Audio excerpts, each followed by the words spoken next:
hit the button. Messy. Very tragic. I'm gonna start the intro again. Hold on, we're gonna do it again. Let's go. Welcome to the GRG podcast, the place for all your gaming news, plus hot topics of the week. Also, remember to follow us on Twitter at KMega4. Welcome to the GRG podcast.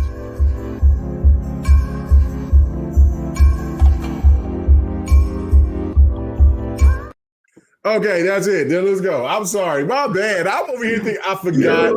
You don't want to hear your damn voice again. That's all. That's all. Oh, my God. Okay, all right. So let's start this over again. I'm over here. And you know what? I said something nice about Viper this whole time. I will not do it again. Anyway, so Pixel G, you know what I'm saying? Our guest for the GRG podcast. What's happening, brother? Thank you for coming on for the second time.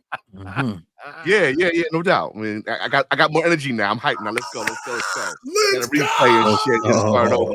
Let's go. Woo! Let's go. Oh shit! That's why we ain't seen Husky. Husky was waiting for us to go live. Oh my God! Anyway, Jesus Christ! Oh man, you're right. I'm over here having a conversation. We talking. We doing this, but no. Shout out to Viper. Like I was saying before, I have an uncle that goes to I've taken to the VA quite a few times back a couple of years back, but he goes in and out, veteran, Vietnam War, all that, and I know what people have to go through and what they have to deal with out there at the VA out here. You know what I'm saying? I could just imagine what it's out there like in Chicago or any other place out there. But you know what I'm saying? But shout out to Viper for doing what he does for the people out there that fought for our country, and they need all the funding they can get. They deserve it. They fought for our freedom, all that stuff, right? So shout out to him. And also shout out to Darth Praxis.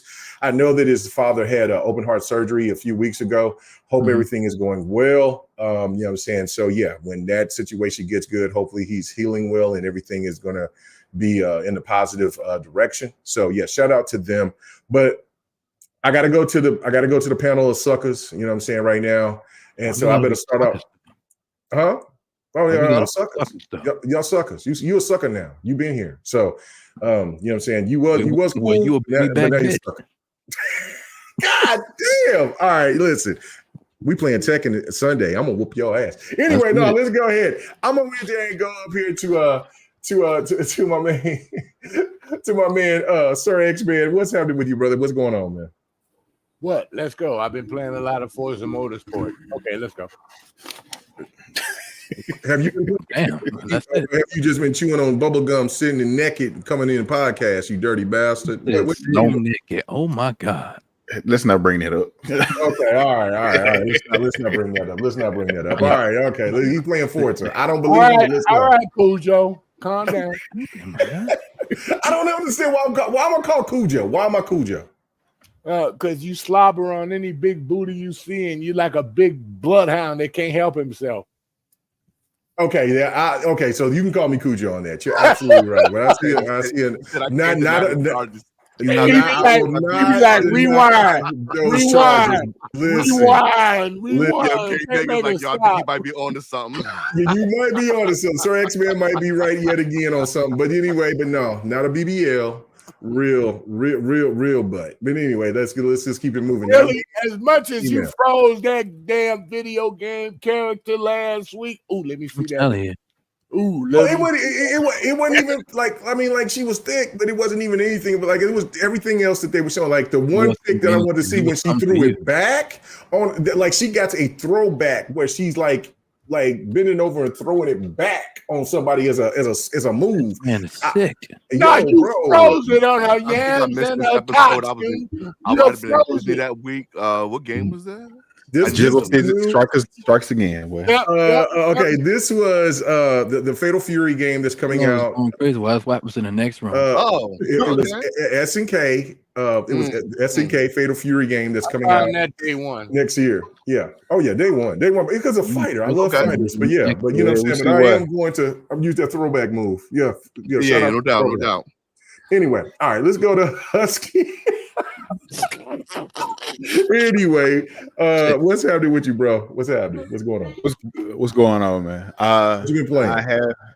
I have been playing, trying to finish up Dragon's Dogma 2, jump back in, did some Gotham Knights, and actually jump back in some Quantum Break. It's been a long time. Is it your first time playing Quantum Break? Yeah, well, yeah, I started playing like some years ago, and something happened. I just kind of fell off of it. I was going through all of my old games. I'm like, you know what? I never finished it. Let me download this again and put it back on. So I've been today. I've been in and out of that, jumping in that. Hey, Husky, you should fire it up on PC, dude. It looks gorgeous on PC. Man, let that man cook on Xbox. Shut your mouth, sucker. Let him go. Continue, please. I'm pretty sure it does, but I'm gonna roll with it on my Series X. However, but yeah, Quantum Break, man. Gonna try to knock that out this weekend, man. Hopefully my kids leave me alone since it's Father's Day weekend, and I'll be able to finish some games. Okay. But yeah. But other than that, man, looking at this all this good game and stuff, this game, and listen to all these folks talk about games. But other than that, that's it, man. Same old. Let's go. Pixel, I forgot to ask you though before I go to him solo. What games have you been playing this week? I'm mostly on Starfield. I'm back on Starfield again. They done dragged me back in there. And then you lost in. You lost forever. Yeah. Oh my God. It's over for you. I'm trying to get my files copied over right now to my mini device and shit so I can play it right now. You know what I'm saying? I'm about to be on there in a minute right there. So all right. I'm gonna share the stream out, by the way. All right, thank you. Go ahead, people. Share this out. Let them know that we are live. All that goodness, because K Mega is garbage when it comes to promotion. I just don't do it. I will. No, he ain't garbage. He dog shit. I am. I just don't promote. I don't know why. I'm just lazy. I guess I've gotten old. I just don't give a shit. I just want to do the show, talk games, and then let the people come and find out. You did say in the DM you slept half the damn day. I did. Well, I went to my doctor's appointment. And then, so I will get to that, but I will get to the reason why I slept damn near all day today. And then, because I invited a guest and I didn't even have topics ready until like 6 o'clock Central Time. I was out. But anyway, let's go to Yobi. Hold on. Just real quick though. When you said I'm sending this over at 9, it's like whatever time you said, I had to like do a chat like CST. Like motherfucker, that's 10 minutes. Right. I'm like, didn't give you time to do no research or nothing. Had to I wasn't sure. I'm like, it can't be right. Listen. Like, see, y'all. You know what I'm saying? I ain't mad at you. It's Friday. No. I ain't mad at you, bro. You younger people on here. I know you ain't a younger dude, but you know what I'm saying. You younger cats that's just kind of really jumped into the phase of being in podcasts and shit like that. This is actually a good thing, because back in the days when I was doing this shit, like, hold on, when I was working with Next Gen and them, they were like, all right, man, we got the show, and then the show would pop up. And this is not only with Next Gen, this would be with other people. Like I didn't know about professionalism until Tick Podcast and B Shadows Gaming and oh my goodness. Oh my God, why I can't think of his name right now. It'll come to me later. But those were the people that sent me shit hours before so I could research. I would sit there, and when I was working with Next Gen, I would sit there, and the next thing you know, here's the topics. We're about to go live in 5 minutes. What? I just got off work. I ain't had the time to research. So what are you talking about? So I had to research while hoping that he wouldn't come to me first. And then there was times that he did. And so I had to sit there and ad-lib and just sit there and just go off of what I knew and things like that. And that wasn't just, he wasn't the only podcast that did. There was a lot of podcasts that did that. There was some podcasts that didn't give you topics. And then I will even give this, because when I went on Boom's podcast a couple of times, before he became what Boom is today, I almost got like, yo, this is a little bit too much, because he would send you essays, right? Like I don't, you know what I'm saying? If you've been on Boom show, he's very serious about them shows. He's very thorough from head to motherfucking toe, and I'm like, what? Hold on. wait a minute, it's essays going on here, which I respected. You know what I'm saying? Because the man is all about his craft like that. So I respect it, but it just blew my mind to see that. But yeah, no, I did not see anybody give me topics or anything. There was just like, hey, can you come on the show? Yeah, I'm cool with it. And then next thing you know, I'm like, what is the topics? Oh, we're still figuring that out right now. so yeah, I do apologize for being late on topics. So. Never ask. Just go with the flow, because he'll read out. He will explain it to you right on the show before you even answer. Ain't no reason to read none of his essays. Man, no, like he brings you, he'll write it for you. Like if you don't know the material, he'll have it for you. Like that shit. I was like, what? So yeah, it was crazy. But regardless of it, but you know what I'm saying? But that is just homing in your craft and just knowing what you got to do and being about the business. So there's no disrespect on that issue. But yeah, no, but still, my bad on that situation. My bad for sending this so late. But all right. But what you said you was playing Starfield. Yobi, what have you been playing, brother? Lately just jump back into Starfield, and before that I've been going heavy on Pokemon Ruby, but it's a whole bunch of modders that they modded a revamped version of Pokemon Ruby, and it's like they took the Ruby and basically amped it up to like they made basically this game is on God mode. So it's like early on you getting your ass whooped like back to back. Like I'll say the first 30 minutes of the game I'm encountering level 40s and 50 trainers, and so it's been a blast. I've been heavy on that for the past almost a month now. And I've downloaded a whole bunch of Pokemon fan made games as well. So Pokemon and Starfield, that was my main ones I've been on lately. Nice. All right, cool. Ham Solo, what's going on with you? I see Beluga trying to come in here and call us frauds. Yeah, she's talking reckless. Yeah, she's talking real reckless. I told her if she bring her ass up in here, she gonna get put in her place. But you know what I'm saying, the invite is always open. You know what I'm saying, because we love cozy. So you know what I'm saying. Listen, you know what is Nintendo doing right now? Nintendo ain't doing too much. So you better. The only fraud that's right now is you, because Nintendo has not provided you what you've been wanting. Nah, she back on that Starfield. I think she's staying be frauds because she got $1 million in Starfield. Oh, she legitimately listen. got $1 million. Like, you know, I was talking shit at 700. She's like, I got like 1,300. No. Yeah, listen, you Ham you Ham and Code. Yeah, see, that's probably what she's doing. She just have to leave the game on and just fall asleep. But you got about 700, I believe. Yeah, no, I haven't been back to Starfield since I beat it, got to where I needed to be. I'm a level. What was it? Ham, I can't even remember. What was it, like a level 57, level 60, something like that. So yeah, I mean, and I put like almost close to 400 hours in it, but still. Yeah, that's. I mean, as long as you embrace the Unity multiple times, I respect you. Yeah, I'm on Unity number 8 or 9. Oh no, hell no! I ain't done that. If you only embrace the Unity one time, you a fraud. No, I'm on 8 because you might be a fraud. I'm just saying. I might be a fraud then. Yeah, I'm a fraud, bro. I'm only you that did it one time. I've gotten so far, and what I wanted to do was to build up my character, to get close to that 100, because I know when the second time I beat it, I'm going to make sure that I'll get to that 100. But yeah, no, I just had a different strategy. But no, I only got to the Unity once, bro. God damn, I'm a fraud. Jesus, I'm hurt. I read somewhere that after you go through, I believe the 10th or the 11th time, you don't like after you go through the 11th time, I believe you don't lose nothing. Like you keep all your stuff with you. Oh, yeah. See, I haven't hit there yet. I'm like 7 in now. Yeah, I'm like 89. But I'm trying to build up to level 100, then I'm gonna start just running through it, because I haven't hit the randoms yet. You know what I'm saying? I want to hit the random universes and shit. So I got in one universe. I went through Mega Pixel. I went through the lodge. I opened a lodge, bro. I seen 6 variations of myself. That's what I'm talking about. Like, the randoms, yeah. Wow, bro. That shit is wild. Yeah. That shit is wild. That's nuts. Now they got these mods popping, bro. They could do.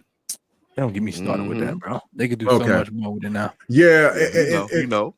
I do got to ask this question because I got to go to Ham Solo and ask what he's been playing. But I do want to well, let me ask this question, and then I'll go to Ham, because I'm pretty sure Ham's list is pretty good, because he's kind of random like I do. He just, not this week I've been random, but usually I'm kind of all over the place playing all different types of games. But let me ask you this about this. I wanted to make this a topic, but I didn't think this was going to be a long topic at all. Still Rain said naked Starfield. Nah, bro. No, bro. No. You know what? Still Rain. Hold on. Still Rain said something in the chat. I mean, on Twitter X that, man, I looked at him suspect. I couldn't even give him a like on it. I just told him, like, I agreed with you about the game, but he was over here talking about getting naked for Warhammer. And I'm like, yo, fam, I will not like it. I refuse. Emperor does not approve. The God Emperor does not approve. Hell no. The Mega does not approve of this of that fuckery. You will not get a like from me. I don't care if they're private or not. You do not say I'm willing to get naked. Yo, I didn't even know Steel was getting down like that. Go ahead, Son. Hey, let your freaky flag fly, but your nasty ass, you ain't getting a like from me. I'll just agree and say yes. I'm looking forward to Warhammer. Anyway, what the hell did I walk back into? Bro, Still Rain on that one. I said, Still Rain playing the pants off dance off edition. I ain't fucking with you, player. No, shut up. Yeah, fuck the shut up edition. He's all about the pants off dance off edition. I'm with that. Let your freaky flag fly, but I ain't gonna be playing no goddamn game naked. Still just said Space Marine 2 gotta play that naked. This man must be stopped. Anyway, shout out to Still Rain. Oh my god! All right. Man. Okay. So the question I do want to ask, I forgot the question now because Still Rain just messed it all up for me. So let me go to Ham Solo. I can't even eat no Jello no more. Bro, I'm done. You know what I'm saying? Anyway, I had a question. I lost it. Jello. Still just took it from me. But Ham, what's been going on with you, brother? What you been playing? Oh, Jesus Christ. Oh man. Oh shit. So what I've been playing, I just got done playing a little bit of RoboCop 3 on on Sega Genesis. Mm-hmm. Oh, okay. Whoa, okay. Way back. I just got done playing a little bit of that. That's why my TV's blue. That's why my camera was off and everything. I was screwing around on there. I had to have a little bit of time to play some games because I've been doing nothing but podcasting since 3:00. Jesus. Oh yeah. So literally, like all day. Like I'm turning on games in the middle of podcasts and stuff like that, and it just is what it is. I'm just trying to get through it. Fighting for my motherfucking life, as K Mega would say. Let's see. What else I've been playing? I've been playing an absurd amount of Starfield as of recently. That showcase the showcase disappointed me in what it had to show me for Starfield, and here's why. I just wanted to see the vehicles. They could have kept everything to themselves. I just wanted them to go further into what they left on the table at the developers direct, because they said vehicles and then cut it. And I'm like, I know I was thinking. And then they don't say anything, so I'm just like, are we behind on vehicles now? Like, is that what's happening? So like, so I'm a little nervous for that, but I mean, they mentioned it, so I'm still excited and waiting to see it. But it did enough of a job to advertise to me because I turned it back on and I've been playing it ever since the showcase. So they did their job when it came to advertising, because I can't stop playing that game right now. Right. I'm very much like Pixel, maybe a little further. I'm like 7, 8, maybe 9 times in the Unity. Beat the game. I beat the actual story, I want to say 4 times. And skipped the stories the other time just to look for the the powers to level them up. The temples. Yeah.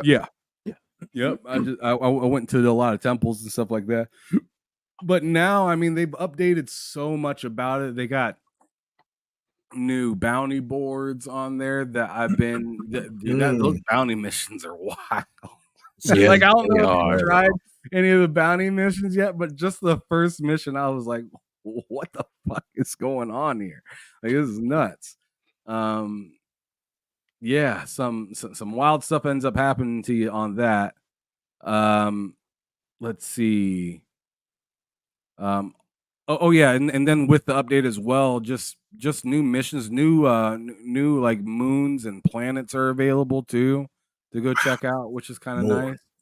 And the way that they updated it seems like it has like more density in the sense of running into battles and stuff like that. Like I've been having a lot more fights than I previously was that I can remember. Maybe I'm remembering it wrong, but I feel like I'm fighting a lot more. And then the balance of well, that's called playing on harder difficulty like I was. But continue. No, I was playing on very hard all the way up until they added extreme as of recently. I doubt it. Look at you. I doubt it. Look at you. I doubt it. Continue. I beat the game. He's talking about back through the Unity over and over and over. You fraud. You don't even know what the Unity tastes like. Hold up. The whole fucking fraud. I beat the game. You was right there when I beat the game. Hold on. He was like this. He was like, "Yo, what you talking about?" Right. Hold on. Hey, don't fuck with me when it comes to Starfield. Hold on, sucker. Hold on. Before you go any further. You was right there when I beat the game. We was online together when I beat the game. You're right. I forgot. I thought you just got done saying that you didn't beat it. Who here said they didn't beat it? No, he said he beat it. He said that he only embraced the Unity one time. I've only embraced the Unity one time. That motherfucker just got a whiff of it, but you don't know what it tastes like. Oh, wow. Okay, but hold on. Let me just explain this. The way I told him how I was going to do it, though. And Ham hated the way that I did it because he didn't think that I could do it that way. But I told him, I said, I'm going to talk my way out of this because I got a mouthpiece that nobody can't withstand. Oh, okay. And so, yeah, see, even Pixel is like, I give respect to that. Like, no, son. No. You're not getting any from me. My first run through the Unity, I challenged them both. To sit here, I wanted all the smoke. Yeah, that's cool. I wanted all the smoke. I did challenge him. I'm not agreeing with nobody. I want all the smoke. Let's get to work. And they got the work, son. Well, okay, so this is why Starfield is so great. This is why Starfield is so great. Because I did the same thing. I did not choose yin or yang. I said, I want to have everybody pick and choose their future. I don't want either one of y'all to be the one to be in charge of that, right? No. So hold on. So me, Ham, and Mike, and others is in there in the chat, right? Like, and I'm over here playing this shit right then and there, right? And so I said, "Oh, Ham, I told you what I was going to do." So I get down, and so I get to the very last level. Me and old dude is squabbing, right? Well, there's a cinematic spot right there. I don't know if you guys got it, but I caught it. Because I've been so diplomatic on how I've been, saying, because like I said, my mouthpiece is straight. He comes in there and he's like, "Yo, why are you doing this?" And so I hit him with that persuasion, and my persuasion is like max. And so I say, "Bro, you got a choice. Back off. You're going to lose this battle." And so then he says, and so the chick comes in and she says, "You're right, because if you lose, I got to fight him. You're the more powerful out of both of us.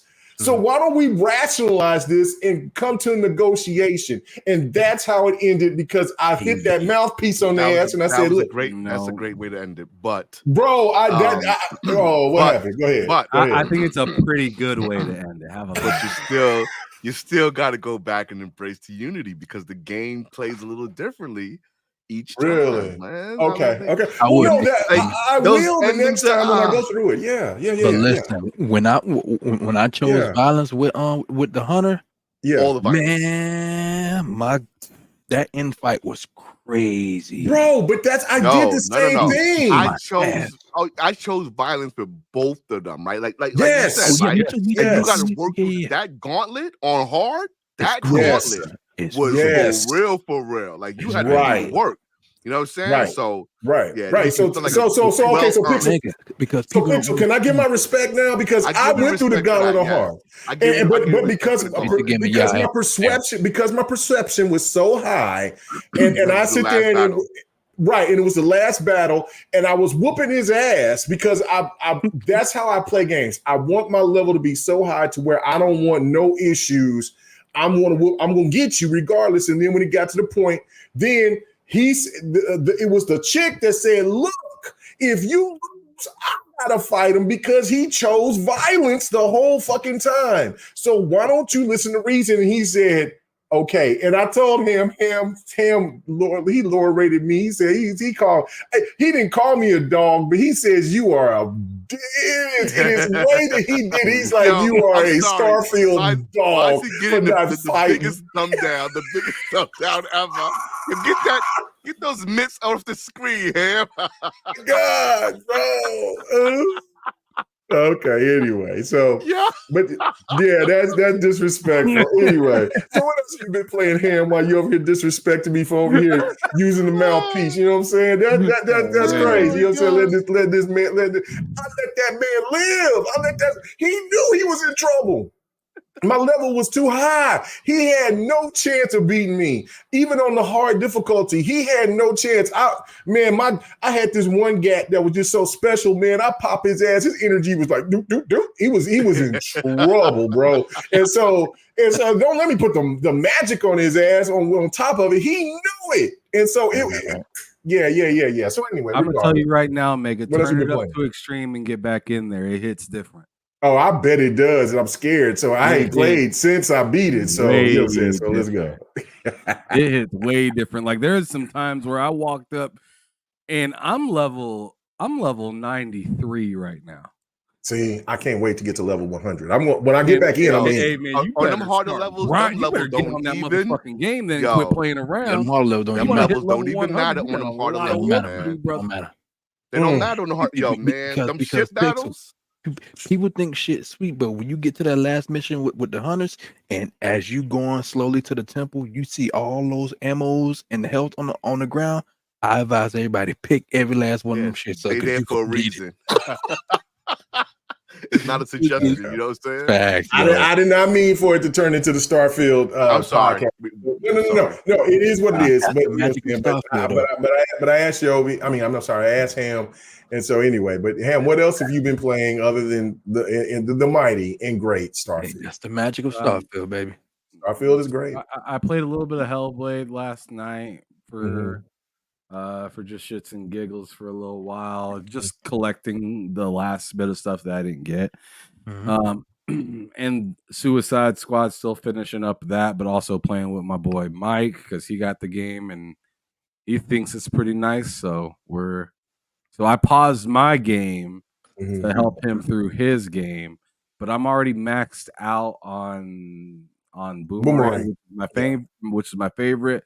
I've been running a little bit of King Shark, but I'm not really feeling it right now. Yeah, you told me that, and I said I was going to play with you this week, but I didn't. So that's on me. You know what I'm saying? But I got an explanation of why nobody haven't seen me all week because of what I've been gaming. But go ahead, finish up. Oh yeah, I guess I could say a couple other games, but that's pretty much it. I was playing Diablo as well.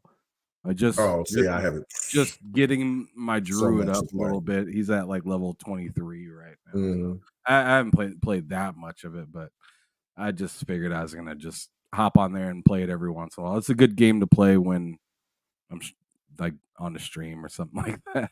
Right. So, all right, for me, and then we're going to get into it. Tekken. That's all I've been playing. I got into my mode. I was like, look. I really want to take Tekken seriously. Tekken 7 I didn't take because the online was so bad and when it first came out. And then then they patched it, and then the characters I was playing with, I just got frustrated, right? Like so I put my time into Tekken 7, but I didn't put, but it was probably one of my least time into a Tekken game than any Tekken. So I was like, I knew that I was going to get all busy for Tekken 8 because I got the the demo. Well, I had early access. You know what I'm saying? Shout out to Namco for letting me get a hold of that beforehand and all that. Nigga, but yeah, go ahead. I'll tell you. The early access beta Steam is beta is out for Maximum Football on Steam. Try it out. Yeah, you know, I did see that. I did see that. I think about I'm going to give it a try. You know what I'm saying? I mean, all my mind is on football is right, but all my mind is on college football and Madden. Oh, I know. You know what I'm saying? That's it. I just wanted to let you know. No, I knew that. Go ahead. What was I was going to say I downloaded I checked it out this past week. I downloaded the beta and jumped into it a little bit. It's all right. I'm going to tell you this. If you jump, it is completely different from Madden. It's an indie. So it's much. an indie. Yeah. So I'm just what I'm saying, but it's all right. It's like it's the base is there. Like it's some good stuff in there. Movement. Yeah, you know, you got to get used to the movement because they are a little stiff. But other than that, like it's customization point. The customization is probably that's why a lot of people play it because of the customization. The customization is like almost 100. You can say almost like 100 times better than Madden. You know what I'm saying? Oh, I can believe it. Okay. So, all right. Yeah. Well, I'm gonna download it after the show. I will definitely download it now, and I'll run a little bit or whatever. You know what I'm saying? And shout out to Yobi for giving out gameplay. I know our brother Husky gave out gameplay last week. You know what I'm saying? But yeah, this is all. Y'all see that Star Wars: The Old Republic? Man. This is all Yobi's gameplay right here. You won't see my gameplay until you see Tekken. You know what I'm saying? But anyway, that's what all I've been playing. That's all I've been playing all week long. All ranked, no filter, going straight in. There with that, you know what I'm saying? And it was so crazy, right? Because I went on a 25 win streak. What? And I did. That was the biggest win streak that I went on. And then there was and then I got off of June. Because I told you, June is my main. June is everything to me, right? So I got off of June. June is right there. She's almost a Ginyu right now, but or she should be a Ginyu right now. I can't remember. She's Destroyer or Ginyu, but whatever. I started playing with Yotamitsu, and then I had a couple of people hit me up, and it was like, "Yo, you cheating? You cheating?" Oh, here we go with this shit. And I sit there and dude sent me an invite. The other dude sit there and sent me a message, said I was cheating. The other dude sent me an invite. I came in here and he was like, yo, you cheating, you doing this, blah, blah, blah. The third. I say, bro, is that how you sit there and you send me an invite? And he was like, nah, man, you doing all these tech grabs and shit. Like, I'm trying to get out of it. I say, bro, I don't know. I don't know what's going on. And so anyway, this is what was the cool thing about it. His name was P. What? He was another streamer. He was a streamer. And so, you know what I'm saying? I didn't mean to embarrass him on his stream, but we sit there and he's like live. Yeah, he was live. Wow. So it was cool though, right? Like, so we would sit there. So anyway, we played last night. So I forgot all about fight night last night. Mm-hmm. And then so me and him started playing, we played, and then he was 32 years old. And I said, I'm an old man. I played Tekken from the beginning. I know the fundamentals of Tekken. This new age Tekken where everybody is systematically just trying to do combos and string you to one end of the wall to the next. Mm-hmm. I'm going to muddy up the fucking game to where I can slow down and figure you out, right? Like that's how I play. So if I grab you, it's to slow you down to let it get to my standard of where I want to play. I'm damn near 50 years old, bro. Sitting here, I ain't got that hand speed like that. So anyway, I ain't no sweaty. Yeah, so but he was trying to say that I was sweating the grab. No, I said I was exploiting you because you were so heavy on doing your combos that I could grab you and I can exploit you. So anyway, we played about 10 rounds. And he got it. He said, oh, bro, my bad for saying that you was cheating. He says, I get it. He says, now playing the game as slow paced as you play it, I can think about the next move that I'm trying to do. And so I gave him some rounds to win, so to figure out how I was playing so he can put that into what he's doing with his characters. And so when we played, so then at the end, he won about 3 matches or whatever in a row. So he started feeling himself again. And I said, oh, okay, I'm going to turn you on you. Yeah, and then I took his ass out, and then he was like, "Okay, I'm done." And I said, "All right." I said, "You don't want none?" He said, "No, I'm good." I said, "All right." He said, "But I appreciate it." And I said, "Man, don't call nobody no cheater unless you get to holler at." He says, "No, my bad. I didn't know." But he said it made sense because the way that you play. I'm a traditional Tekken player. The only thing that you had in old Tekkens was the 3, the 5, and the 10 combos. If you knew the 10 combos with your characters, yeah, you could do it. You could string it, but you can maneuver out of it. You know what I'm saying? That's the reason the whole sidestep thing was what it is, right? Here's my Tekken gameplay right here. This motherfucker right here, you see he was a Ginyu. I'm over here playing with motherfucking with Leroy. And you know, and there was matches where dudes in the first 3 sets, they dominated me, but I read them and I changed it up. And then I changed and I muddied it up. Like, nah, bro, we ain't playing your way. You want to play fast. You want to do combos. You want to be cute. I'm gonna tear your ass up in a different way.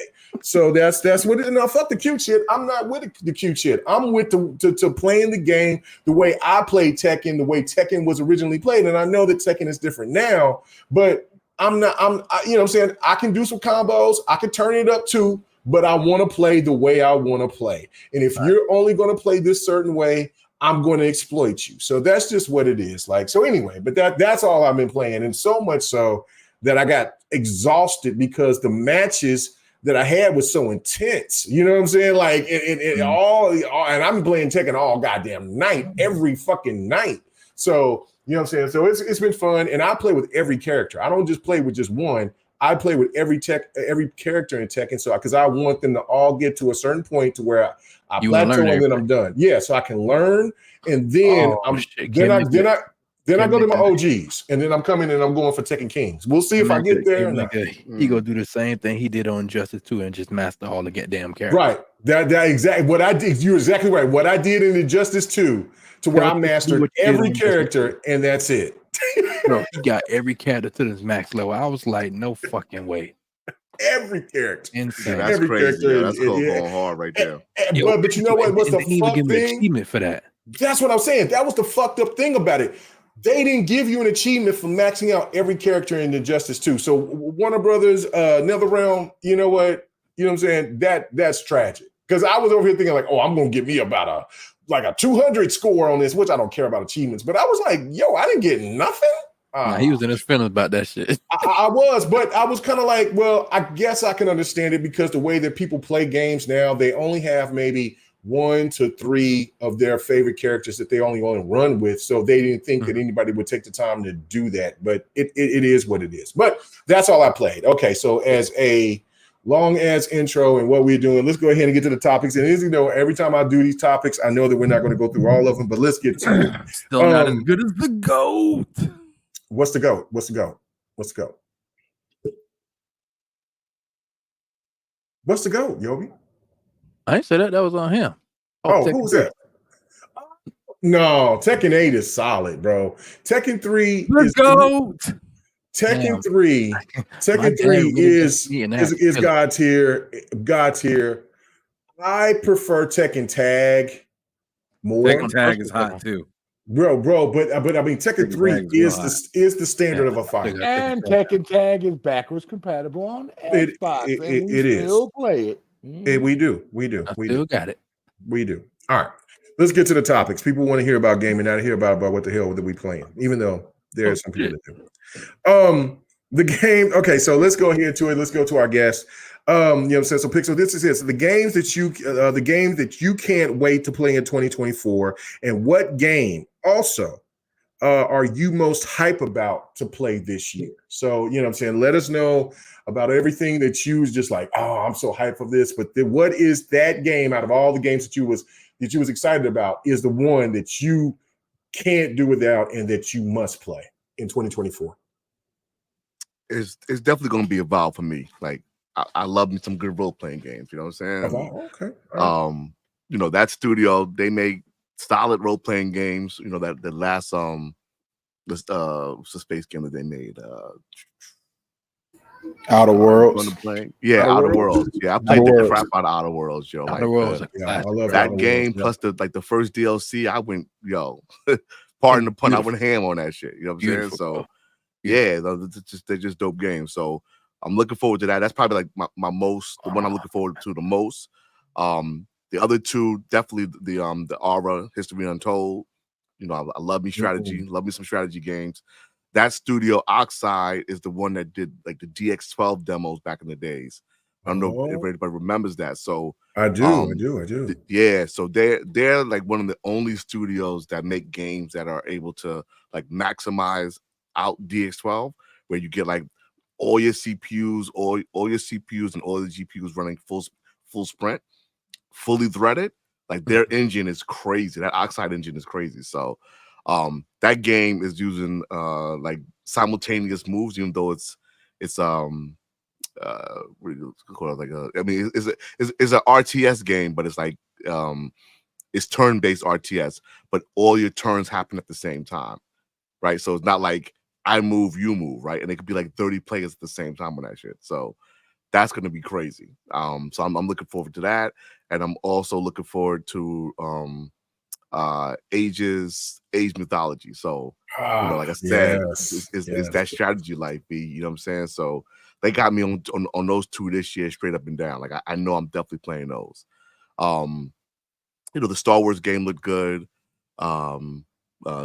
Persona, as well as like the Still Wakes the Deep, which I think that's out either this month or next month, or it's like a kind of like a horror game on a derelict rig. I seen that. Shit looks spooky. Yeah, it looks spooky. You know what I'm saying? So that might be dope. I mean, like really, like at least from the Xbox show, they show so many games that were dope that it's like, yo, I don't even know how I'm even gonna have time.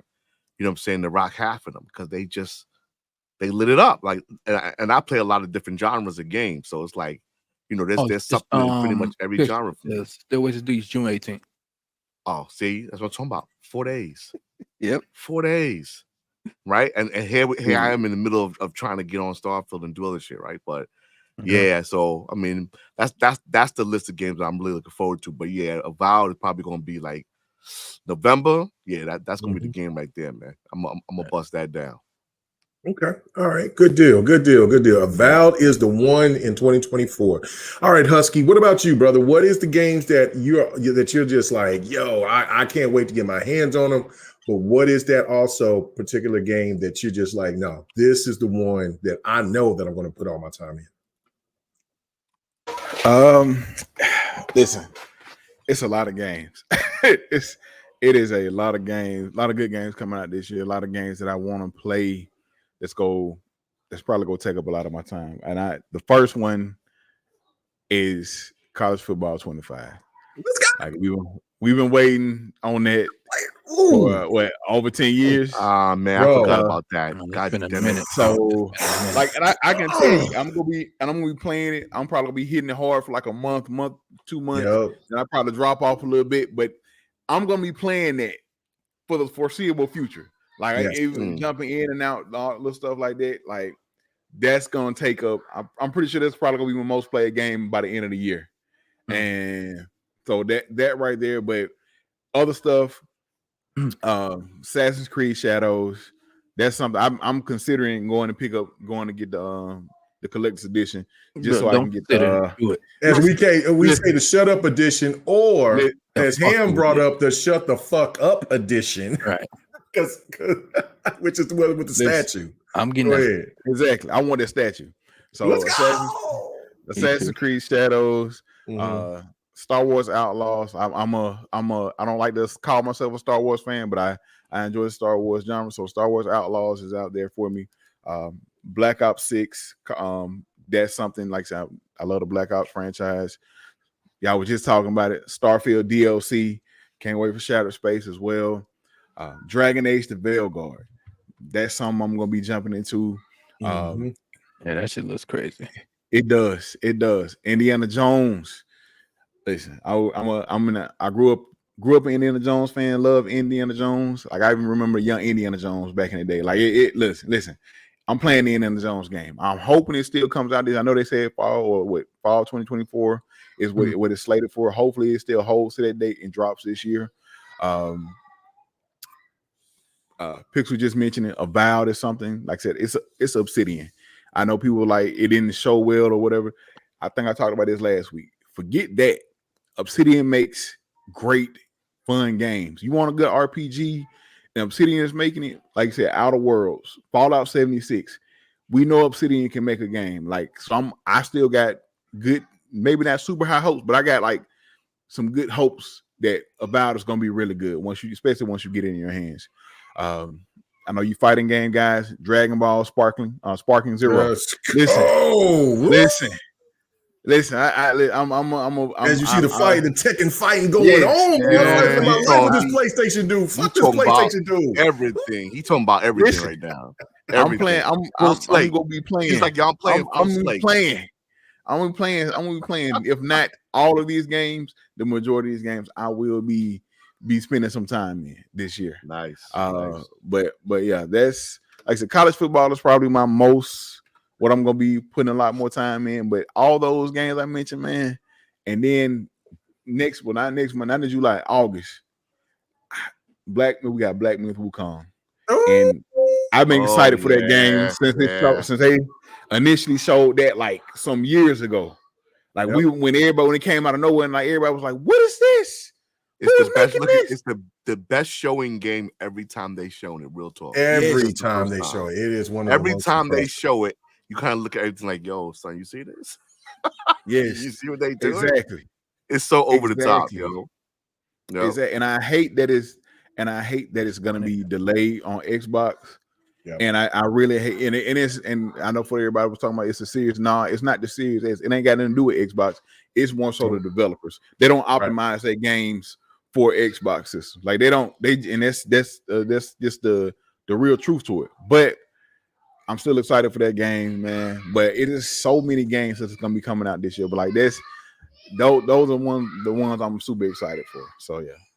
No doubt. So so the game again, there were so many games which is kind of like that's the reason why I made this topic. So what was the game of games? Was it college football? That was the game that was your main? Okay, all right. College football is definitely the one that that's gonna probably have most of my time this year, man. Once it comes, like just the dynasty mode.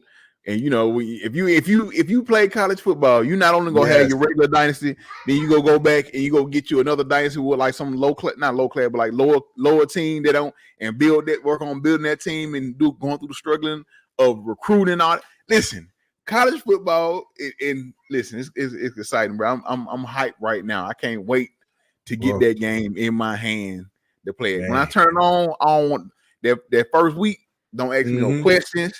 Don't bother me. I'm on dad vacation. I am nobody's daddy that week. Don't call me. Don't ask me. We're not related. Fuck daddy duties. I'm not a responsible adult this week. I am not a responsible adult this year. I don't know nobody. Don't ask me nothing. I love it. Hems, what about you, brother? What is the games that you can't wait to get your hands on in 2024? Right, okay, let's go. Pace what bro just said. Are you gonna stop and pay respects to my Tekken game right now as you see what I was doing to not only to these stands, but to these PlayStation stands, but also to these PC fans and Xbox Crime? Are you gonna pay homage to the Xbox God K Mega on this Tekken? What are you talking about? Did you not see that? I do these people. Okay, go on. Hey, man, let it go. Hold on. I'm gonna rewind that back so Ham can go ahead and talk. God, he's seeing this Tekken gameplay. Go ahead, brother. Go ahead. I'm not talking about that at all. What I am going to talk about is exactly what Husky got done saying. All right. Once college football comes out, I'm going to be in a world of my own. I'm sure I might play some college football with y'all a little bit, but what I'm more or less waiting on is like, I love Road to Glory. Let's go. Love Road to Glory. That's it. And that's it right there. Yeah. So it's gonna be me just playing Road to Glory for seasons and seasons. And then after I'm done with Road to Glory, it's on to Dynasty mode. Try that. So I'm pretty much cooked for the rest of the year, and it stinks because this year there's a lot of great things coming out this year. I have a feeling this college football game might really like pretty much since I'd known about this college football game, I pretty much said Black Myth Wukong, fuck out of here. Damn, bro, come on. Whoa. Listen, I understand. I understand. Yo, it's a good deal, and he's been waiting for it. In my world, it is me, NCAA Football 25, and Game Pass. Everybody else can go fuck off. Hey, like that. I'm done. Like I'm all set for the rest of the year. I really don't gotta buy shit other than college football and continue paying for my Games Pass subscription. Yeah, that's real. That's it. Okay. I'm all set, really. Sure, I am still gonna buy games, and I am gonna buy specifically Stalker 2 because I want to support them. Facts. But everything else, I mean, even Astro is catching a fade. Like, I don't know. Like, I really want to play Astro. Right, but I'm saving that for Christmas for my kids. But if it comes between, if I'm about to play for the national championship and the Astro Playroom come out, I'm sorry, bro. But Astro, you gotta hit the bench. Get that natty. But I think I'm gonna be able to make. Who's the team that you're gonna take? No. I just said no. I know, Sir X-Man. I just want to ask him, who's the team that he's gonna take to the national championship? Is it going to be Texas or is it going to be Nebraska? I'm taking Hurricane. So as for me playing Road to Glory, I'm going to play with Nebraska. Okay. When I do my when I do my dynasty, I'm going to find some shit team. Because that's what us old folks know. Yes, that's what I did. That's what I just said. People who play this, we know that. That's exactly what I'm. That's what I just said. I'm picking me a HBU, a Black University. HBCU in the game. Are they Grambling? Well, it's going to be Grambling or it's going to be Bookman. It's going to be Grambling or it's going to be Bookman. And I'm going to take them to get them recruited to get into one of the leagues, and then we're going to get to the championship. Do you think they're going to be included in this game, though? Because they're not, they're not 1A. I don't think they're in the game. I don't think they're in the game this year. We'll see. We'll see. Man, that right there, in my opinion, is like the perfect like DLC. Right. And if Mike Johnson is right, if they do, because they always put Jackson State in college football. If they bring Jackson State's going to be my squad. Deion's stopping? Yeah. They always had Jackson State in there. I've always seen them.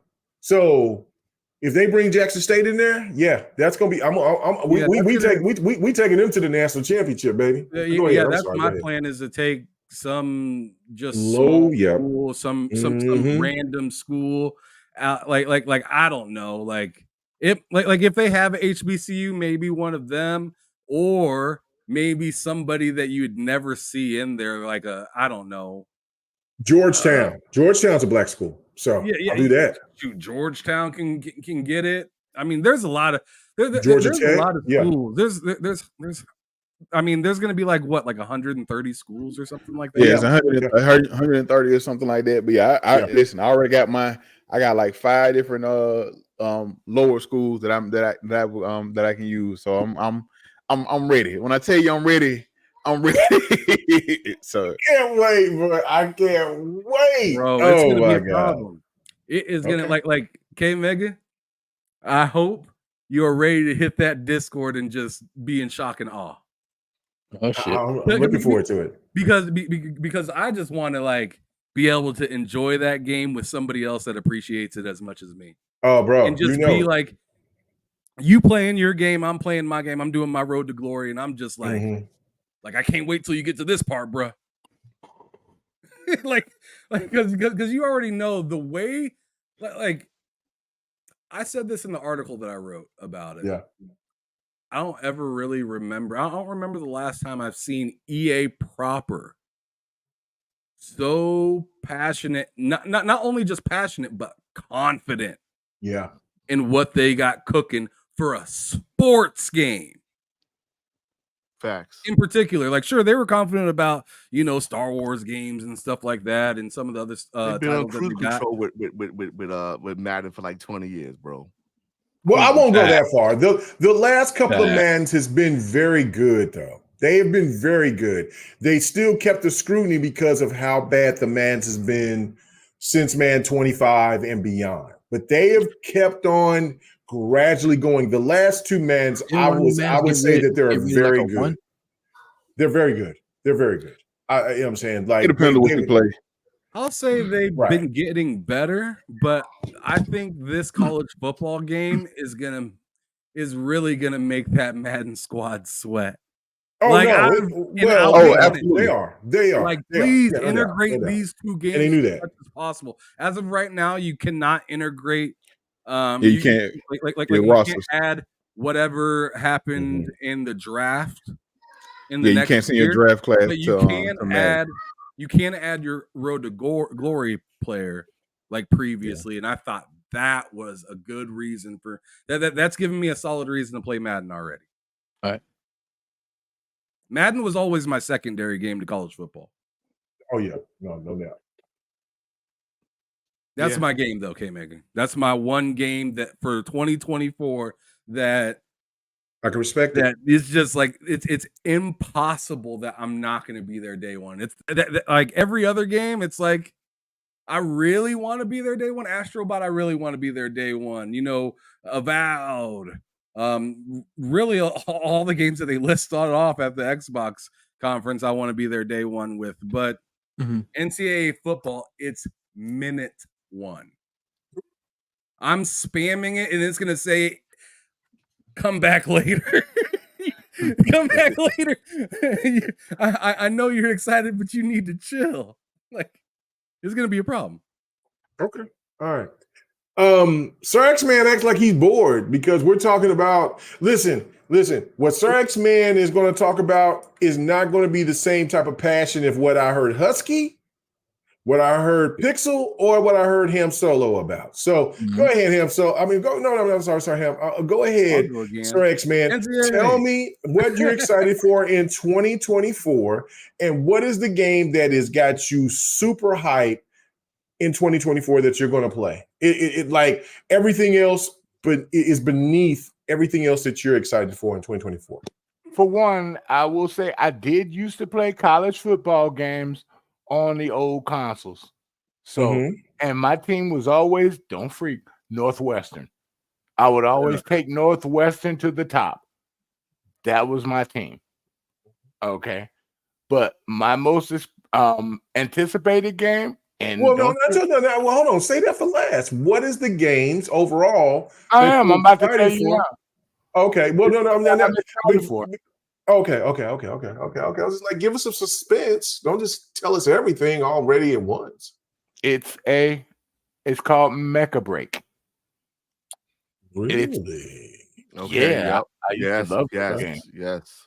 Mecha Break reminds me of when I used to play the old Robotech. That they had on the OG Xbox.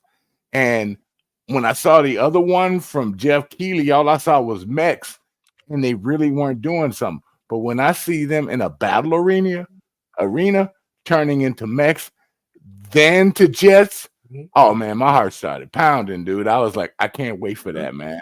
And it's a battle arena, so it's online. So that's going to be my ghost, and that's probably going to be the one that I'll be spending most of my time with. But that's my most anticipated game. Number 2 would be Indiana Jones. Okay. Because I'm a Tomb Raider kind of person, so that's what I'm looking for. And it's weird, but that extended extended 33. That's Expedition 33. 33, yeah. That game looks amazing. But that's not coming out until 2025. Not this year though. Yeah, it's not this year. That's what I was looking for. You asked. Well, I said in 2024 because what I wanted to get into was in 2025. That's why you got to go to Sir X-Man first. Right. I should have went to him first. Yeah, because I mean, you didn't read the comments. The topics. Let it go. Let it go. You've been rambling on for football for 45 minutes. Let it go. But okay, all right. That's my anticipated game, and there is one which ain't due till next year, unfortunately. I hate to say it, but that Doom. And other than that, I'm interested to play Call of Duty again. That got my goat. So I will be playing the new Call of Duty, and I will pay the $30 for the additional thing. So that got me interested, and I can't wait till they show more on the multiplayer, which is coming out soon. So, and they said they got 12 new maps for it. So that's what I want to see. I don't want to see rehashed maps. I want to see something new from Call of Duty as far as maps. So yes, surprising. And that's pretty much it. See how quick that was? Well, I have to correct you on some things, brother. And that's only just because. Ooh. Well, no, because I feel you on the new maps and things like that, right? I get that on Call of Duty, right? But Call of Duty, this last Call of Duty does have new maps as well. I went crazy so I can go ahead and get my battle pass for the latest. I picked it all up. I got my battle pass. I got all of that, and then I even picked up. I forgot what other extra character that I picked up as well. But regardless, they had new maps that I haven't seen before, which was a map that had you was kind of like at a hotel resort. It was really cool looking, whatever. But the first set of maps that they showed was a lot of retro maps. There was, I think, out of the new patch that they delivered they did one of the old maps, but then all the rest of them were all different new maps. But yeah, no, I totally agree. I totally agree with you on that situation. I'm not trying to, because I wasn't on any new design maps. All I heard was they got a lot of new maps on the latest. And I like them. Oh, I do like the new mechanics. I do like the new mechanics because that's gonna take a lot of people that are playing the old style to learn brand new all over again. So that way, at least I feel like I have a slight new advantage because they seem like they made it where people that haven't played Call of Duty in a while, they can customize it to where they make it for them. And I like that feeling and stuff like that. Plus, I grew up when all that mess was happening, so I'd like to see their take on what was going on with, Saddam and all this other stuff. So I want to see what that storyline is going to be and how they portray it. So that interests me a lot. And I hope they make that at least co-op like most Call of Duties do for their single players. So that'll be cool. But other than that, Mecha Break's my number one. All right, I'm not mad at you about that because it looks dope. Mecha Break looks real dope. There's no doubt about that. I don't know when it's coming out, but I can't wait, bro. It comes out this year. I don't know when. Yeah, you're right. I can't remember when they actually said that it was coming out, but it's supposed to be coming out this year. So day one buy. It looks fantastic. Day one buy. Yeah, no doubt. All right, go ahead. I'm done. See, I'll be quick. Oh my God! Hey man, but you didn't put no passion behind it, man. That's what's clear. I know what I like. I didn't have to put no detail on it. I wasn't I didn't have to go Mogwai or nothing. When I go Mogwai, that's when I'm going to hit the stick. But I have no reason to go Mogwai because this show is fantastic. Pixel, Hokage, and Ham. They all showed that passion. So I'm hoping about college football. Bro, listen, you don't understand. So when I go to Yobi, I want to hear some passion. You know what I'm saying? This was half-ass. I'm over here questioning you on your gaming. At college football back in the day, I used to get excited for pretty much every Call of Duty. I mean, every college football game that was coming out. But they had stopped, bro. So I lost my. But it's back. So why you can't get out? Well, that's fine. Listen, Mecha Break looks amazing. I'm not mad about you about saying that Mecha Break is your number one. I want to think that looks great. EA has been disappointing me. I want to see before I spend my money on When's the last time you played a Madden game? That's what I'm saying. Like I've been playing Madden downloaded I've been playing Madden ever since 1993. I have not skipped on a Madden since 1993 or 92. I play Madden, but I'm still mad about what they did to 2K. Get over it. Let me have my grudge. I mean, 2K. Well, hold on. Let's just keep. Okay, before I go to Yobi, let's just keep it a buck. Mm-hmm. Take-Two has the money. Grand Theft Auto gave them the money. This last time, the last time that they went up for the contract, 2K could have sit there and put that old Grand Theft Auto money on their ass and say, yo, I want to play, or I want to be the one to make football simulation. Because you know what was crazy? There was NFL football players when the next contract talks came up here in a couple of the last couple of years, where they were wanting Take-Two to take over, right? Or to at least give an option. And what did Take-Two do? They said, nah, we're just gonna let EA have it. You know why? Because they stuck on that basketball money, dude. And that. Well, I get that. I get that, but again, avenue to that. You're right. But they had the money to sit there and to counteract and to force EA to be in a position to where, because listen, I'm not going to dispute this. I want to say, like me is out there wanting another 2K game, bro. Yes, sir.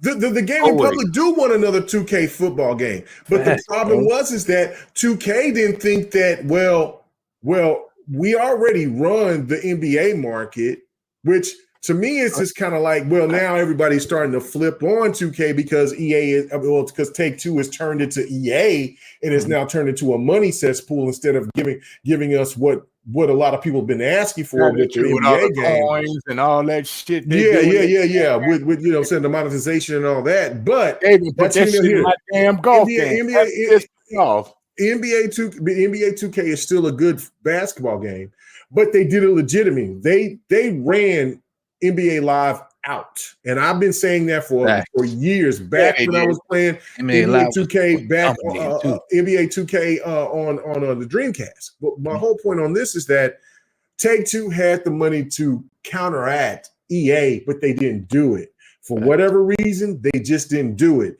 So we can't keep saying, "Well, 2K needs to get." No, you can't blame EA for sitting here looking and saying, "Oh shit." 2K's people are very talented and they're skilled, and if we allowed them to get back to make another football game, we might lose Madden. You know what I'm saying? So here we are. So there we are. But now I tell you this. But I tell you this now though. EA is back on top because college is what's going to save Madden, because college has always made Madden a better game going forward. College actually sold back then. College actually sold better than Madden's back then. See that part I don't know. I never paid attention to the numbers or anything like that. But this would have been an opportunity for 2K. They make enough money to where they would have said, "Look, I want to make a college basketball game. I want to make a college football game. I want to make this. I want to make that. The third, whatever." After those Ed O'Bannon lawsuits were over with. Mm-hmm. Take-Two had the option. So I do not want to hear people that is all about 2K and EA is doing this. They had the opportunity. They made plenty of money. But anyway, let me go to you. I might pick up the college football. Oh, I mean, it ain't over yet. Well, we know you guys are. Dang. He ain't got no passion, man. He ain't got no passion. It don't matter. He ain't got no passion. But anyway, Yobi, what about you, brother? What is the games that you are very highly anticipating to jump in and play? But what is that one game out of all of those that is like, hey, I got to have it. It's mine. I want it, and I got to have you. I can't wait to play it. That one game that's coming out this year, or that's just coming out in the future? No, in 2024. No, 2025 is later. 2024. Yeah. Ooh, that one game. Damn, man, that's a good question. I was gonna say something like that, but that's not coming out this year.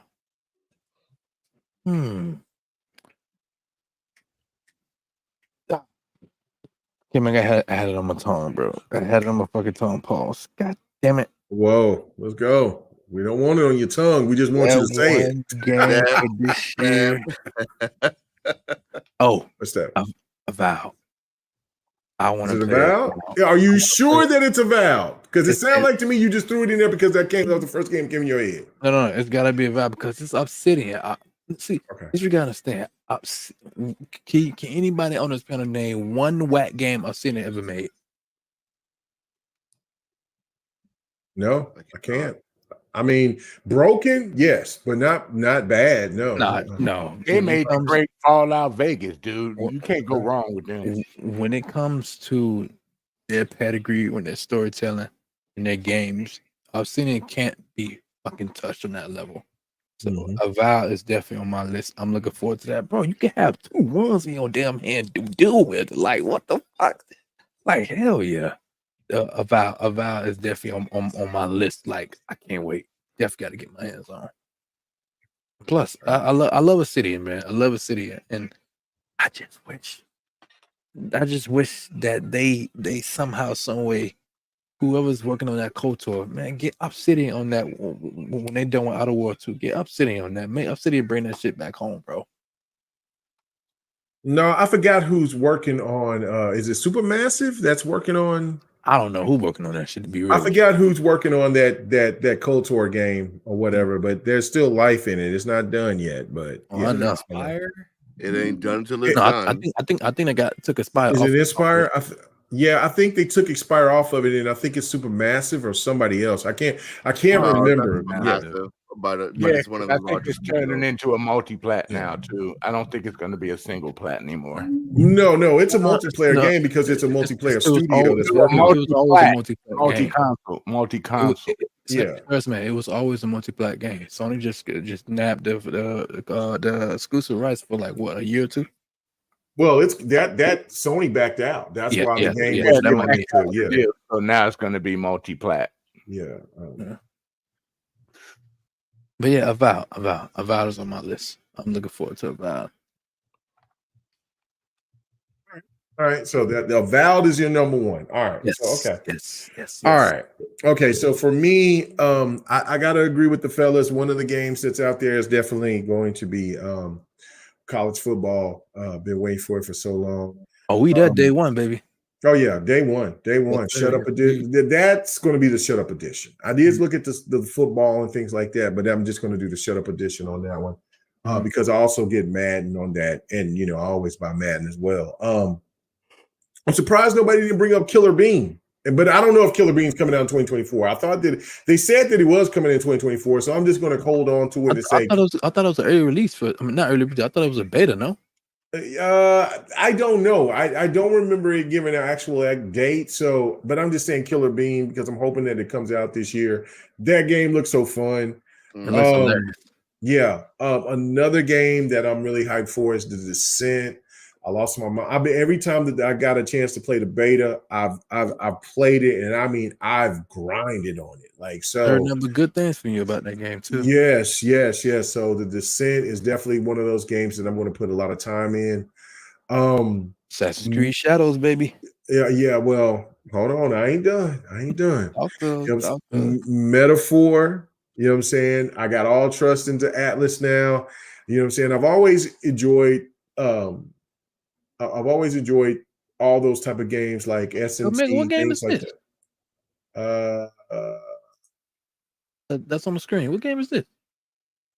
That's Bloody Roar. That's Bloody Roar 3. Damn, that shit still look good. Yeah. Let's go. I'm surprised that Sir X-Man ain't looking at the gameplay. Still look good. Yeah, this is Bloody Roar 3. This shit out of that. What was on? I need that. Yeah. We need another Bloody Roar, brother. Like as I was saying, like yeah. Come on, Konami, bring it. You got the rights to the game. Everything after Yobi's gameplay is K-Mega's gameplay. So yeah, this is Bloody Roar. Yeah. So go ahead. Listen, was on? It's on PlayStation. It was on PlayStation. It was on what you call it too. Came to Dreamcast later. Yes, No, it did not come to Dreamcast. It came to GameCube as well. So anyway, but fire. Yeah. But anyway, I miss Bloody Roar so much. I'm sorry. I know, right? We're due for a Bloody Roar. We're due for a Bloody Roar. We're due for a Bloody Roar. Konami owns it. Konami has the IP. Yeah, Konami does it. What's up, Minchie? Another game, but see, and that's where we did. So I'm not going to go no further except for what I know that's going to be coming out for this year. The Sparkling Zero from the DBZ. I'm definitely hyped for that. Yes. Mecha Break. I am hyped for that as well. That looks fantastic. Sir X Man, that game does look great. That was a Transformer game when they showed it. Yeah. Power Rangers. I don't know if anybody brought up nobody bring up Power Rangers, but listen, after the Turtles game, I'm like, okay, I'm all in. I want to play that. I want to. Is that this year? Is that coming out this year? Yeah, that's coming out this year. Oh, okay. Yeah. The Power Rangers game. Also, nobody ain't brought up this game, and I think it's only a PC game. But Once Human is just my type of game. It has that Division type of feel. So if anybody forgot about it, go look it up. It's called Once Human. It comes out here next month, or at the end of that, or no?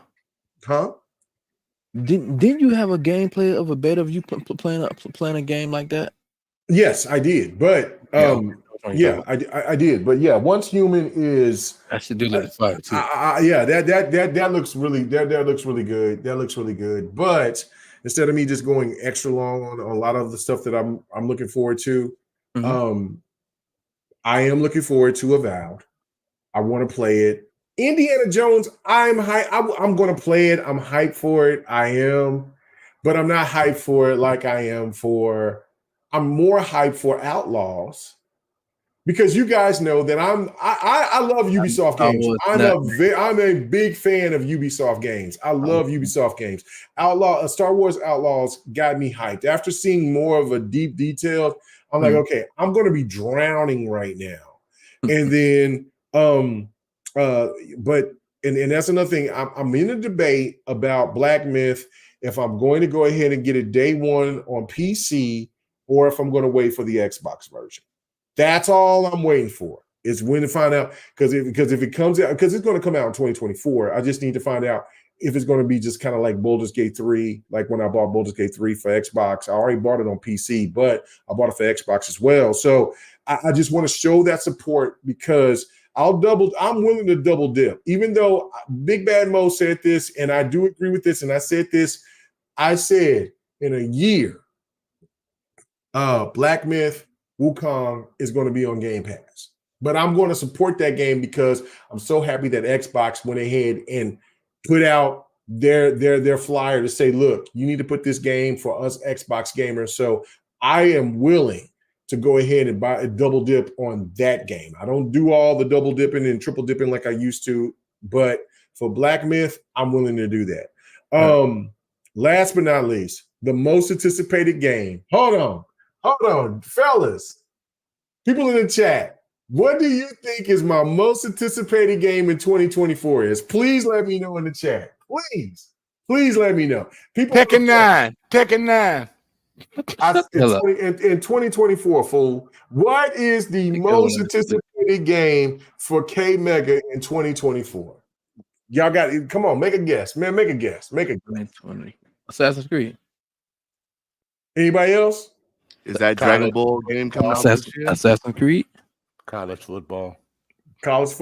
What you got, Ham? What's my most anticipated game for 2024, Ham? If it ain't college football, I'm leaving. Oh my God. Okay, Pixel. What you think is my most anticipated game of 2024? Is that Dragon Ball game coming out this year? Yeah, it's coming out this year. Yeah, October 10th. Okay. All right. What's up? Close on all levels, but Yobi got it right. Assassin's Creed. Baby. Okay. Assassin's Creed Shadows. Yasuke and what's her name? Yaoni or Naoi? Naoi. Naoi? That's it. Naoi. I'm getting the shut the fuck up edition of that. You're going to have the black gentleman and the Asian female right next to the black gentleman from Battlefield 1 and Hayachi and Kazuya. Right there. Those statues is going to be right there. Right there. And when I come back, no question. No question. Ain't no question. That is my most anticipated game, bro. I love Ghost of Tsushima. When Ubisoft showed me the deep dive of their content and what they're going to do, I get a little bit of tension with the Ghost of Tsushima, plus with this big bad motherfucker going in here and just decimating people and putting swords through people's chest and lifting them up. That did show very well. That showed like very impressive. It's over. It's over for me. All I want. You know what I'm saying? But see, Richili, that's 2025. So you know what I'm saying? Of course, South of Midnight would have been my most anticipated game.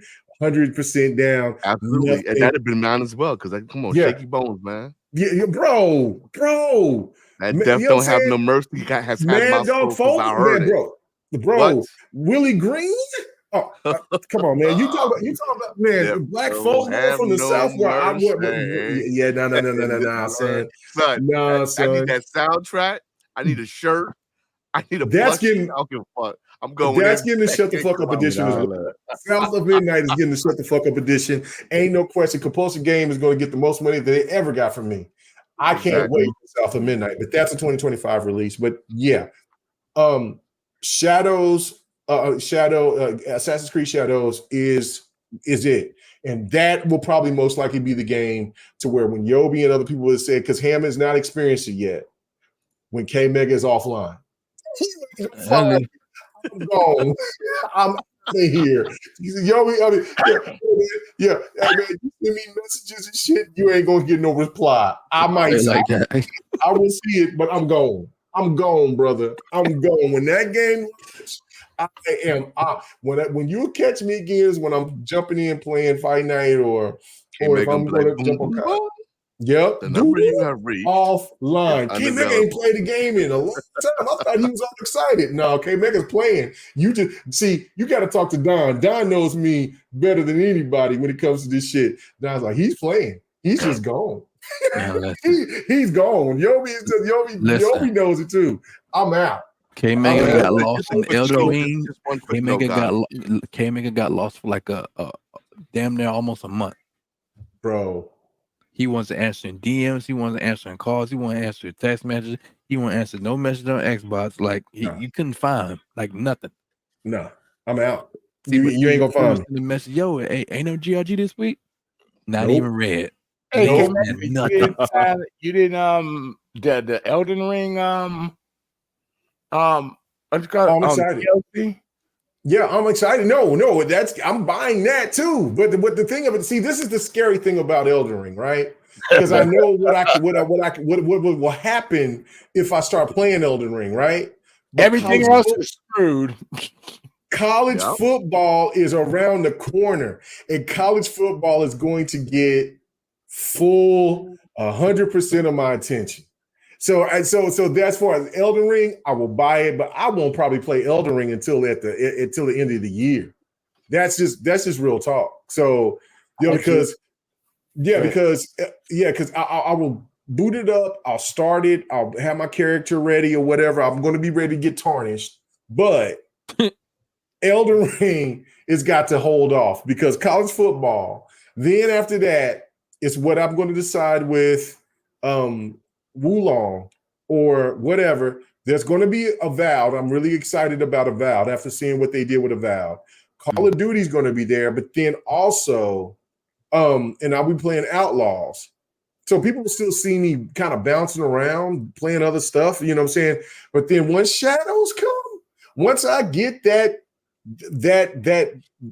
Shut the Fuck Up edition from Assassin's Creed Shadows, Ain't nothing else matters after that. You're gonna put that motherfucker right on your desk and show it off, ain't you? You know, now you know, because ain't nobody gonna see me. There might be a couple of GRGs that ain't gonna be popping off, brother. It's over. I'm gonna be locked. Once I'm locked into the game and nothing matters, it's just me in my gaming space. I just want a game. I just want to enjoy this. You can't bother me. And that's just what, no, you can bother me. I'm not a dick like that. But what I'm saying is like, look, Ham's gonna have to hit me up. It's like, are we gonna do crossover? That's how bad it's gonna get. And I'm gonna be like, oh shit, we got crossover. That's how bad it's gonna get. That's how when I get into a game like that, you got to remind me because I am all in tuned into it like that. So yeah, shadows are gonna be it. So be ready, Ham. Hey, I just researched it, and Mecha Break has a beta coming out. It is a 60-player PvP. Yeah, damn player arena. That's gonna be wild. So I just found up for the beta and everything, dude. And I'm excited. And I'm excited for Street Fighter 2's second season.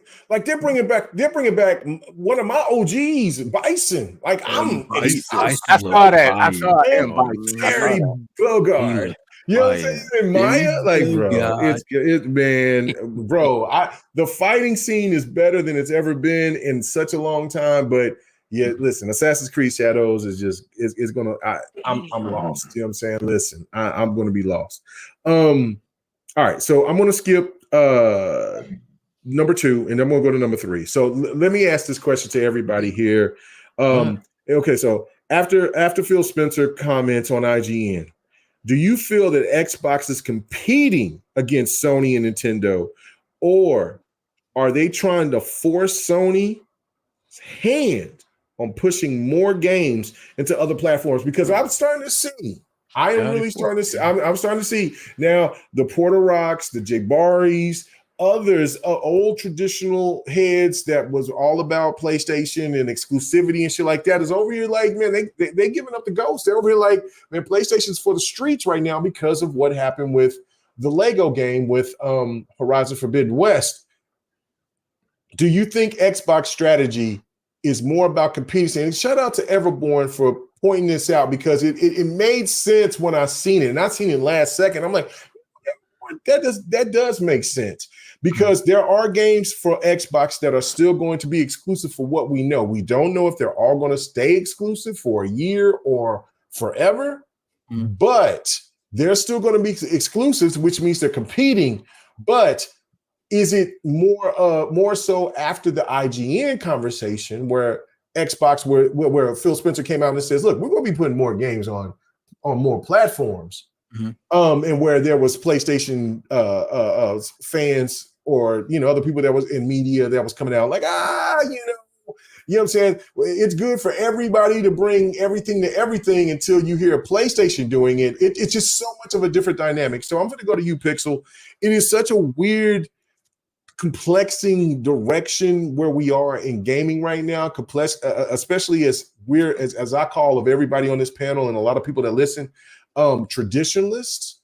Is Xbox competing with the timed exclusive or exclusives, or are they competing with another way of how they're doing it by saying, look, we're going to put stuff out here on other platforms and squeeze the competition to do what we're doing? What's your thoughts on this? So Microsoft they're not trying to compete in the console space, man. I think we can all like kind of admit that at this point, right? Whether you like it or not. As far as I'm concerned, I think it's for them. Game Pass is the exclusive, right? That is the exclusive play. Yeah. So they have. I don't know if what they're doing is trying to force Sony's hand as much as it's more of they know that they can make more money by expanding beyond the console, right? I mean, they've done the numbers, right? Microsoft is all about playing the number game, right? So the beginning of this generation, and actually like towards the end of last generation, when Game Pass first came out, I was saying since then that like Microsoft is trying to win the revenue war. That's what they want to win. They don't care about all this other stuff that we care about, right? And you don't have to like it, but they don't really care about that. They want to win on in the books. right? They want to be Tencent, right? They want to be Apple, right? Those are companies that actually run numerically gaming, right? They get the most gaming revenue. That's what Microsoft wants to do. So Sony sees that and are going to slowly come to the reality that like what they're doing is going to make them end up making the most money. Isn't that the whole point of business? Right? That's what they're in the market for, right? So in prior generations, competition was driven by console. Right? It was driven by like, you need to give me a piece of plastic to play your games on, right? So it's like, chicken and egg, right? You get the plastic, you get the eggs. That's just kind of how it works, right?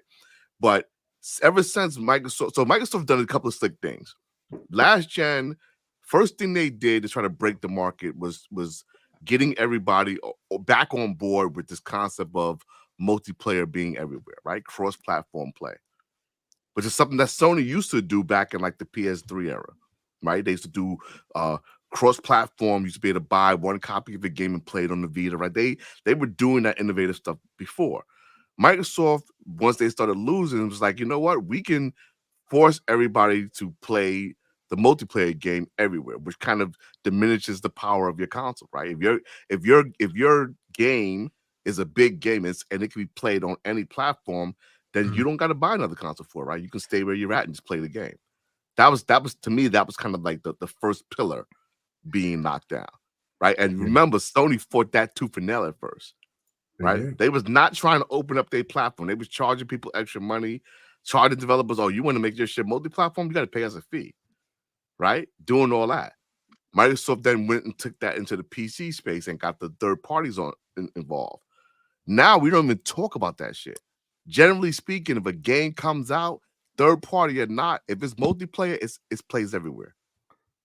Right? They broke that pillar. So next step is like, okay, well, games, if I put games on PC and you play them here and there, let's see how we make money. Sony sees that Microsoft is selling way less consoles, but somehow you staying close with the money. Right? You still pretty competitive with the money. I don't understand how that works. Right? They just had 3 months space. They made $20 billion. $20 billion in 6 months. Sorry, 9 months, right? Three quarters. That's a lot of guap. And that's before like the Activision stuff really came to play. That's before like all their content started coming ahead. So it's, from Sony's perspective, they have to look at it like, we're selling mad consoles, and we've all been saying this forever, even though like the Sony loyalists haven't been realizing what's going on.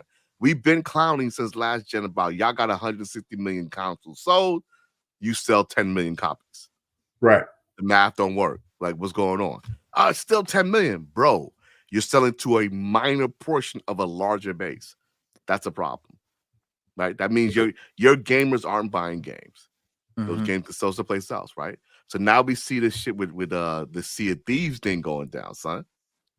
Bro, like, why is Microsoft game? And now, mind you, nobody on the Xbox side was happy about that game going over there. Multi-platform or not, I could accept it, but I ain't down with it because to me, it's a sucker move. But it's not a sucker move to be on top of that chart, son. That ain't a sucker move. That's the money. So, it's undeniable at some point. You see them get this great success by moving this game over there. It's a multi-platform game, whatever. And then you see Sony literally have the most successful game they have all year in Helldivers, a PC game. Right? I mean, I know it came out on PlayStation, but y'all know that's a PC game, right? Right. Oh, no doubt. Game. Like, no doubt. PC first. Y'all just happen to get a taste of it, but that's where it's hot. It's hot on PC. So there's no way that Sony's board can look at that and say to themselves, we should not be doing that because you taking money out of your own pocket. It's really just a matter of time. So, we may all end up being wrong about how this shit worked out, right? Like Microsoft made the first move, but they are, kind of once again driving the market forward, rather Sony wants it or not, because the money is there. And we're seeing that console gamers, you may be stuck in where you're at, but you've seen these dudes want to play those games. there's definitely games on Sony's platform right now that could, if you put it on Nintendo today, they're gonna make money. Sackboy is sitting there. Yep. He gonna make money. Ratchet and Clank didn't sell nothing, right? 1 to 2 million copies on all those platforms. You put that someplace else, it's gonna make some money. Is that on PC yet? Yeah, it came to PC. It runs on the hard drive, but it can run on a standard hard drive. But I think, it's not. I don't really think that Microsoft like intended. I don't think they're playing 4D chess here, where they intended to move Sony's hand as much as it's just the reality of the market, and Microsoft is just chasing the reality of the market. And Sony is often late and behind on these kind of things, and now they're realizing like, yo, there's money in them hills, bro. We got to rethink the way we do this shit. So no doubt. No, I think I think that there will be pain from us, from all of us council warriors in the short term, but we don't control the market, man. The casuals control the market, and the gaming market is mobile. It's everywhere, right? So you got to kind of go with it. Great point. Great points. Sir X-Man, I'm gonna go to you on this one.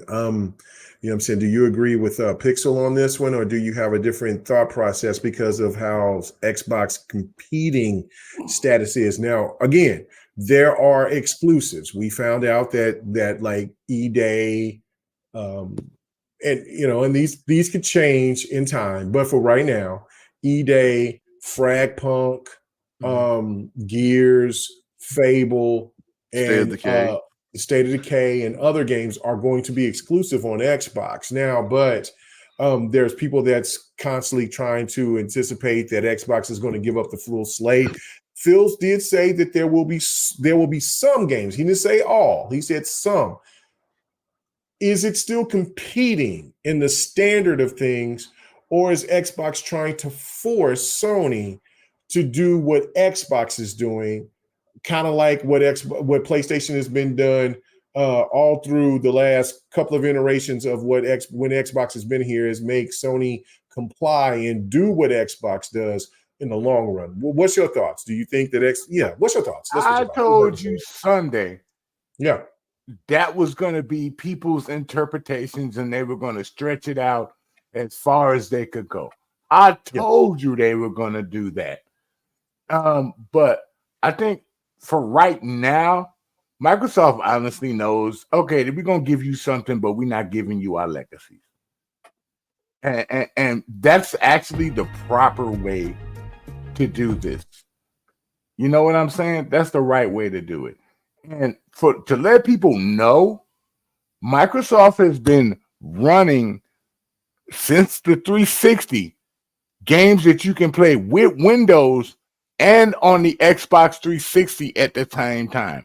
There were like 5 of those games you could do that with. Me and my buddy Corey, we used to cross on PC and the 360 with our friends that were on the 360. So this is nothing new to Microsoft. So, but now they've brought it into a new level, and they've been doing multi-plat games on PC and console. The other people are just behind. So Microsoft has always been ahead of this situation. Y'all know they've always been ahead of the game. Now, I can see some games going over there, and I can respect that. Do what you got to do to make your money. That's how you keep making money. But like I said before, keep your legacies at home. Don't let them go nowhere. Let them stay where they at. Give them some of your other things. If they're starving, go feed them a couple of crackers or a bone with some meat on it or something for a little while. You know what I'm saying? Let them keep chewing at the bit and say, ooh, that tastes so good. That tastes so good. Can I get some more? I'm like, what have you done for me? What have you done for me? If you do the remake on the God of War trilogy, I'd love to play that on my Xbox or PC. Are you going to put that out there? Absolutely. I would play that on my Xbox. To put a God of War trilogy, you ain't got to put the new stuff over there, but give us the trilogy. Let people sample what you had back in the day. Over here, make a start somewhere. If you make a start, maybe Microsoft will throw you a little breadcrumb on something. You ain't going to get the whole slate, But just like you give us a tease, we'll give you a tease. You know? But it ain't gonna start immediately because certain brands are still stuck in their ways. And it's gonna take them a long time to come around. So you don't come around right away. You know, you let them come towards your direction. You be the big dog that you are. You control the narrative. You handle everything. You're in charge now. You're taking the lead. You do what you got to do, Microsoft. You know, and as far as everything else, it's going to be what it's going to be. But don't give up the legacy. Just like Viper wants a legacy to go everywhere for some reason, but he. I know, and Viper coming in here breathing all hard. You can't be coming in here being a perv in here. I know. What the fuck are you what doing, the fuck Viper? is going on here? I'm like, what's going on? Who's breathing? I see Yobi look up like, I'm just laughing. Bro, what are you doing? How much shit do you got to wipe off here that sound like ass right Xavier now? and shit. How much shit you got to wipe off that ass that you It's tended nothing to, but all bro? men on this panel, Yeah, brother. yeah. What are you doing? He just got done. I moving was away. just laughing. I wasn't breathing all hard. I was Oh, well, you Shit, need to nah, just nigga, you laugh breathing. because that shit sounded nasty. I'm over here about to say, well, I made a mistake. No, Nah, you know bro, he you wants. wanna laugh, that was You know he wants. Man, I'm sitting there looking behind me like I'm Olga Pataki over here. Like That's why No, Viper we got a here. guest. We ain't That's trying to why he bring. We came ain't in trying to here. make Right. GRG put GRG on like that. Yeah, yo. See, he came up in here because he wants everything everywhere, including the legacy stuff on PlayStation and everywhere. That's what he wants. Actually, what I want You need to is stop putting words in his mouth. He actually had said that on the shows, dude. What I want is for everybody to put all of their games everywhere and let the hardware do the talking. So let the best place that you want to play have the best hardware. That's what I'm saying.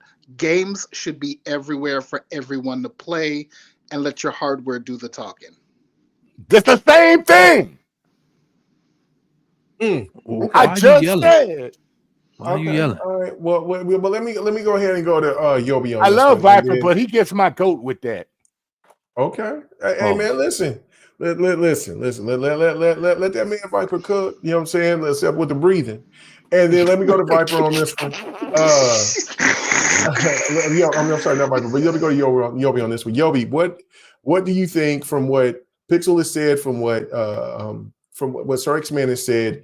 Is Xbox to you competing, or do you feel that they're trying to force PlayStation to fall in line of what their strategy is doing?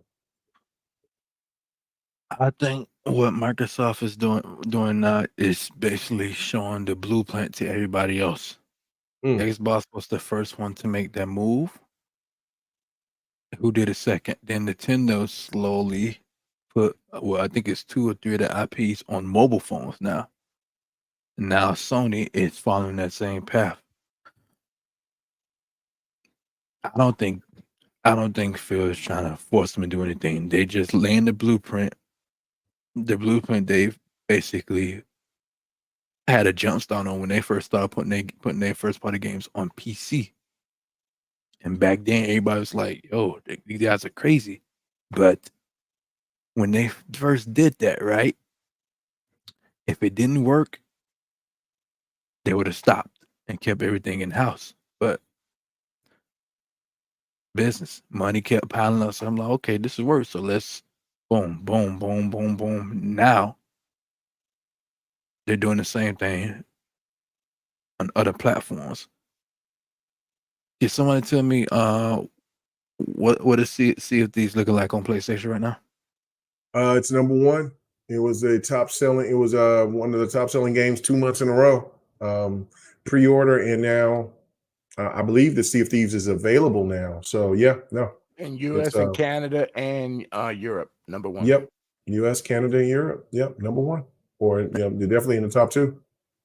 And I feel like that was possible because I think everybody understands PlayStation is starving for in the multiplayer genre. So they definitely needed a multiplayer game to get that started alongside with Helldivers. Helldivers was doing phenomenal. But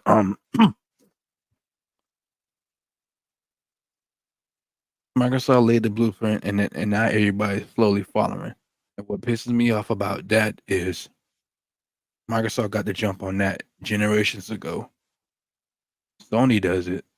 Oh, you got an articles like, oh, Sony taking their games taking that first party multi-player, and now here's why it's good. Yeah, here's why it's good. wait, but you shitted on Microsoft when they first did that, when they brought their first party game to PC. Now all of a sudden it's good, but I know what type of game they playing because Sony owns the media, but it's all good. But to this day, they're never gonna get Microsoft their process. The only game Microsoft their process is for the showcase, so you can't deny that shit. But like I said, Mega, 1, 2, 3, the big three is heading towards one. That's all I gotta say about that. Okay. All right, and another reason why they do it because they're anticipating and hoping that Microsoft will give all their games over to the PlayStation. So that's probably one of the reasons why they all sit there and got to comply.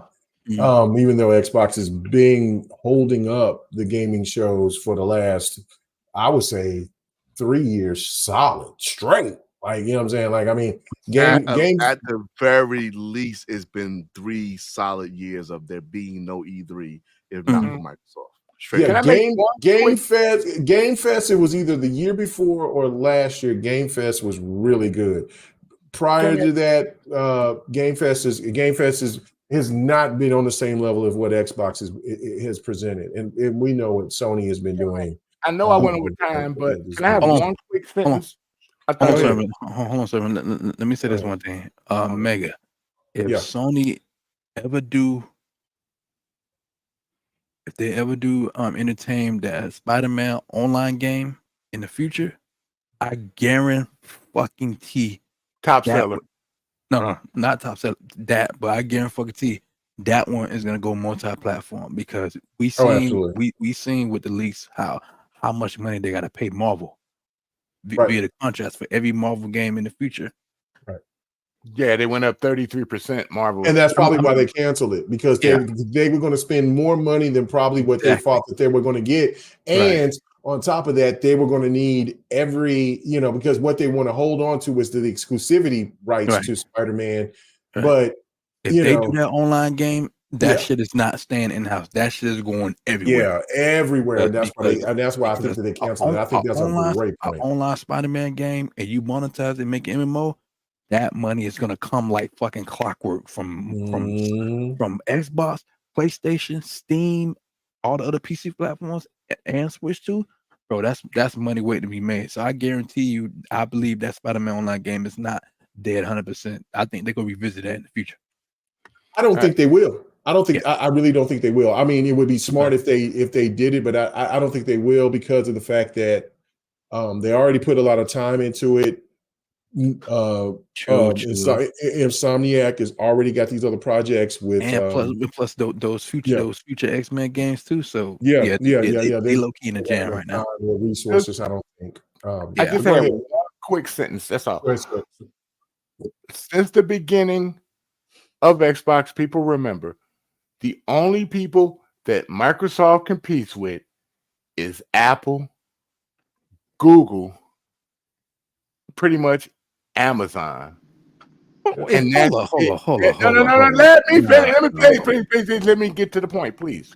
You full of shit because a few weeks ago, because a few weeks ago you were saying that Microsoft could do this to get the stat that put in the final dagger against Sony. Like, come on, bro. That's what I've been telling you. Like, they're not. I don't want Microsoft to put the final dagger in Sony.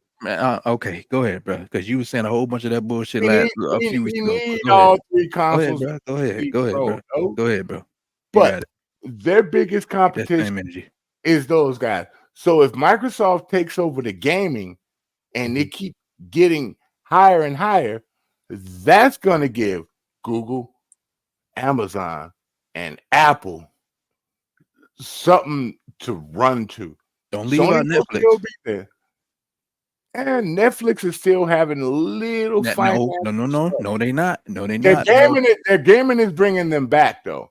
And their shows they're putting out are starting to bring them back. They're getting better structurally. No, they got studio. They working on games. Trust me. Netflix is in the gaming. They coming, bro. I know they're getting back, but their biggest competition has always been those other people: Google, Amazon, and Apple. Those have always been their biggest thing. So if they tap into those market with all those games, and they get to those realms, it's gonna be a problem. And that's all I'm gonna say on that. Okay. You still full of shit. You weren't saying that a few weeks ago, but okay. Oh shit! Yeah, Yobi is not letting down. He wasn't saying that a few weeks ago. Just. You really think I want flagrant? Jesus got Christ! beef. He wants the smoke. I know he is. He wants some old lamb chop. You know what I'm saying? He just won't stop. You was throwing mad shots. Oh, Sony on business welfare with you. All right, they all business welfare. I say that, but the ponies don't pay attention to how much money that Sony loses. I'm getting on the ponies because they don't pay attention. Those extreme PlayStation people. That's who I'm always talking about. Regular casual PlayStation people, I'm fine with them, but it's the extreme people that I'm always getting on because they don't see what's happening right in front of their eyes. Wrong. They do see. They don't talk about it. No. They ignore it because they don't want to face reality. They see that shit. It's the same thing. We're on the same page on that, Yobi. That one, we on the same page. You guys are on the same page on that. Ham Solo, though, I don't know. Yobi look like he wants some old lamb chops. I don't know. What you think, man? This man on standing on business on one. Yobi always coming after me, man. We've been doing that before all the time. We've been doing that. Oh my God, I know that, but I'm just saying. But Ham, what? Because in the sense of competing, the way that we know as traditionalists, do you think that Xbox is still competing, or are they trying to force Sony's hand to do what Xbox is doing, as though PlayStation has been doing for years, is following behind them? Which one do you think? Xbox is competing or not? Or yeah. Are they? Which one? Oh, you're muted. So why did Yobi gotta cook him like that, though? I don't know. Yobi over here cooking, man. I got to. You know what I'm saying? Sir X Man speaking his truth. You should see me and Yobi.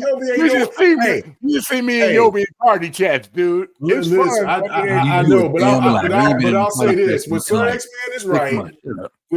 Man is right, rarely. Yobi, I don't see you. So, you know what I'm saying? I got to be on Sir X Man's side on this one. When Sir X Man is right, I don't see the Yobi. Fuck both of y'all. You gave him that Kano. He reached in there and grabbed that heart, bro. That's disrespectful. Oh, shit. All right, go ahead, Hale. All right, can you re-ask the question? Because that shit went wild. That man said, fuck me. Good grief. Anyway, love you, bro. I love you too. You know what I'm saying? That's all right. I'm gonna take care of you in fight night. And not in Jump Force, but in some other shit though, sucker. Anyway. I was saying, Jump Force. You was tearing my ass up at Jump Force. I will get revenge, and you might make me just take a little session just to put Tekken down and get into a session. Anyway, let's get his ass in some Mortal Kombat, Yobi. Let's fuck him up in some Mortal Kombat, bro. You never did play Fight Night. I played Mortal Kombat with him, bro. You never did Fight Night. Why are you talking? I was there, man. Ran Fortnite like nobody's business, man. Wasn't nobody there. Nobody showed up. Oh my God. Okay, all right. Move along. We got topics. I love it. Go ahead. Let me see both of y'all's bastard asses in fight night. Anyway, go ahead. Okay, so Ham Solo. Is Xbox competing, right? Because the old traditional way of how we feel, Xbox doesn't seem like they are when they say that they want to put games on other platforms. Even though we did find out that for right now that there's a list of games that's going to be exclusive. Or is Xbox on this wavelength of trying to force Sony to comply like they have before? Where are you at? This is not the answer that you're looking for. No, I'm just looking for whatever you got to say. But I'm thinking that there is a little bit of both of those things too. Okay, diplomat. And where I'm going with it is, it's like we purposefully made a subscription service that is dope, right? Yes. And we now Microsoft has the ability to put, you know, good games on that service. And I mean, they kind of remind me of the fucking Oracle. Whether you like the information or not, it's the information. Right. And the way I look at like Microsoft and Sony is, man, it really feels like Microsoft's on its Sasuke arc right now. Hey, let's go. Yes, sir. Where it's just like, they're just like, sure, you're my rival, but I really don't give a fuck about you right now. Like, you keep chasing me, you keep pointing at me, you keep calling me out, but I got bigger fish to fucking fry. Right. And you ain't one of them fish. Thank you, Ham. Thank you, Ham. Damn. You said Xbox coming in Sony like that, like, bro, you ain't, man, you a perch. I'm looking for Thank a you, Ham. It's not that I think they're saying that, it's that they already said it. They already said that, hey, y'all think we competing with Sony, but we competing with Apple and Google. You know, the grown folks. Damn. God damn. And I don't mean to like shit on Sony like that, but it's just like different tax brackets, bruh. Right. It just is what it is. You know what I'm saying? So it's just like you can compare silly things, like you can compare like Jokic and LeBron and say which one's better right now. Right. LeBron doesn't give a fuck if you say Jokic. LeBron doesn't care because he already knows he can go literally anywhere in the world and get paid just by being there. Jokic might get noticed by some folks, but he ain't a brand like Michael Jordan or LeBron. I was just gonna say LeBron cares more about hearing what people say about him and Michael Jordan, not about Jokic. Exactly. Yeah.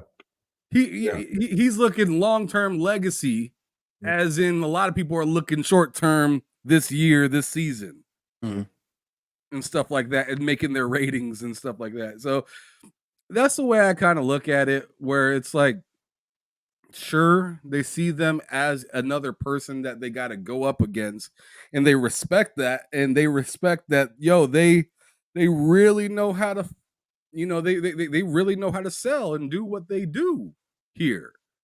But we're not trying to be you, we're trying to create new. And with that being said, 9 times out of 10, you see Sony following Microsoft, even though they're in the lead. And it's weird to see that, but it's just like, do y'all think y'all would have got an update to your subscription service without Microsoft? Nope. Y'all think y'all would have been rocking with Discord like that if Microsoft didn't do it?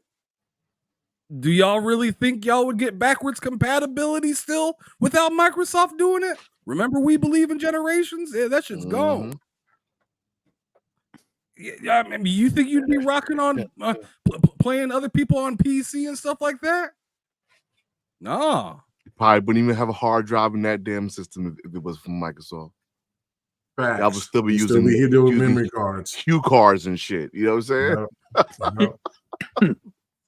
Yeah, so put some respect on all it. I'm really trying to say at the end of the day, and I see Mike Johnson saying also LeBron has a PS5. Yeah, he was gifted a PS5. Tom Brady got an Xbox though. So what are we talking about? Who's the bigger goat out of those two? Has nothing to do with what I'm talking about. I mean, who's the bigger goat out of LeBron and Tom Brady though? Like, I mean, let's keep it real if you're gonna talk about goats, right?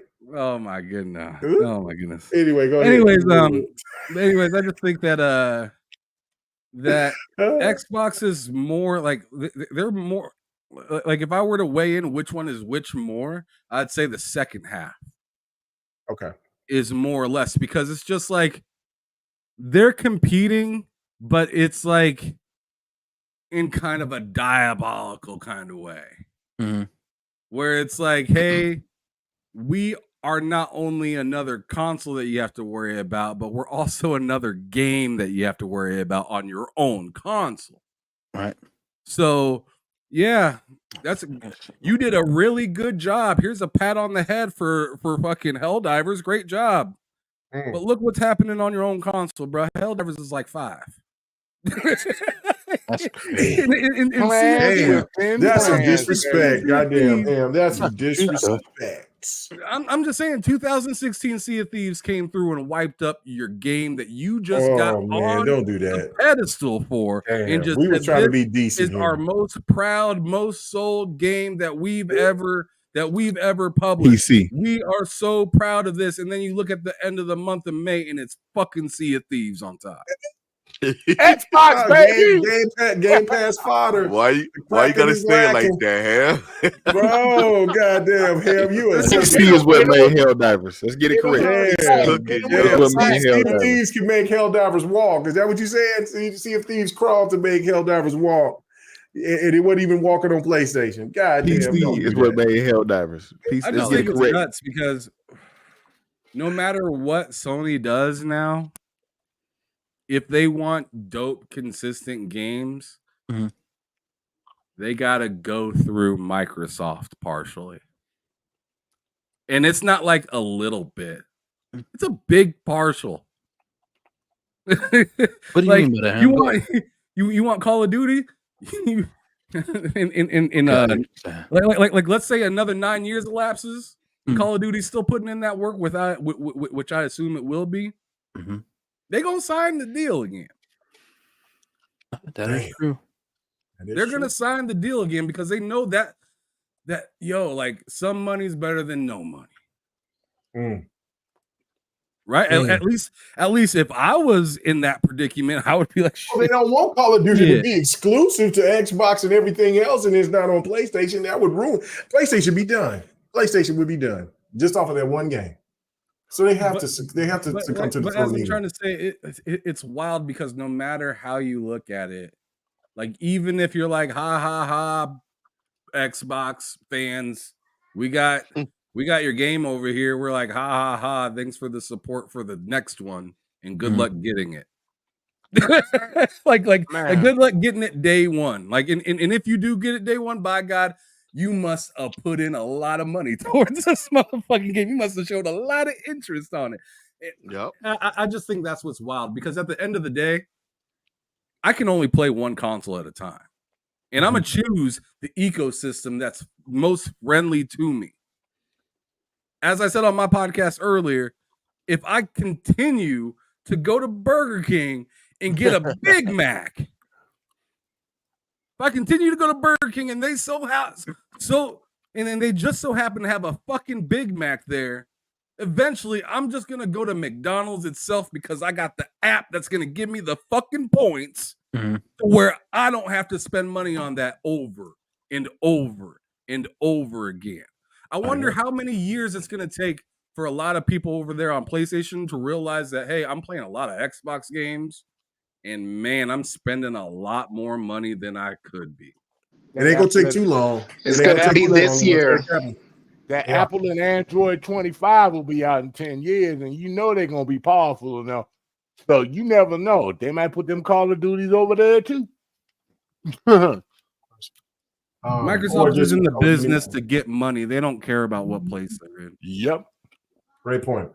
All right, Husky, it's up to you, man. The question is the same like I asked everybody else, man. What is it? Is Xbox competing, or is it a different type of competing, or is it competing at all? Is that they're just trying to make the industry follow what Xbox is doing? Because Ham kind of laid it down. Everybody laid it down well, but Ham just kind of put it in a disrespectful way. Yeah, I put a little molasses on it. Yeah, put a little bit of that hot sauce on it. So what are you? Are you gonna put a little bit of that hot sauce on it too, or you know what I'm saying? Are you gonna kind of fullback and have a different. Ain't nothing sweet and tangy about this shit. No. I know Husky ain't gonna keep it sweet, so I know he gonna tear their ass up. What do you think, Husky? Listen, I'm rolling with Ham because Microsoft feel them as like they're not competing with Sony. Like it's that time they lost the generation they needed to. They lost the generation they needed to compete, and that was the Xbox One generation. They admitted it. So at this point in time, their mindset, their focus is on completely something different than what Sony is doing. They're focusing on those other companies, Tencent, Google, Amazon. They're focusing. That's their competition. That's what they feel their competition is, and we've seen the market shift. And somebody else brought it up. Well, we're following the market. Xbox is the market. Like this whole shift that Sony is doing is because of Xbox. Even though Sony is trying to be petty about how they do the stuff, we're putting our games everywhere. You got the Horizon Lego game. When has a Lego game missed Xbox? Never. Literally can never. Somebody ever. Thank never. You. So why is Horizon Lego or whatever it's called? Why is it not coming to Xbox? That's just Sony being fucking petty. And it's like that shit go come back to bite them in the end. Y'all already struggling when it comes to multiplayer games. Granted, y'all winning the console war.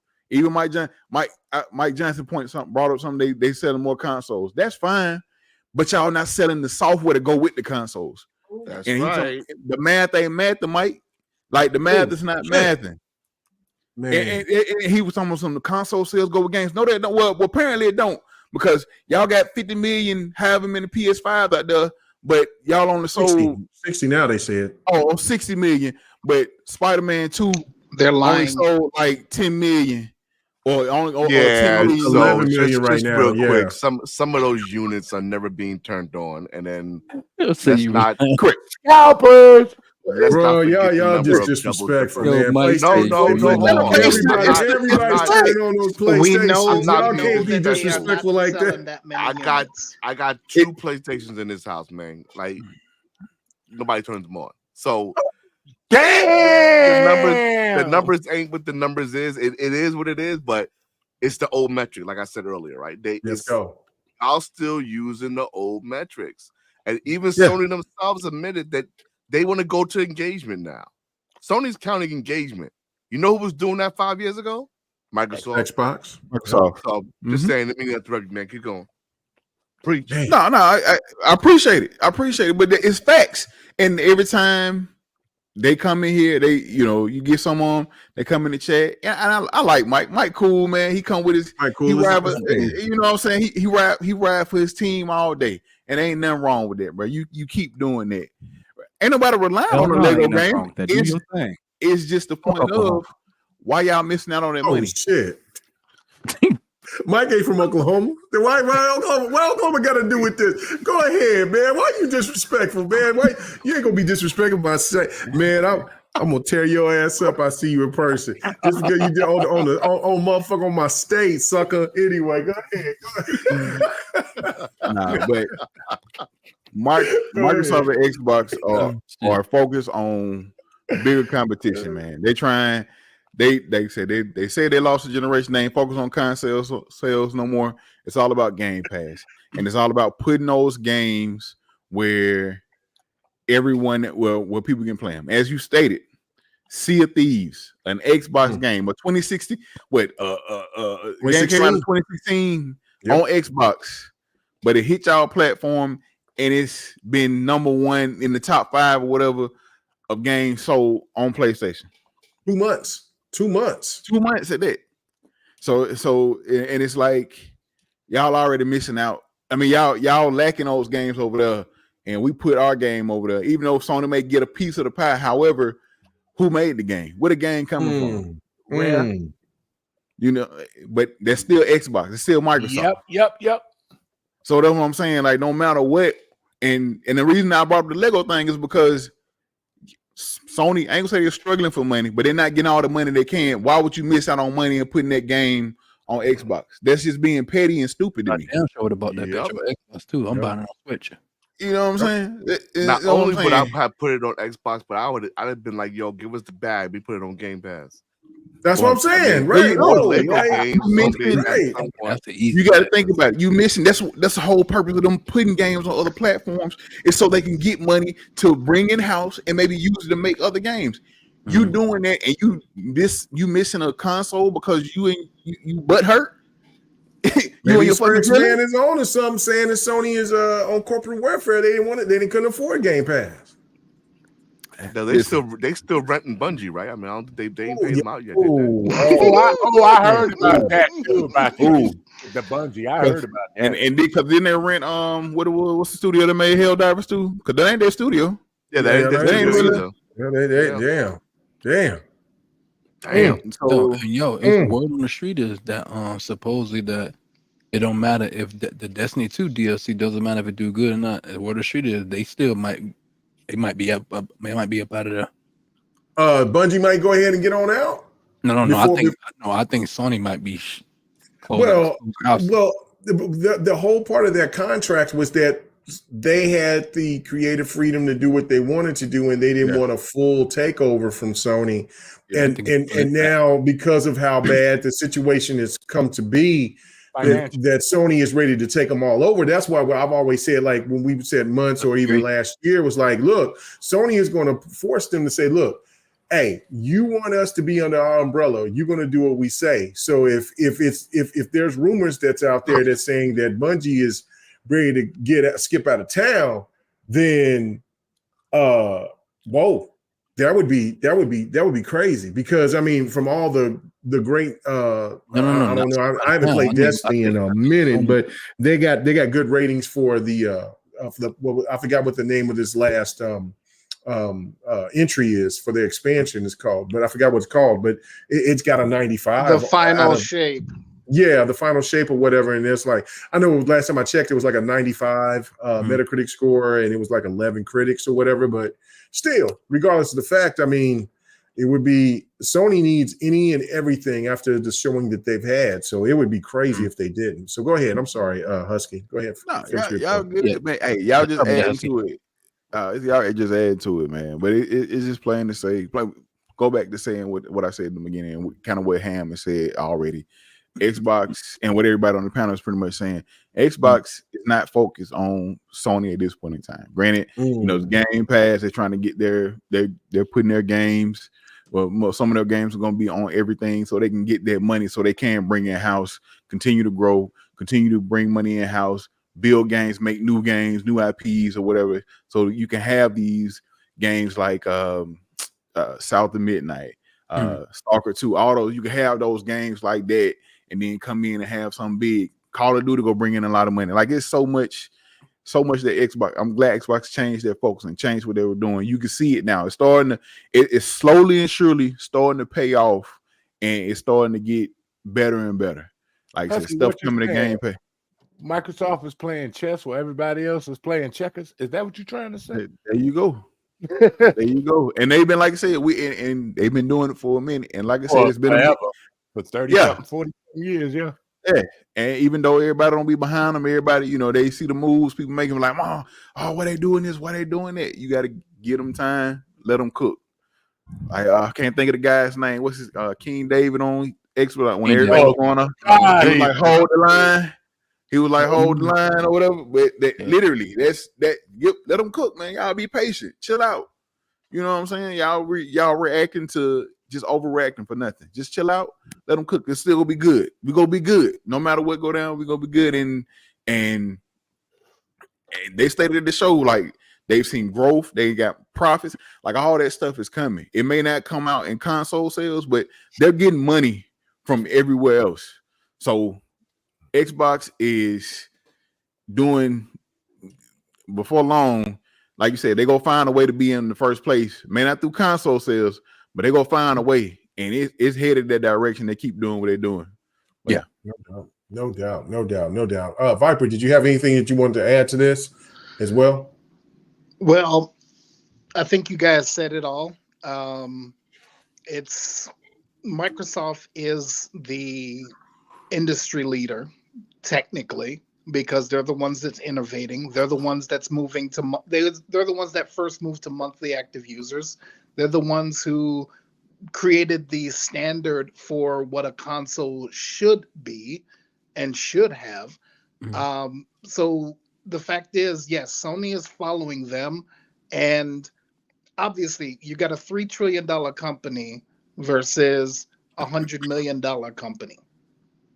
So you tell me who's following who's being much more who who is actually much more successful in what they're doing, and who is actually being innovative and pushing the industry forward.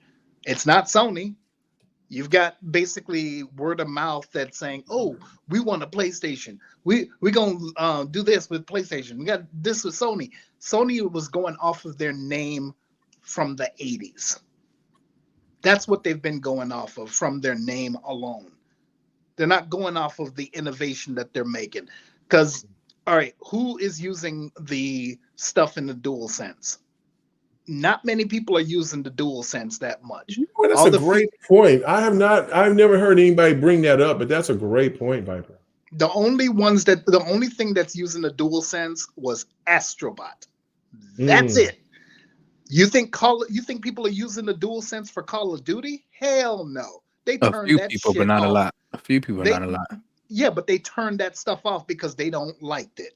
The force feedback that it gives you, no, they hate it. When your gun jams up, they don't like it. They turn that shit off immediately. Yeah, a lot of people want to use it, but a few people are. Oh, yeah, a few. But is that few going to cause the majority to move over to that? No. You've got some people who was using the Kinect. Do you think the majority of people are going to be using Kinect because they didn't like it? And that's why they stopped making the Kinect. So when it's just a few people using it, that doesn't necessarily make you the innovator of things. You're just maybe be the first person to start it. But if it doesn't catch on, then what's the point? Well, the first Kinect, it was highly successful. It was because of Xbox's silly ass notion of trying to force people to get the second Kinect. Exactly. Is what killed Kinect. If they just made it an option. You're saying exactly what I was going to. Yeah, they gave the option that it would be different. They're forcing people to do stuff. So the fact that Microsoft failed at the Kinect 2.0, what does that tell you what Sony's going to do with all of the things that they're doing here? Look at VR. They're trying to force you that shit cooked to have VR 2. They were forcing you, and they're shoving it down. You spend all that money for that goddamn PSVR 2. Exactly. No. They absolutely misjudged the room with that one, because even people like myself who purchased the first one, I didn't buy the second one because you threw out back and pat. You're not exactly. There is no console that can come out right now and try to tell me some BS about why you can't have back and pat. And then you see what they did with their PC version. Like Sony be doing stuff that, to me, they don't want no money. Like everything's a half measure. Everything's a half step. Like we know they feel like they're just they feel right. Yeah. I think it's more of the thing that because they're in this mode of where because of how successful the PlayStation 4 era was for them, that they got this mindset that their shit don't stink. And they forgot about the PlayStation 3 era completely. Yeah. And what got them to be in a position of where they were with the PlayStation 4, because they were hungry. Now, because of the success, and then because they're kicking Xbox ass in console sales, while Xbox has already been pivoting and making other directions since 2016, they still feel and also it's no different than how, if you watch politics and things like that, when you got somebody that's all in your ear telling you how great you are, this, that, the third, but then yet you lose an election, or you this, whatever the situation may be, you tend to start looking and saying, whoa, what did we do wrong? Well, the fact of it is that you had too many yes men and women that was telling you that you was doing great, instead of telling you what your problems were. If out of all the things, not the gypsy bots, as I call them, or people call them pony bots. Gypsy bots? What the hell? I call them gypsy bots, because they'll be, if Xbox keeps funneling the games that they are doing today, like what we've seen, they will be coming right back and on Xbox's dick, just like they were back before. So they're gypsies. They just don't, you know what I'm saying? Not no disrespect to gypsies, but gypsies move. So they're gypsy bots. They don't know where they want to be. I just seen somebody like Vinny. Vinny is over here. At 1 minute, he's like, I'm done with Xbox, I'm PlayStation. And now he's over here. Well, I'm just going to where I want to go. I just want to go to PC. No, you just don't know where you want to go because you listen to the wrong people and you forgot what your loyalties are to yourself. And as a gamer, it's only where you feel more comfortable. For a PlayStation fan, they feel comfortable with PlayStation games. They're not going anywhere. For a PC gamer, they feel comfortable with PC. They're not going anywhere. Same with Nintendo, same with Xbox. When you out here and you especially want to try to be a content creator and you're out here trying to solicit yourself instead of being real, you will get caught and you will be exposed. That's why I'm still here, and that's why a lot of them aren't. This is because it's like this. Good, bad, indifferent. It's just no different than a sports team that you love. You are not going to win the Super Bowl every motherfucking year. So, but are you still going to be loyal to that team? So it's just the reality of it, and it's sad. But I'm sorry, Viper. I you know what I'm saying, what Pixel said was absolutely true, and it just makes me sick to my stomach how so many people just flip flop and change just on the fly for engagement instead of being real about the situation here. Oh, I understand. And also, let's even go even further. What was they doing with the portal? Seriously. Right. Explain what they're doing with the portal me. is trying to cheat them council cell numbers because it is a useless Facts. device. Facts. And I know that my boy John Wolf will try to tell me otherwise, but I'm sorry, my man. I got 3 other handhelds that can do the same thing and more. So nah. So the thing is, like I'm saying, it goes right back to the forcing of things in the industry because, yes, I understand that Microsoft was forcing things a long time ago. Some of the mistakes they learned from. I know that Microsoft may repeat those mistakes again in the future.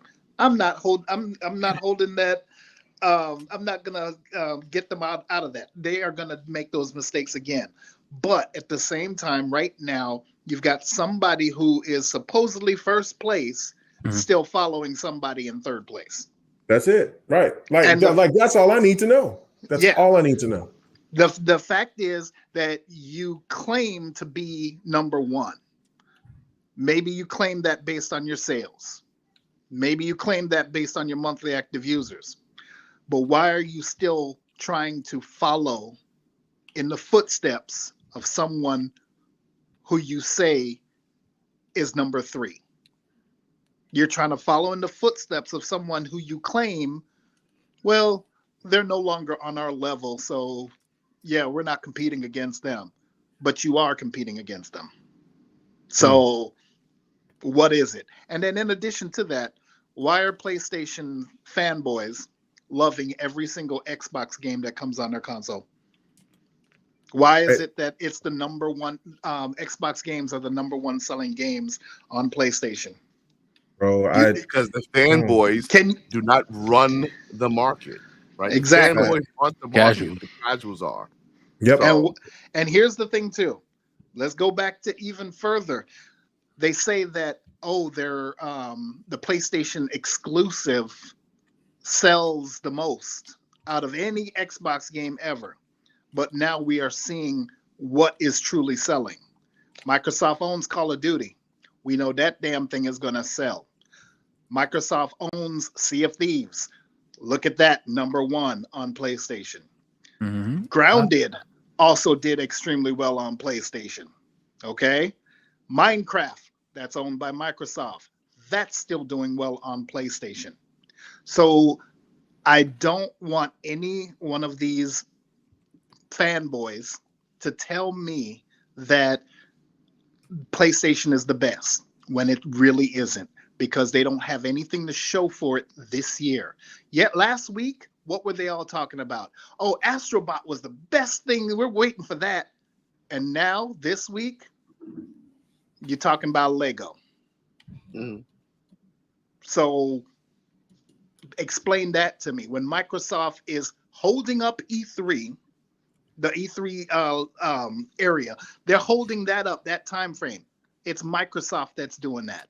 Mm-hmm. It's Microsoft that's innovating in the industry. Yes, Nintendo is also the innovator of a lot of stuff too, but it's Microsoft that's pushing the industry forward. Sony is trailing far behind. It was Microsoft with the internet infrastructure for Xbox Live. Then Sony decided to come out with PlayStation Online. It was Microsoft with the hard drive, but of course, like I said earlier in the chat, Sony did have a hard drive for PS2 for Final Fantasy XI first. So, you know, but Microsoft said it's standard in every single system. It was Microsoft doing all of that, and it's Sony just still trying to catch up. Game Pass was first, and then of course now Sony wants to say, okay, PlayStation Plus and PlayStation Now put together, it's our new PlayStation Plus. So, yeah, I'm just saying that when Sony wants to say that they're the market leader, we know who the true market leader is, and it's Microsoft. There's no doubt about that. All right, so let me go ahead and get to because I got two topics. I want to get this one. This next topic should be short, and the last one, I can't wait to hear what everybody has to say. And I'm going to go to you on this one first, Husky. I should wait for the last topic to go to you, Husky. So I probably will do that. But 2025. You know what I'm saying? Nintendo is supposed to be coming out with a new console with the Direct is supposed to be, coming out here. We're supposed to find out what Nintendo's coming, big rumors about Metro, oh my goodness, why I can't think of the name of the game right now. Samus, her game, Prime. Metroid Prime. Yeah, Metroid Prime. Supposed to be coming.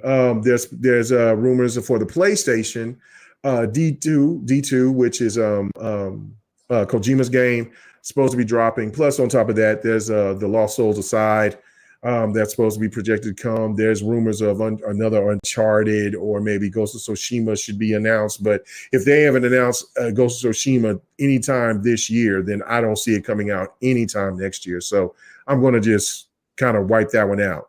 But then when you get to Xbox, there's rumors that E-Day, South of Midnight, Doom, Clockwork Orange, you know what I'm saying? Clockwork Revolution.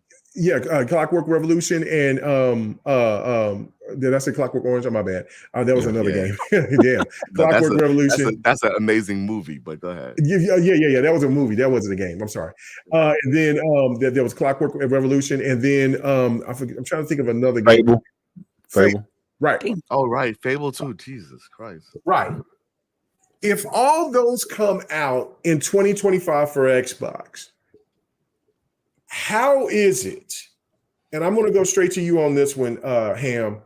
How is it that PlayStation or Nintendo can come out with anything other than Nintendo coming out with a new console and with Metro Prime 4 or 5 to actually compete? Because even if Sony comes out with a new Uncharted and Death Stranding 2 and a couple of other smaller titles that they're coming out, like Sony would have to come out with another God of War, the Spider-Man game that they're thinking about, the Spider-Man Venom. That's an extension. That's on the same wavelength as what Miles Morales is. That is just a full-fledged, juicy DLC. That's all that is. That's all it is. That's okay. That's okay. Right. DLC is great, but yes. No. But can we actually say if they come out with a slate, if Xbox come out with a slate like that, can they be fucked with in 2025 out of the big three? We're talking about Nintendo now. That's going to be put on suspect because of what Xbox is going to be producing if these games come out in 2025. Is there anybody that can beat Xbox next year? No. I find it unlikely. Like if you're talking about in like sheer interest and amount of game. Yeah. But I mean, those fan bases are already pretty solidified. Yeah. I feel like I'm more or less just talking about for this generation, and I think what Xbox can do is gain more notoriety, but I don't see how they're taking away too much thunder from Microsoft. I mean, not from Microsoft, from Sony or Nintendo, more or less Nintendo. Are you sure about that? Are you sure about that? I think so. I think there's a lot of people that are pretty cool with their PlayStation, but as I'm saying, I feel like Xbox will just gain more interest while those two will stay the same. I don't feel like they're gonna go down. I just feel like Xbox is just going up. I feel like a lot of PlayStation and Nintendo people are very fickle when it comes to like moving around or like being told what to do and stuff like that. But I think once the games just roll in, they'll still have their PlayStation and their Nintendo, but they now might also have an Xbox. That's all I'm trying to say. I don't think anybody's going to go out and sell their PlayStation and say, "Oh, I'm getting into the Xbox." I'm not saying that, but I'm just saying game lineup for game on game. That's what I'm saying. And you know what I'm saying? Game on game, really like and Nintendo or PlayStation fuck with that lineup if Xbox is dropping that type of heat. I answered that right at the beginning. Like I said, I don't really think that any of these guys. If we're just talking about if you're in particularly just talking about, hey, Xbox versus everybody else, competition, how are y'all doing game wise and everything like that? Like what's the health looking like? Are you guys looking like you're dying? Are you guys looking like you're up and you know, ready to serve turkeys to the town like you fucking Nino Brown? I think they're more on the turkey side. You know what I'm saying? I feel like they're more on the Nino Brown on their Nino Brown arc right now, where it's just like, I'll work with whoever, but just remember who's running shit. You know what I'm saying? Man. I mean, that's my opinion. I think Nintendo and Sony's fine, but this is one of those times where it's just like, it's my moment. Go take a seat. Okay. All right. Let me go to you on this one, Husky. Like, I mean, because I don't know, man. Like, we're talking about potential. Like, there could be a delay at any moment, but for right now, and I seen what Killer Brill brought up. He said what he heard. He didn't think that Cobrill,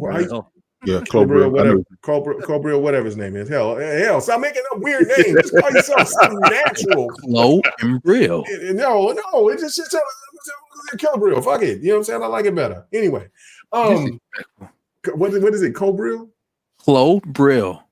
Oh man, stop. Like Clo Brill. That shit weird. I like toilet bowl or something like that, right? Yeah, that is Cobrill. Is that how you say it? Clo. CLO. Clobrill? Yes. Yeah, Clobrill, exactly. Yep. Man, I don't even like the way that sounds. Man, Clobrill. Anyway. Damn, I ain't trying to be disrespectful. That's your band. That's your name. You gotta see your tagline, man. Yeah. Let me be country. Anyway, let me be country. Anyway, so my thing is this. He said that he didn't think that Gears was from what he heard, he didn't think the Gears E-Day was going to be coming out in 2025. There is no question, though, that South by Midnight, and I didn't even mention South by Midnight. South by Midnight, Fable, Clockwork Revolution, those games right there is coming out. And I'm going to put E-Day on there because Xbox is not dropping games 2-3 years away from their schedule. They showed E-Day for a reason. For a fucking reason. State of Decay could very well be there as well. That's what I'm saying. I was about to say State of Decay might be there. We don't know yet. See, that's what I'm saying. So when you look at that, Husky, see that lineup. Okay, let's just say that Nintendo brings out Metro Prime. Everybody's been asking for Prime, right? They've been like, listen, we need it. And then they bring another Mario game, or maybe let's say another Mario Kart, something like that. Like, Nintendo's going to come with some fire. We know that. And then PlayStation gives you Death Stranding 2 and another one of those titles, which is looking like I will even throw in. I don't see it yet, but I'll just throw in Ghost of Tsushima 2. And no, Wolverine ain't coming out yet. I think Wolverine's 2026. But let's but I think the Venom game's gonna come out before Wolverine. But let's just say Venom and Wolverine comes out. Now when you're looking at that, we're talking about a massive 2025 list of heat. Out of that list, who do you think is going to come out of there on top? So if we're talking just sheer amount of game stuff that's coming, it's gonna be hard to beat what Xbox putting out next year. Hell, it's hard to beat what Xbox putting out. Like Xbox, this is Xbox year, right? This is also Xbox year. You look at what's coming. You look at what's coming in the next few months. You look at what's gonna be coming out for the rest of the year. Xbox got it. Like even next year. Let's talk about Sony. Like I know Mike said, wait till September. Listen. We talked about we did this last year with Sony and their showcases. They're gonna have another one. Let's wait to this. Let's wait to this. Listen, I ain't counting Sony into nothing until I see. And even if they do show something, like even if they don't show Ghost of Tsushima 2 this year or whatever by before the end of this year, I don't think it's coming next year. It's gonna be 2026. Same thing with Wolverine. I really don't think or see Wolverine coming until 2026. Like we may get the Venom. We may get the Venom game. That we may get that. We may get that next year.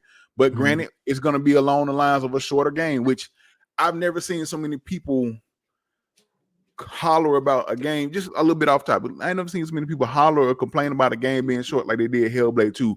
But Miles Morales was about the same length. Same length. No doubt. That should have been great point, Husky. Great point. Don't get me wrong. Juicy DLC, and y'all know it. I love Miles Morales. I enjoy Miles Morales. How much was because I bought Miles Morales, but I can't remember. Was it $60? It was full price. No. It was like 50. It was a full price. It was like 50. It's extended deal. It's standalone. So it was the same price as a Hellblade, or was it more than Hellblade? I can't remember. I think it was the same price as Hellblade. Okay. I remember dropping 50. Okay. Yeah. So, but I'm saying people were complaining about how short Hellblade was, how much. Why they did it? Miles Morales was the same thing, but y'all ate that up, and I ain't hear no complaints about that. You know what I'm saying? I complain. But as far as I like, just overall, it's Xbox, man. For like, let alone like if Fable, and I have complete faith in Playground Games. It looks good from the preview. Fable is gonna be freaking amazing. I'm a Fable stan. Like I love Fable. Fable is gonna be amazing next year. We got Fable, South of Midnight. Listen to me, like. You got my hands up to testify. Listen, come on. What they showed, there you go. Like it's so much that Xbox has in line that we've seen gameplay, State of Decay 3, so much, man. Doom. It possibility we may get. Doom is next year too. Jesus. Oh no, we forget my Blade. No, Blade ain't gonna come out probably next. Probably 20. Hold on. I think that'll be. Hold up. Let me make this point, Husky. Yeah. You know why there won't be no Ghost of Tsushima or Wolverine? Is because we was having this discussion, I believe, last weekend, is where Sony's going to get those marketing rights to Grand Theft Auto 6. Grand Theft Auto 6 comes out next year. Sony will not dare fuck around and find out by putting their games out when Grand Theft Auto 6 comes. Oh, nah. That's one of those ludicrous games. You know, you got to move, bitch. Get out the way. Like that's right. That's what Xbox is like. Fuck it, we coming. We don't care about. We don't care about. Xbox can drop COD on the same day because it is what it is. You know, that's right.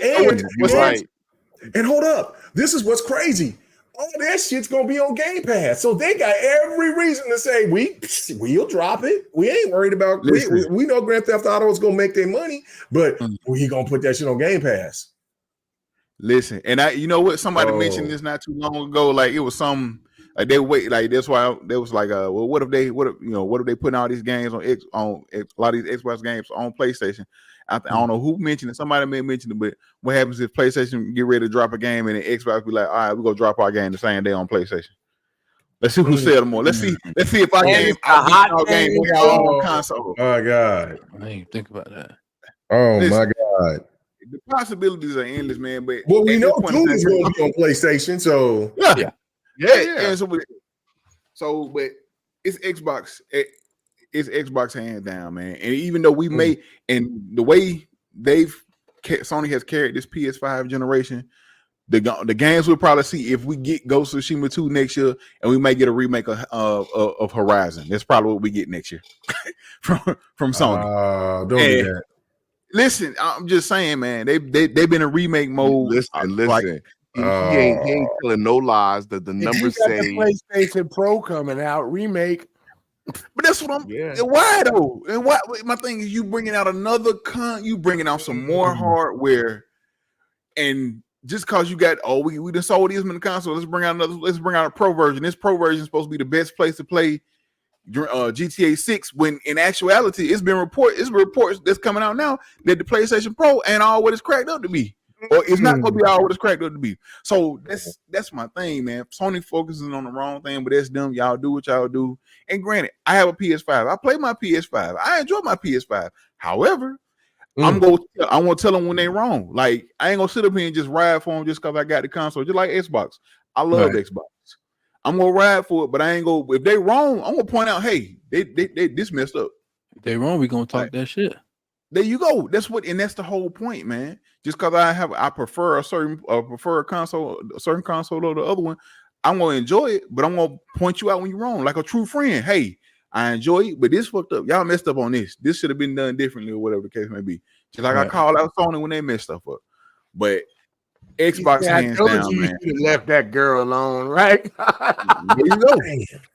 Damn. You know what I'm saying? But it's Xbox all day, man. And then on top of that, like Brandon right now is saying we got a Valve coming out this year and Indiana Jones. What happened if Indiana Jones slipped to January or February next year?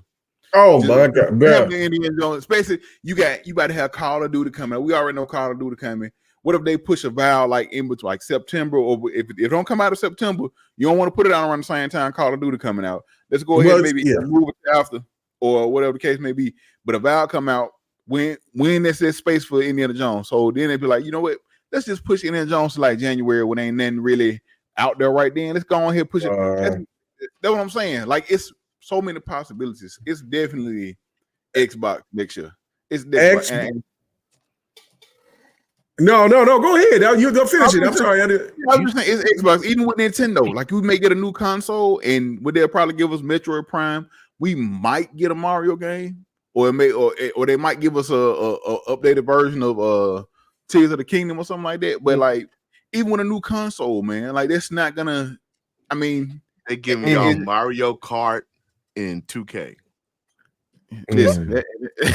Y'all know the new Switch is also gonna have Hi-Fi Rush on it because that'll be a powerful system to sell it. Right, it'll have Hi-Fi Rush and Call of Duty. Microsoft is like, Microsoft gonna be cooking, bro. That game. But all them games came from what though? All them games came from what? Microsoft. Microsoft. So it's still at the end of the day, you just cause you planning on that hardware. That software came from a publisher or came from somewhere, and it came from Microsoft. It's Microsoft, man. They cooking, bro. They out here. They cooking breakfast like it's like your grandma cooked back in the day with them biscuits, grits, grandma's breakfast. Grandma and great grandma's breakfast was so good, bro. I slapped the shit out of anybody that make breakfast today. They're like, bro, like, because y'all what did y'all do wrong? Why it don't taste the same? Why? Oh my God. They out here cooking, man. Just they out here cooking. That man said he's looking like great grandma and grandma breakfast, boy. Hey man, the Xbox is cooking. Damn. Oh. All right, so let me go. Let me go to you, Sir X-Man. Man, like, listen, who you got out of the big three coming out next year in 2025 when we hear about some of the lineups that's going to be coming out from both Sony, Nintendo, and Xbox, man? Does it look like that Xbox is going to run away with it? Like, I mean, we're just going off of namesake of what we've heard that potentially could be coming out next year. Would Xbox take it? Would have a year to where they would outdo Nintendo and Sony? Do you think that could happen next year? Are you muted, Search Man? Sorry about that. Microsoft is a very methodical company. They make plans with their plans upon plans. So I got a feeling Microsoft is planning their strategy so well, no one knows what is coming. And when it comes, I think it's going to hurt a lot of consoles. Nintendo in their own world, they're going to do what they're going to do. You know, Nintendo's been forced to make a more powerful console because they realize it's time to get deeper into the game. So that's on them. What Sony's going to do, I'm going to be honest, I have no idea. I don't think Nintendo was forced to make a powerful console.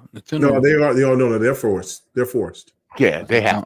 They're like, I mean, hold up. This is Nintendo we talking about. What we talking about? They want that Grand Theft Auto 6. They want those new Maddens. I'm not saying they don't, but when you say powerful, let's tone it down a little bit. Oh, okay. Make a more modern console, but powerful. This is fucking Nintendo. Right. More powerful than what they have. They can sell for you. More powerful than what they have now. Okay, there you go. That's how I should have phrased it. Okay. Clean that shit up, motherfucker. Shut up, Yobi. Pixel said, clean that shit up. Damn. You gotta pull it back a little because Nintendo ain't about that life. They don't give a fuck about that. They don't care. Nah, they don't care about that. They got you. They got you. They saw what happened with Wii U. They got your unborn kid. They're ready to step it up a little bit more because they've been they've had that console for 8-9 years, while every other console's been going through new generation after the next generation. So they know it's time for them to advance, so that at least they can get more modern games on their system. Get some of those AAA games. So they have to step it up. You know what I'm saying? Everybody knows that. We've all known that. So it's time for them. And when Nintendo does it, I'm going to be real. When Nintendo does it, they're going to do something that's going to shock everybody. But that's Nintendo. They do that all the time. You know, just don't bring back that Wii U with the little handheld thingamabob. It was fucking stupid. I know, right? It was fucking stupid, bro. I thought that shit was an add-on. It was like, no, that's a whole new system. I was like, what? That thingamabob is still more reliable than that little PlayStation slate they got though. God damn. Damn.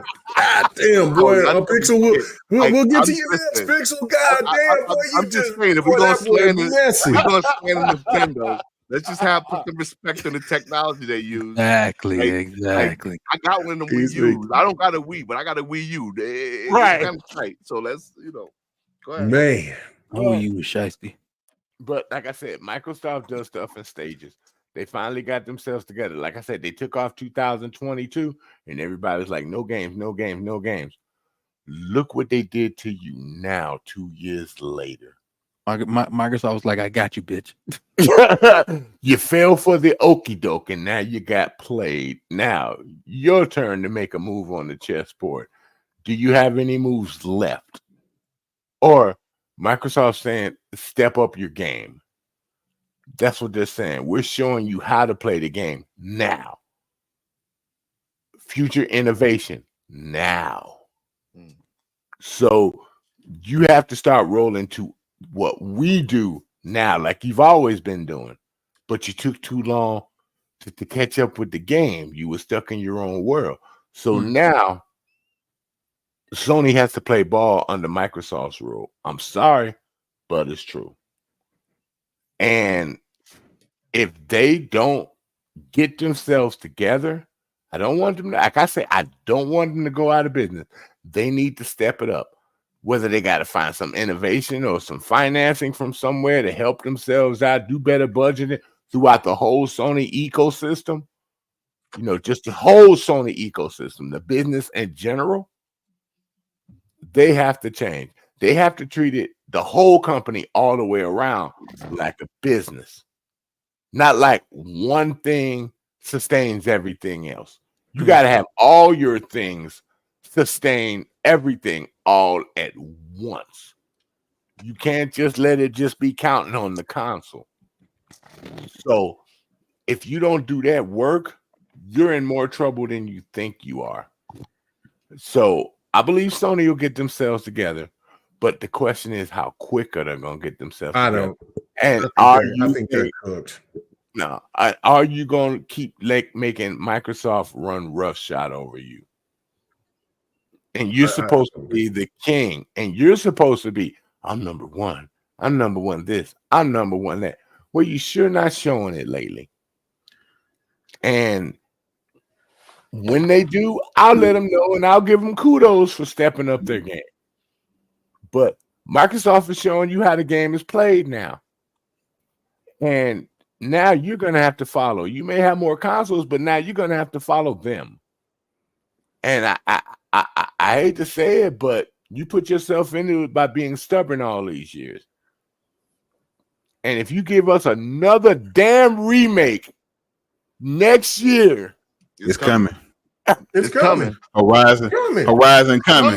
Horizon or Uncharted, one of the two. It's coming. You are burying your own grave. When Microsoft is giving you fresh games every single year, and even up to 2026, and they got games you don't even know about coming in 2027 and 2028. How you gonna catch up with that? How? You definitely gonna have some backing. You better work out a deal with Amazon or Apple or something like that to help you, like Microsoft helped Apple back in the day. Got screwed over, but they helped Amazon back and Apple back in the day. You got to figure out where you can get that technology up, because your multiplayer, you have not been investing in servers. You haven't been investing in infrastructure. You have not invested in your online. You know, your stuff is so behind over there and your infrastructure. That's why you can't do multiplayer games. But you brought that upon yourself. So you also got to step that game up along with bringing good game, new games. Well, they are bringing those online games. It's just that I don't know how people are receiving them. They still haven't. Their infrastructure still ain't. I mean, we'll see what own games. I hope Concord does well, but remember, Bungie has its own service, so you ain't got to worry about Bungie. You know, they're gonna do it. But that's not a Bungie game, though. No, but I'm talking about when they come out with Marathon. Bungie got their own service. All I know is going to be on Steam, though.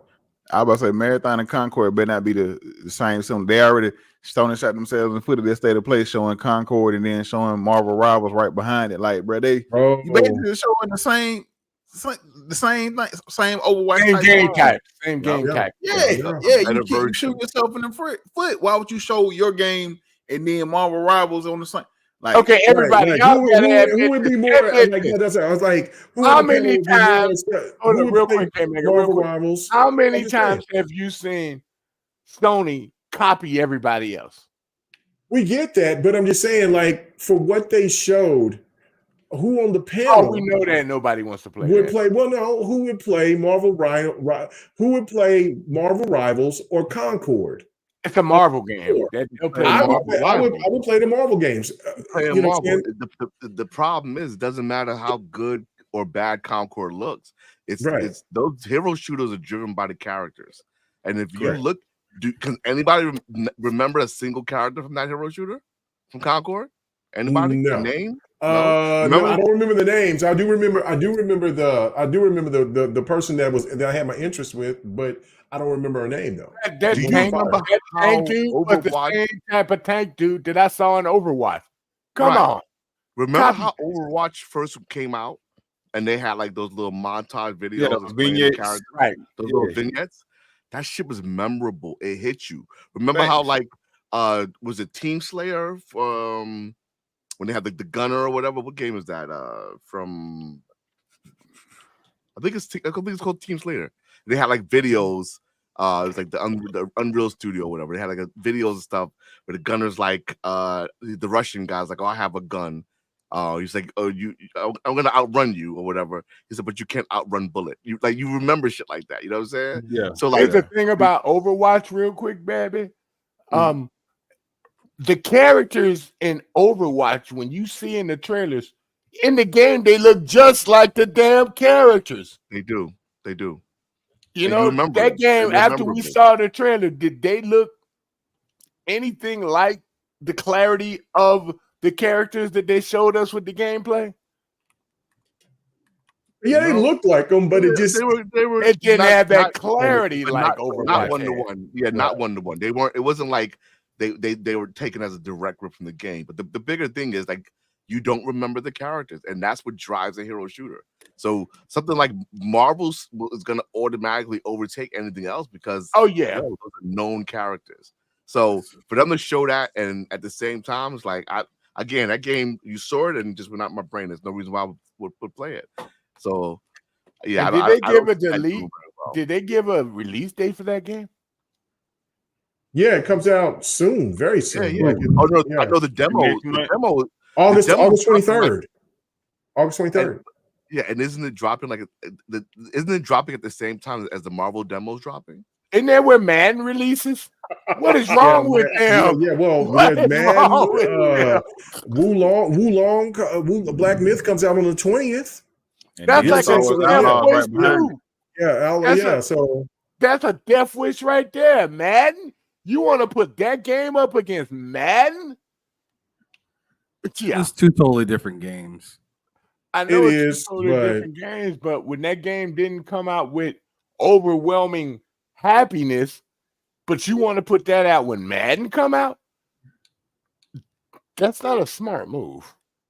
Well, I mean, that is true, but I don't know. Like, I don't know. Let me go. You know me. I see all the different. You know me. I see all the different sides to things, man. That's all. No. You do, but you're right. And listen, I don't want Concord to fail. I don't want Firewall Studios to go away. You know what I'm saying, or be in a bad position. I want the game to succeed but I thought when I watched it, the only thing that I thought about, and I have not beat the game, I owned it, but and people jump on me for not going through and beating that game yet. Guardians of the Galaxy from Square Enix.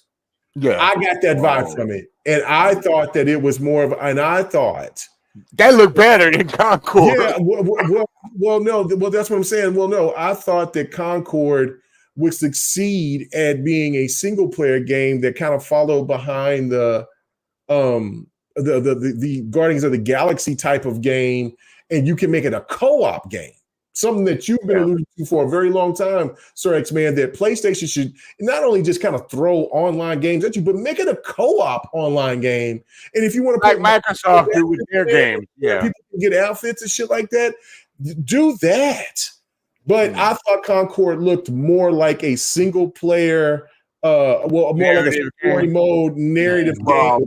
That's because of the way that they did the cuts for their edit made it seem like it was a single player game. So they were doing a bit of little snake oil, which tells me that you are not supremely confident in what you're showing. I'm not should have made God of War co-op and let somebody be the boy. No. So and I didn't know this, that like Big Bad Mo said that Firewall Studios is just ex Bungie dev. So that's a wild situation. Yo, Mega, you can do me a favor, bro. Can you please play Guardians of the Galaxy already, bro? What are you waiting on, bro? He's got a backlog. I got a backlog, man. Bro, I've been telling you to play that game before the game. You done kind of game. It is a good game. It's too good, bro. I know. Dialogue is probably like one of the best team dialogues I've heard in the game. Oh, it's hilarious, bro. I've heard really good things from it. That's why I went ahead and bought it. But I just, you know what I'm saying? I started it and got to only where the part where he's in a bedroom and then the kid gets sent away, and I'm like, okay, you know what? I'm gonna come back to it, and I haven't come back to it. At all, dude. No, he's still in the beginning. I'm just in the beginning because I was looking like, damn, this game looks great. He is literally fire. It is fire. Yeah, no. I will definitely get back to it. Yobi will be one of the people that'll testify for me that I will go back and play games that I've owned 5, 6, 7, 8 years in the past and come back and start playing them. By the time you get there, you're gonna be old and decrepit like me, dude. No, I go through a list and then I write down a list and I'm like, okay, these games is what I got to beat before the end of the year, and so I just haven't put that game on the list yet. Yeah, Guardian Galaxy's got to be on. When are you gonna have time to do that with all these great games? End of the year, I always go to my older games at the end of the year. In December, I always go to the older games. Who pulled out the Deadpool? I love that game. That's me. That's me. Yeah, it looks good. I love that game. So anyway, to listen, because when I start back streaming, me and Mega go run through Marvel's Ultimate Alliance 3 on Switch. Oh yeah, let's go. Yeah, let's go. I'm with it. That's one I'm waiting for them Activision to release for backwards compatible again. They will. Three is only on Nintendo, so I know. But I'm talking about 1 and 2. Honestly, 3 should have never been exclusive. That shit should have been multiplayer. That shit was for what I played. That shit was good. It was real good. It was real good. Anyway, Yobi, let me go to you so we can get there, and then we got our last topic, and then we're going to get out of here. And then also, I didn't make this point. There will be no GRG next week. I got my 30-year reunion, class reunion to go to next Friday. So yeah, I'm gonna go. I forgot to just mention in the beginning of the show. So anyway, so there will be no GRG ready to start next week. Doing some crunches for the gut, bro. You know what I'm saying? It's all right. You know, my gut does not cover my man rocket. So that's all. I'm all good. So, you know what I'm saying? So we good. Anyway, but I'm married now, so I can't even worry about that. All right, so let me go to Yobi, and then there's and then there's Pixel. Then we got to finish on this topic because I really want to talk about the last topic before we get out of here. So Yobi, your thoughts about this situation with the big three, and can Xbox compete, or is Xbox going to really kind of have a chance to run away with next year with the game lineup compared to what Nintendo and what PlayStation may be offering? Do I think Xbox is going to run away next year? Yeah, with the games lineup that we are projected to get so far. Yes, because the game that they announced for this year, that's for next year. People gotta understand they got shit in tough for 2025. I believe they even got shit in tough for games they haven't even announced yet. Right. And I'm pretty sure all the games that we don't know about, I'm pretty sure they save a few of those big ones for. I personally believe they're gonna save a few of the big ones for launch title for the next console. Me personally, people wants to see Elder Scrolls 6 for this gen. I'm like, no. No. I don't know. That's crazy. That's not happening. For next generation. The next Fallout, say that shit for next generation as a launch. If they could put both them bitches as a launch title, bro. That would hit different. That would definitely hit different. I thought that you may put Fallout to be one of the last games for the end of this generation. But if you did put, let's say a Killer Instinct 2, a Fallout, Scrolls, and then the Elder Scrolls, and Gears and Gears 6. My God, bro. And Blade. And another Halo entry. See, stop it. You're doing too much. I'm not doing that. But you're not doing too much, bro. Nah, we're not doing enough. Yeah, so do I think Xbox would walk away with next year? Me personally, yes. Wow. Who do I think will be on their tail? Nintendo. Because the games that they released the Super Mario RPG, one of the best Mario games ever made in my opinion. I can't wait to get back on that. I mean, to play that. Yeah, I'm picking it up a few days on sale on Amazon for like $40. I'm picking that up. They had this Princess Peach game where everybody's talking. Some people say it's a good game, not really my style. And they had that Mario Wonder. Honestly, they could have saved Mario Wonder for Switch 2, Cause I was watching my little brother play because I got that game and I got that game and the OLED Switch for Christmas last year. And that game is fucking pretty as shit. They could have saved that for the next console, but had that shit in tuck ready to go. Metroid Prime, I switched it. They holding that on for the next Switch. And I believe they got a few more games in the tuck as well. I honestly believe they're working on the next Mario. Another Mario game. They're working on another Luigi's Mansion. Oh, absolutely. I believe they're working on another Mario Kart because they still going hand with Mario Kart 8. And that's a Nintendo Wii U game. So I believe I will say they're working on another Smash Brothers, but that's kind of up in the air. But no, I don't. I think Smash is in limbo right now. Yeah, that's what I say. It's kind of up in the air. Yeah. But I believe 2025 is going to be Xbox and Nintendo just dropping. I believe Sony probably gonna have. I believe they probably gonna have They probably gonna have either 2 or 3 first party, maybe 2 first party games, and rely on their third party shits. But let's be real, their third party's kind of been You know what I'm saying? Because there's only been a few the third party game who that's hit out of the gate. Like Stellar Blade hit out of the gate. You got Helldivers, they hit out of the gate. But a few of these third party games in the past was rocky. So I think 2025 is gonna be Microsoft. It's gonna be Microsoft and Nintendo taking the cake. But let's not take nothing away for the ones who staying quiet. Netflix is staying quiet, right? Netflix had I forgot somebody who left from Halo, and now I think he's with Netflix now. If I'm not mistaken. They're staying quiet. Between Netflix is now they're doing a testing phase around the world where they have people testing controller support for Netflix to connect to the TVs. So you got Netflix, you got Apple. Apple now they got Assassin's Creed to play on their phones. What's not to have Apple since they got their chip?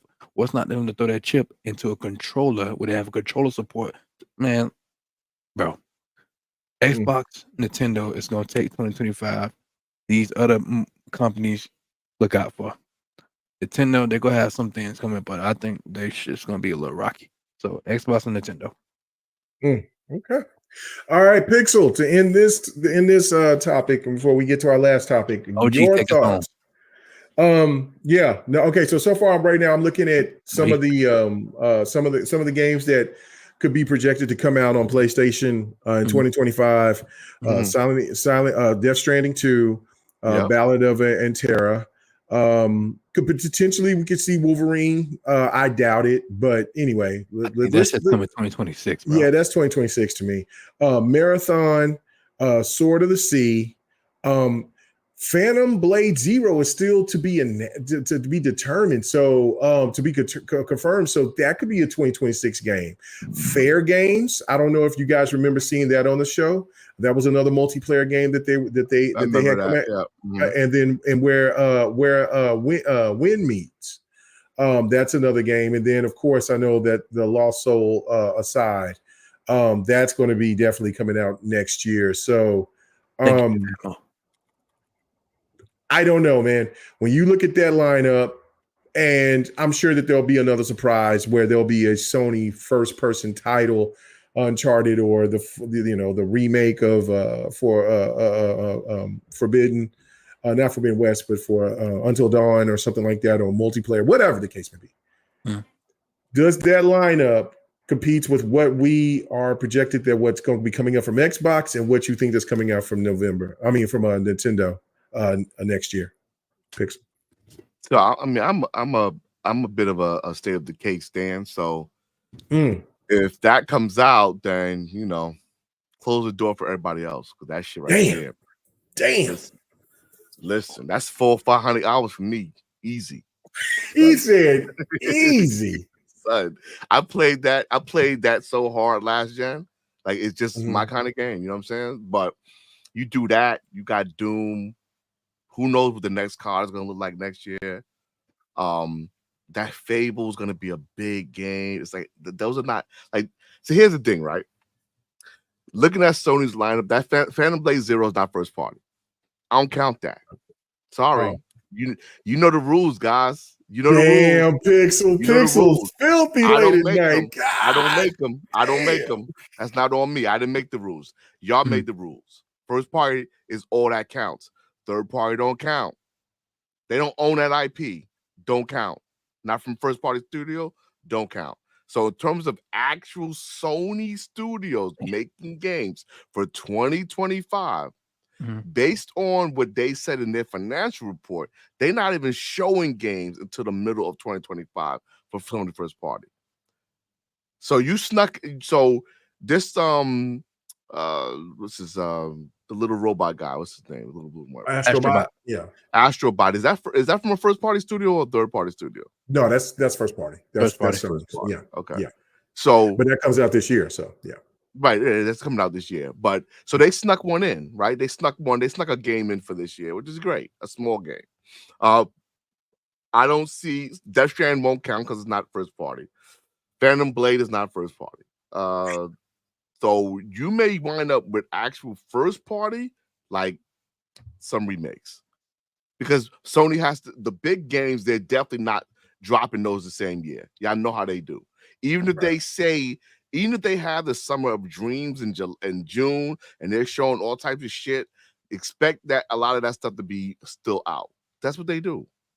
So, I don't see them being like a major force in 2025 the same way they're not a force in 2024. That's just me. If you want to count those games, let's give them those 3 games. Let's say they are certain first-party studios. Is that really banging versus a Perfect Dark and a Fable and a Doom in the same year? Plus a State of Decay and the Clockwork Revolution? Like, you're literally talking about Microsoft putting out a banger every 2 months. Which they said they wanted to do. Yeah. They said they wanted to do it. They might be there, right? But so for my money, and mind you, and then we're not even adding on that shit is all in Game Pass, right? So you comparing big ass games coming from a single publisher, right? Who's bucking to be the #1 publisher in the world at this point, right? Dropping all these bangers every year. Even if they don't get the kind of third-party support that Sony's going to get, it's just not going to be the same. And Big Mad Mo, you're right. Astrobot is going to be a banger. Astrobot is literally the best game that came out on PlayStation this generation. Damn. This generation? Not this generation? This generation. Oh. That game is... It was too small, it's too short, but in terms of like using the hardware and using that controller, Astrobot is not forgettable. It's totally a memorable game. Whereas every game they put out otherwise, those are forgettable games because they're all rehashes of PlayStation 4 games. And y'all know it's true. Every single game they put out was a rehash of a PlayStation 4 game. Yeah. Astrobot was unique because it was a VR game before, and now it's a full game. It's a fully realized game now. So even I'm hyped for the next Astrobot, but I digress. Nintendo, they're going to have the new hardware, right, for 2025. So they got to put out some big bangers. So, yeah, I mean, I think like y'all all laid it flat. Like, it is going to be head-to-head with Nintendo and Microsoft, but I still think Microsoft will have the edge because they got major-sized games that are coming. You're going to have role-playing games. You're going to have a big shooter. You're going to have multiple big shooter games coming out. You're going to have a strategy game inside that, like, a side game is a lifer game. Like, the people who play that, they play that, bro. Like, they don't leave. They play that for months and years on end. Cass is still playing side right now. I just got an update. Like, it's just one of those games. So, Microsoft is just laying it out. And the worst thing is, and this is probably like the thing that Sony may be realizing now, is even with Microsoft getting rid of some studios, you still are looking at a company that has like 35 developer studios. Studios, yeah. Right? They can literally drop 6 games every year forever. Straight up. That's the plan every and quarter. That's the plan. And that's the plan. You literally would have 6x35 is kind of like 5 years between games. Like, bro, and yeah, that's kind of where that's the reality that y'all are facing, where Microsoft is literally dropping banger after banger every year consistently, and it's all first party. It's not even them begging for third party content, which they're still gonna get, but just like internally from first party, a constant stream of content. And what you just mentioned was crazy to me, because the way that the gaming media projects like through Metacritic and scores and things like that, every really good solid Xbox game is in the 80s, right? If you come out with that many titles, and let's just say 5 to 6 every year, and you get 4 to 5 of those games every year in the mid to higher 80s. Yeah. Mm-hmm. And then Sony can only get that 1, maybe 2 a year with the 90s. It's going to overshadow everything that Sony is doing, just because of the fact of the volume that Xbox is providing. I understand when people say, well, that's a 99, that's a 10. But then normally out of those games, it's so far in between for what Sony is offering you. And then people are going to start catching up on it, especially like like for instance, Doom on the Xbox gets a 80, 85, but then on PlayStation 5, it gets a 9. Everybody's going to know it's the same goddamn game, because Xbox has told you what they're doing. They're not going to give a different version of the game. We know y'all are taxing, right? We know y'all are taxing. Right. But here's the thing. Here's why it don't matter. And this is why the comparison is always going to be off skewed. Mm-hmm. Sony does not produce the type of game that Microsoft produces. And in fact, at this point, Sony doesn't produce the type of game Nintendo produces. A game like Mario or a Zelda, those are long-ass games, bro. Not only are they long, but the Marios of the world are highly replayable content. Microsoft produces long games that are highly replayable that you're going to be talking about. We're still talking about Starfield right now. It's been 8 months. Yep. Who's talking about Spider-Man right now? Nobody. Right? So while you're absolutely getting, you can get those 90s, but they're going to be smaller games. And mind you, Sony also saying they're going to make smaller of those experiences. So you could make those dope movie games, but y'all was clowning Hellblade for 7 hours. Get used to it. Yeah. Because that's what you're going to be getting for that type of game. Yeah, those games are going to be 10 hours max. They're not focused on gameplay. They're focused on narrative, right? They may have some gameplay elements, but you can't compare that to games that are built to be games, like the Sea of Thieves of the world. It's been around for a freaking decade, right? Those are games that are just games. Doesn't matter if you can score it any way you want. The way Microsoft is going to get around all the nonsense is Game Pass puts games in the hands of gamers. So you can cap and try to say it's not hot, but the gamers will tell you it's hot. Sea of Thieves is telling you it's hot right now. I'm more on the charts because I'm hot. Gamers will answer. Same thing with Hellblade. But Helldivers. Helldivers doesn't look like crap to play. It looks like a PS3 game. But when you play it, it's a gamer's game. It's fun as fuck. Really it's fun. A gamer's game. The first time you play, you're like, yo, this is a game. This is some real game shit. All the presentation layers of that game is all based on satire, because they don't take that shit seriously, because they don't have to, because they know they got a solid game. And that's what happens with what's going to happen with a lot of Microsoft games. They're going to be just solid games. People are going to play them. So, like it's Microsoft wants to position themselves to be more like, we can show you, we can give you good looking games, right? We can give you the games that y'all gonna pretend are not are CGI. It's not, right? You're gonna constantly getting these games now where it's like, damn, that shit looks like it's real, but the underlying belly of the game is still gonna be really a game. And eventually, gamers are gonna fall. They're gonna love it, because that's what we want. We want games that we want to play. And if you, out of 6 games a year, if you find 3 games that you want to play, and any one of those games that you want to stick to, they got you. They got you, because where are you going? Where you Nowhere. going? Yep. Fable's a big game, bro. You think you're gonna bust that down in a month in Game Pass? You not. Hell no. If you got a job, you not. You're gonna have to put the work in. Doom's hard. And the new one, I don't know if y'all was reading up on it. The new Doom, the concepts of the combat have changed. So it's less vertical and more horizontal now. Dude, they got a fucking mech in that bitch. I was like, what?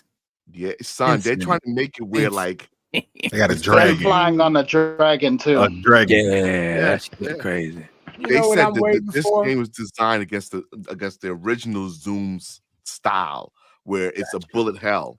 It's really a bullet hell style of game, and it's going to be a lot more complex for you to fight. That's just going to be dope. It's going to be hard to beat. It was basically arena in the first Doom. It was like an arena game when Doom first came out. So they made it back into that style and stuff. Yep. So they're innovating. They're switching things up. You know what I'm gonna love when those people do come over here and experience Game Pass? All the crap that they were talking about Quantum Break, I hope they go back and play it and try it for themselves and find out how good that game is. Well, I would hope that they would do some kind of enhancement for it. I'm not worried about enhancement. I want them to see how good it was. But this is what I'm trying to say to you, Ham. I mean, not Ham, but to Sir X-Man. Nobody's going to really go back to that unless they give a reason to kind of present it because of the other games that Xbox are going to be providing. That's what I'm trying to say. So if they come and say, well, look, this new Xbox, they have enhancements on older Xbox games like Rise, Son of Rome, and Quantum Break. That's what I'm trying to say. It's not trying to say that like nobody ain't going to just say, oh, well, you know what? Let me finally give this game a chance. But if you give you give the incentive on top of it, you know what I'm saying, giving some enhancements to where it's full 4K, 60 frames, 120 frames, all that type of jazz, then I think that the people were like, oh, well, shit, let me go ahead and give it a shot. That's all I'm saying. I'm not. Well, I think some people will, when they come over, they'll go check the library and they'll see how much we really do have over here. That's how you get them hooked. Right. Well, I mean, the Xbox One era was in the beginning, it was hot, but it got real dry at the end. So that's we remember that. So, but anyway, let me go to Viper on this one. Let's not forget that the PS4 generation in the beginning it was real dry, then it got it was dry, and then they just came with hit after hit. Yeah, same thing happened in the PS3 generation. They were slow at the beginning and lit up towards the end. So Microsoft is basically taking one out of their playbook where they were light in the beginning and now they're gonna light it up. And think about PS3, though, they lowered the price at the end. They lowered the price, and that's what made them. Well, I think that the next Xbox is going to be very competitive price-wise, because I think that Xbox is going to make their true. Because I'm still about that. Like Xbox will probably most likely continue to keep making Xboxes, but I feel that they will make their real, true last hoorah this next gen with the triple X. Gen. Xbox, like they're going to be all in on the box, and then after that, it is going to be like, well, the box will just be there for that certain demographic of that 30 to 60 million that always buys Xboxes. You know what I mean? Like they're not. I think that they're going to make the last chance to try to see if they can get past the 360 sales. You know what I mean? I think they're really going to go all in one more time for that. After that, they're going to be like, well, fuck it, I don't care. You know what I'm saying? Because at that point, I think the console era is going to be dwindled down to like the CD or the record. Like, you know what I'm saying? Because the younger kids, they look at PC as being for old people. You know what I'm saying? That's what's really crazy. The game is going to be completely changed. But anyway, are you guys thinking that Sony, when they do make their next gen, they're not going to make it backwards compatible and make that mistake like they did with the PS4? Well, if they don't, then it's going to be stupid. You know what I'm saying? Like they would have to. Like, I mean, they have failed themselves by trying to do the old traditional thing and try to force their gamers to do something that they aren't willing to do. Yes, the social media guys, they will comply, they will just do it. A lot of those people get a lot of free games though, too. You know what I'm saying? But for the most part, for the regular gamer, No. If they get a chance to taste those games that's on Xbox, and then they find out about Game Pass, which is coming to Xbox, really bringing out that the marketing, then it will benefit, and then people are going to be like, well, shit, I'm going to go where the value is. The casual market don't give a fuck about loyalty to anything. They just go where they could spend the play all your previous gens here. Yeah. Yeah. So, Viper, did you have anything that you want to say on that before we get on to our last topic and get the hell out of here? Well, I can tell you right now, yeah, my predictions for 2025 are that Sony still doesn't have any first-party titles coming out. Stop it. You're going to know, because obviously they're still, trying to figure out, do we want to release these, games as a service games? Because obviously Wolverine ain't coming out in 2025. We know that. If they do make another remake, did they already make Ghost of Tsushima Definitive Edition on PS5? Yeah. Yes. Okay. So I'm still trying to figure out what type of remake would they do. I'm not sure. All it's saying from every rumor that's been happening for the last 3 years, it's been a remake to a remaster. Oh no, a remake to Horizon. Well, no, the rumors were that it was supposed to be a remake for Horizon, but we actually know what that is. It's actually the Lego Horizon. That's what the rumor was all about. Okay. Well, then they're also going to be doing a MMO type of game too. So. If that's part of their live service push, I don't see that. I'd play that. I'd play it. But I like Horizon. I like Horizon. A lot of people, Ham and them think it's boring, but I play that shit. I'll be with it. I played the shit out of both of them. I can't wait for the third one. Yeah. I played the first one. I wasn't too happy with that. I'm not getting the second one on PC. No way. Sorry. And then, I don't know. I mean, I can tell you right now that Sony, like I said, they're not going to have any major first-party releases in 2025 because just like you guys said before, that 2025 is going to be stacked with Microsoft. It's going to be stacked with Nintendo with that new console. And, of course, GTA 6. So that means Sony got to move the fuck out the way. Period. Mm-hmm. So everybody else is coming through with their stuff, but the one that's got to move out is Sony. So you're gonna see Sony come out with stuff in 2026 and beyond. And maybe they might come out with the PS5 Pro. I don't know. I don't think it's necessary for them to have PS5 Pro, but I think they might do it. In addition to that, I can tell you right now that Microsoft is going to come with a new console in 2026. So we'll see what happens with that. But obviously, they're going to leapfrog and go into the next generation, and Sony's going to be left behind again.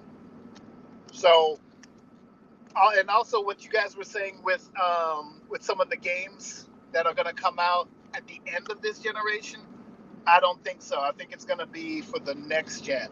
So, Elder Scrolls, Blade, Gears, E-Day, what else? The next Fallout, that'll be next gen, not this. And that's all I got to say about that.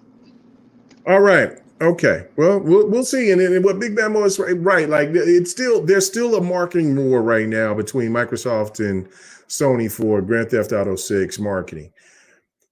I just can't see Sony letting that go. Like I just can't see it. Remember I said on one of the previous shows that Microsoft will have the marketing. I know you said that, and I'll have to come to the throne needle and give you all the props in the world. Like, I mean, I'm, you know what I'm saying, but I personally can't see with what Xbox having COD. If you had, like I said, and I remember saying this, if Microsoft has in that year Call of Duty, Fable, South by Midnight, Doom, and Grand Theft Auto 6 as a part of their marketing strategy. And then you know what Microsoft would do with that. Microsoft will give anything and everything for Grand Theft Auto to come out on Game Pass. They will spend whatever. If they could pull that motherfucking rabbit out the hat, it's over. I don't think they'll put it on Game Pass because Strauss Zelnick said specifically he does not. If Microsoft is willing to pay the money, if Microsoft is willing to pay the money, yeah, they're going to have to pay $3 billion in order to get that on Game Pass. But just look at what the benefit of it is. Like think about this, right? Okay, $3 billion. Yeah, I know. You would go to the money hats at Microsoft and you would say, listen, what are you kidding me? But hear me out. Like I can hear Phil saying this right now. Hear me out. Hear Matt Booty and them. And listen, I was wrong. I said this a couple of months ago and saying that like there was going to be heads that was going to roll and Matt Booty might be. But now looking at the strategy when Matt Booty said this about 4 years ago, I am wrong. I was wrong. I will take the L because there ain't no heads rolling. The Xbox strategy is in full goddamn effect. But that was just me saying that, made a mistake. I was wrong. I said that the other week. You know how much money Grand Theft Auto makes on microtransactions? That's what I'm saying. If they could listen, they could pull off the biggest, craziest the biggest heist in gaming history. If you can if you can get the marketing for Grand Theft Auto, that would be crazy. On Game Pass and have Call of Duty on Game Pass, which you own, and then everything else that Xbox in 2025 is going to be presenting to the public. Bro, it's not, Sony can't do shit. Don't matter if you bring out God of War 3, new God of War, if you bring out Ghost of Tsushima 2, if you bring out Uncharted, nothing. And I mean nothing. Won't even matter. Yep. How many TVs would Sony have to sell to get that kind of money? Bro, that's what I'm saying. I just can't see Sony saying, I will not allow Microsoft to get over on me like this. I just can't. I can't Sony have the see money it for the marketing. I don't think of course they will. They have the money for the marketing. Now, if you're talking about the money, if they got a lot of money, but the question is does Microsoft want to put up the money? Because if Microsoft want to put up the money, then we're talking about, well, maybe Sony don't have the money to fuck around and find out. Does Sony Corporation have the money? Right. Does Sony Corporation want to put that kind of money listen. There was something that was they just need the money, today. they'll find the money. Right. If they, you know what I'm saying, like this was just posted today. Sony loses $10 billion in stock value. Yep. Analyst says that PlayStation is the problem. Anyway, listen. Wow, bro. Let me tell you this. Sony better get that marketing for for Grand Theft Auto 6, because if they don't. Is that a new article or an old article? That came out today. Oh shit. Well, yeah, that came out from what I've seen today. Remember when What's His Name came out with the tattoo of Grand Theft Auto on his arm that year that Microsoft had the marketing rights for GTA? Let me refrain, because I got it, and then somebody posted and says posting old articles from February, and then so I haven't seen anything else. So yeah, no, this could be something from old. So people are saying old news. So okay, all right. I thought this was today. That's why I was going to talk. It was going to be one of my topics, but I was like, I ain't did enough digging. So all right. So let me see that. All right. So this must have been from February. But anyway, I remember when they announced the ABK deal. That's when Sony lost $10 billion in stock in one day. Well, this was in this article about the Sony, because I just typed it up. It's in February of this year. So, but I don't know. Anyway, regardless, yeah, Sony better come up with that money. If they don't come up with that money, it's going to be a problem. Chris Coleman, we don't care. Listen, you guys has been saying the same shit for the last 13, 14 years. Xbox in third place. Xbox is on their way out. Now, instead of y'all saying that Xbox is done this year, y'all are now projecting to try to save face and say Xbox is going to be done in 2026. Now Xbox telling you that they got new consoles. Y'all saying, well, just wait and see. It's can I just intervene 1 second, interject? Chris, quick question. Yeah. Who had all the goddamn games at their show this year? Was it Jeff Keighley or was it Xbox? Because it looked like every single third-party publisher decided we want to deal with the biggest publisher. So it's not just about the number of consoles sold, because if that's the case, why would Square why would Konami have Metal Gear all on their show like that, bro? Like, go back and review that show, and then go back and look at all the other two shows. Nobody else had any games. Microsoft literally had all the games and the third-party games. Yeah, it's a bigger play, bro. It's a bigger play. And Assassin's Creed, there is literally no reason why Microsoft couldn't scoop up Metal Gear Solid. It's not like they think it won't sell on other consoles. So you might want to rethink that, man, because these guys got Microsoft is the biggest publisher now. Like, suck it up. They are the biggest publisher. They're not going to get shunned by everybody like that no more. Those days are over. No. And then this is the thing that I've been saying. I said this back in 2018 when they started making their first moves. I said Xbox will never sell more than PlayStation or Nintendo when it comes to consoles, but they will become the market leader because of the strategies that they're doing with Game Pass, etc. Now, I was not seeing about adding content to other platforms, but it's just like what J Mac was saying and others. It's the Trojan horse. It's something as traditionalists we may not like, but at the end of the day, if it's like what Phil said in that IGN interview, Xbox gamers, you stay home, you're going to benefit from the rewards. There's no reason for you to be upset about this. Chris. Let the strategy happen. Anyway, I'm sorry, Chris. Microsoft stuck in your back door, and you guys the one that let them in. Right, Sony. It might not be no pause because Sony sit there and did.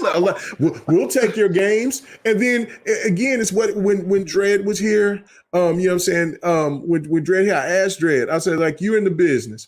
I said, if you sit there and you allowed a company that you wanted to work with to bring a product into your store, and that product is selling more than your own products, are you going to be nervous? And he says, fuck yeah, I'm going to be nervous. He says, we're going to be looking at this suspect, because then at this point, if you change up and say, well, we don't want your games anymore, or we don't want your product, then the public is going to go across the street to where the product was that they really wanted. They're just coming for you for that product. That's exactly what Xbox is bringing to the table. It's like, okay, we will bring our games to you. And we'll let you know how much our games are a lot better than what the media and some other people project them to be, and you'll love them. So much so that you'll find out the Game Pass is a great value, and that we will be having a better console that will be producing more power than the console that you're playing the games on, if you care that much. If you don't care, then you can still go ahead and give us that money. It's a brilliant fucking idea. As a traditionalist, I don't want the full slate thing to happen, but I can see the potential. Anyway, let me go ahead and get out of here. We 3 hours and 30 minutes into this show. Bro. I'm so sorry. We're way deep in the woods. I'm so sorry. One thing before you wrap it up. What Chris said about GTA 6 is not going to PC day one. Me personally, I think the only reason GTA 6 isn't going PC day one because Rockstar is still working out. Because remember, the last Grand Theft Auto, they missed out on a lot of money on those RP servers. So now, this time around, they got to get the RP shit in check, and then they're gonna launch on PC because they missed out on a lot of money. This time around, they're not missing the money on the RP servers. All right. I think they want. No, come on, now. Let me get to the last topic so we can get out of here, man. Going. Come on. Yeah, I know. I said that, but let me keep the last topic and let's keep it going. All right. So appreciate that, Vert. Yeah, right. Man. We appreciate it, Vert. We have a great conversations, but listen, man, people, this is a Friday nights, man. Come on. on now. I can't be holding these people hostage like this.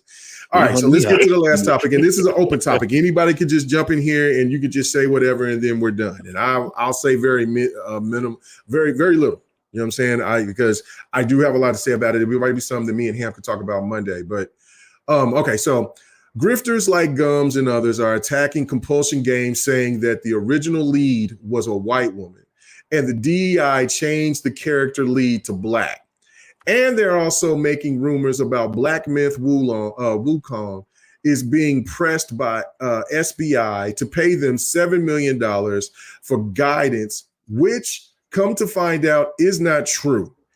When did the culture wars come into gaming? I've had a few things to where when I was making videos, you know, I had a couple of those racist dogs come into my shit telling me about, you know, black people wasn't in World War I and so forth. And when I talked about Halo 5, oh yeah, no. Oh, last year, this is during that COD. This is yeah.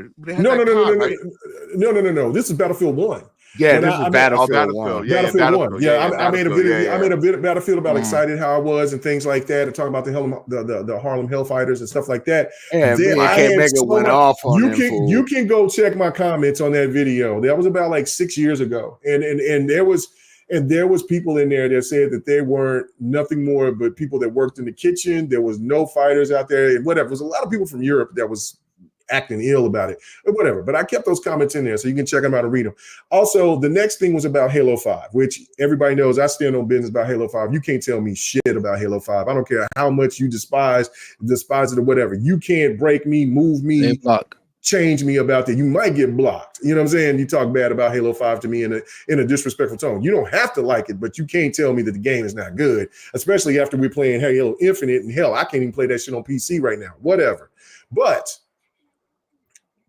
there was those little inconsistencies here and there, but all of a sudden, it's so many things that's happening right now going on with not only Shadows, but with everything else, where everybody, well, not everybody, but these certain individuals want to go after everybody because it's not a certain person that looks this way, or with Stellar Blade, it's not enough titty and ass being shown. I don't know. When did this get to this point, and why is the culture wars being effective like it is in the gaming space? I'm finna go to you on this one first, because I was holding this for you, Husky. What the hell, man? Why are we at this place in gaming of all places?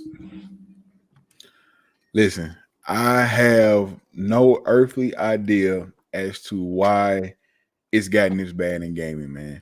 You get I've talked about this before. I mentioned it before. Like, gaming is where racist folks go to hide, and that's what it seems like nowadays. Like they go and they can hide behind their keyboards, their headsets, and all this other stuff, and they can say what they want to say and get away, you know, whatever the case may be. Man, it's sad that gaming is like this. They don't want to see like they, like I think we talked about, or you mentioned it. I think when it was speculation that Final Fantasy 16 was gonna come to Xbox, and I said I would play it only if it's on Game Pass. I'm not giving them my money. You want to play and it's the fact of the developers like, well, they didn't put black people in their game because of whatever they wanted to be real, whatever the excuse they were for not putting black people in their game. I was like, you fine, that's cool. Because we magical. I just know that dragons were more magical, but we know black people were more magical than dragons. Right. Correct. And therefore that lets me know I don't need to give you my money. You know what I'm saying? Not directly at least. Now when y'all come on Game Pass, I may check y'all out, but I'm not gonna give you my motherfucking money. Like, and same thing, like it's like, and it's not all of, but it's a lot of folks feel like it's a lot of people of the unmelanated skin tone feel like that something is being taken away from them when it comes to stuff like that. Whether you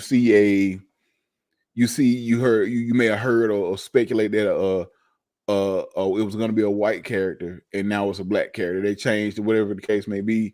When it came out about the girl in Alan Wake 2. Alan Wake 2, you know, that people the game, yeah. people was enjoying the game, were talking about how good the game was. Then all of a sudden, it came out that Sweet Baby Inc. supposedly made them change the character to a black woman or whatever. People got mad about that, and I this is my first time hearing of the compulsion thing. I didn't know that, but even though it's still like, what does it matter? This dude, speculation. It is speculation, and we don't know if that's the case. And I'll prove it to you in a minute. But go ahead.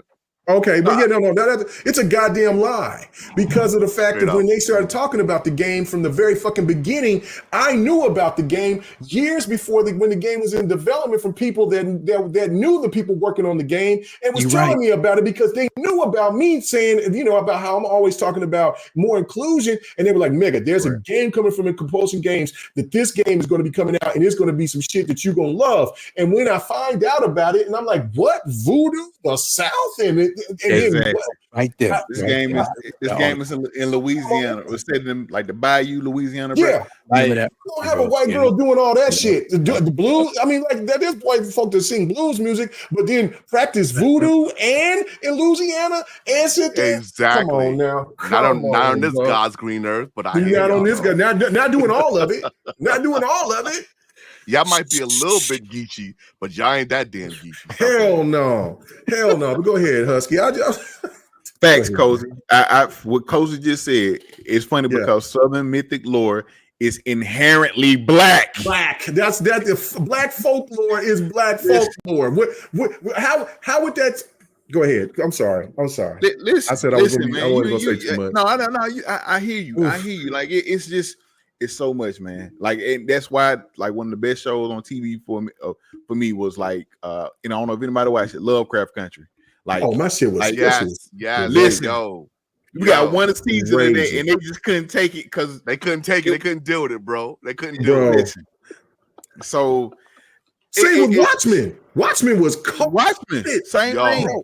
Watchmen was crazy, bro. So, and it's like they. And I watched what's the guy, Tony Weaver. He was talking about they tell us to create our own characters. Then when we create our own characters, you're borrowing or you're taking from somebody else. Mm-hmm. Like, and it's never going. It's gonna have to take something drastic for it to change, man. And I hate that it's like this because you can't just enjoy a game. Same thing. When Assassin's Creed: The Shadow got shown, they showed Yasuke was gonna be one of the protagonists, and it was like, oh my god, why can't we have a Japanese character? He wasn't even a samurai. All the hoopla about this game, about this man being in this game, when it's just unnecessary. It was just unnecessary. You have when they come out with an African Assassin's Creed game, they already did that. A lot of folks forgot Egypt. Which is supposed to be Middle Eastern than African, but okay, guys. Our people got heat for and we did not complain. Leader. Exactly. Our people got heat for a female leader in Star Trek Discovery. And I'm like, she was great in that series. Yeah, she was. Sonequa Mark Green. She's from Alabama, actually. But but same thing happened in Star Wars. I can't think of her name, but she was playing like a Sith in the Star Wars. The one with Vader in it. Yeah, Obi-Wan. Yeah. And people, she got flack for that. He was the girl that plays badass character. Yes, and the girl that's playing in the Acolyte series right now. The girl she played, she was in the Hunger Games and other stuff. Yeah, I haven't seen it yet. No, I haven't seen the Accolade. I've heard. I watched the first 2 episodes. I watched the first 2 episodes. I thought it was actually okay, and it was so crazy. Like they're taking clips of something she said in a movie she starred in, The Hate You Give. She started in like The Hate You Give, and she made a comment about that, like the movie will make white people cry. So it was something to that nature. But they're taking that clip and putting it, saying that she said this about the Acolyte. Like it's crazy that it's just sad. And then you get folks. I've seen I've seen people on videos talking about they don't believe racism is real. How? Bullshit. Got it. How? Fuck that means you live in such a bubble. But these motherfuckers believe Jesus was born during Christmas. I mean, I'm just saying, right? So talk about it. These they believe Jesus. Same folks that believe Jesus is white. Well, bro, they sit there and they'll talk about Christian values, but then they over here willing to say that they're going to vote for a person that's showing no willing to vote for a motherfucking person that shows that will do adultery as a felon and every goddamn thing else. You ain't going there right now. Leave that alone. Let that go. Let it alone. Man, I'm sick of the hypocrisy. I'm waiting on your politics show. That's what I'm waiting for. Stand on your business. I'm with you. I'm with you. They never made sense to me. How are you a Christian, but y'all out here burning crosses in people's yard? How are you doing? Like, listen to me. We can go on about this all day. I'm from the South. I was born and raised in Alabama. I can talk about this all goddamn day about this racism shit. Like you don't want. I don't want to get into and try to keep it gaming as I can, man. But it's sad to see that no matter the year, whether this is 70s, 40s, whatever. Like my grandfather served in World War II, served twice, did 2 terms. The first term, basically, he was a fucking servant. The second term, he actually got a chance to get on, go out there in the field or whatever the case may be. But it's just fucking idiotic for this shit to still be going on to this day. Right. Mm-hmm. And you can't enjoy anything for somebody coming out to say something or well, this person was gonna be a white character. I remember when Miles Morales first came out, and it was just listen, it's just sad, man. It's just so sad. Really hey, Husky, you know what's sad? There are some people that say, why Laura Croft gotta be a woman? Bro, I saw that, and I've seen that out there. Yeah, they said no. Peter Parker is Spider-Man, and Miles Morales is Miles Morales. No, nigga, Miles Morales is Spider-Man. Like, what are you talking about? Listen, my kid watches. They got a Spider-Man. They got a Spider-Man and Amazing Friends on Disney Plus. That shit is fire. I like it, but I hate that they call him Spin. His name ain't fucking Spin. He's Spider-Man. Oh my god! I roll with it because of the kids show. I roll with it because of the kids show. But I said it. I was like, why the fuck they keep calling this man Spin? He's just Spider-Man. It's Miles. But I get it. It's not to confuse the kids. I get it. But I digress, man. Let's not talk about going on good times. Let's not talk about how they have the good. We're not gonna get into that. I digress. It's sad it's going on, man. And it's like you can't enjoy anything. And if they get any inkling or any hearsay about, well, this character was gonna be white, but they changed it to this, or Sweet Baby Easy working with them. Let's not support it. Let's not do this. Man, y'all crazy. Y'all out of y'all mind. Y'all racist. Y'all sexist. Y'all all the stuff. Y'all all the isms and all the isms. Like that's what. Like it's all just the isms. Like every last one of them, man. Let's just say this, everybody. They still keep trying to hold us down, but we ain't taking that shit no more. Like, why you can't just enjoy it for what it is? It's a game. It's a video game. It's not real. It's fantasy. It's just enjoy whatever it is. Like, enjoy it. You know what I'm saying? But I digress, man. I just hate that we're still having to have this conversation in this day and age, especially when it comes to like a lot of people's piece, which is gaming. Right. And Ham, I know that, Loke, he's been on overkill with it, but I wanted to try to put another angle to it because it was just more like, when did this start? Like, how did this happen? Like, you know what I'm saying? I understand. Like, it's crazy to me because there's so many people that tell me every time, oh, Mega, don't get into politics. Mega, keep politics out of the gaming. But then you see this shit, it's all politics. The culture wars is nothing but political. I remember there were places I couldn't go. My mother could not take me in certain places when I was born in the 60s as a kid. That was still around back then. Dude, so I remember still around in the 70s. I was doing race wars in Brooklyn in the 80s. In the 80s, we was whooping people ass over race war shit. Bro, same for me. You know what I'm saying? I'm a 70s baby. You know what I'm saying? Shit, I remember it plain as day of how much racism I had to face, and not only on top of the fact of, white people was over here trying to act different on shit. You know what I'm saying? But then because I was light skinned, they over here thought this shit was sweet until they got punched in their goddamn nose. You know what I'm saying? So like, you know what I'm saying? It was fighting every goddamn day. You know what I'm saying? Damn near. But but the reality of it is that I hate the fact that I was born in 1975. It's 2020 motherfucking 4. How the hell do we still have to have people that wants to even think about that this is still a good thing to sit there and start talking about somebody being superior over anybody else, and that we should only have a certain demographic to be seen, known, acknowledged, or selected? I don't give a fuck who you are, what you are. What I was born and raised on, it was about how you treated people and what you were.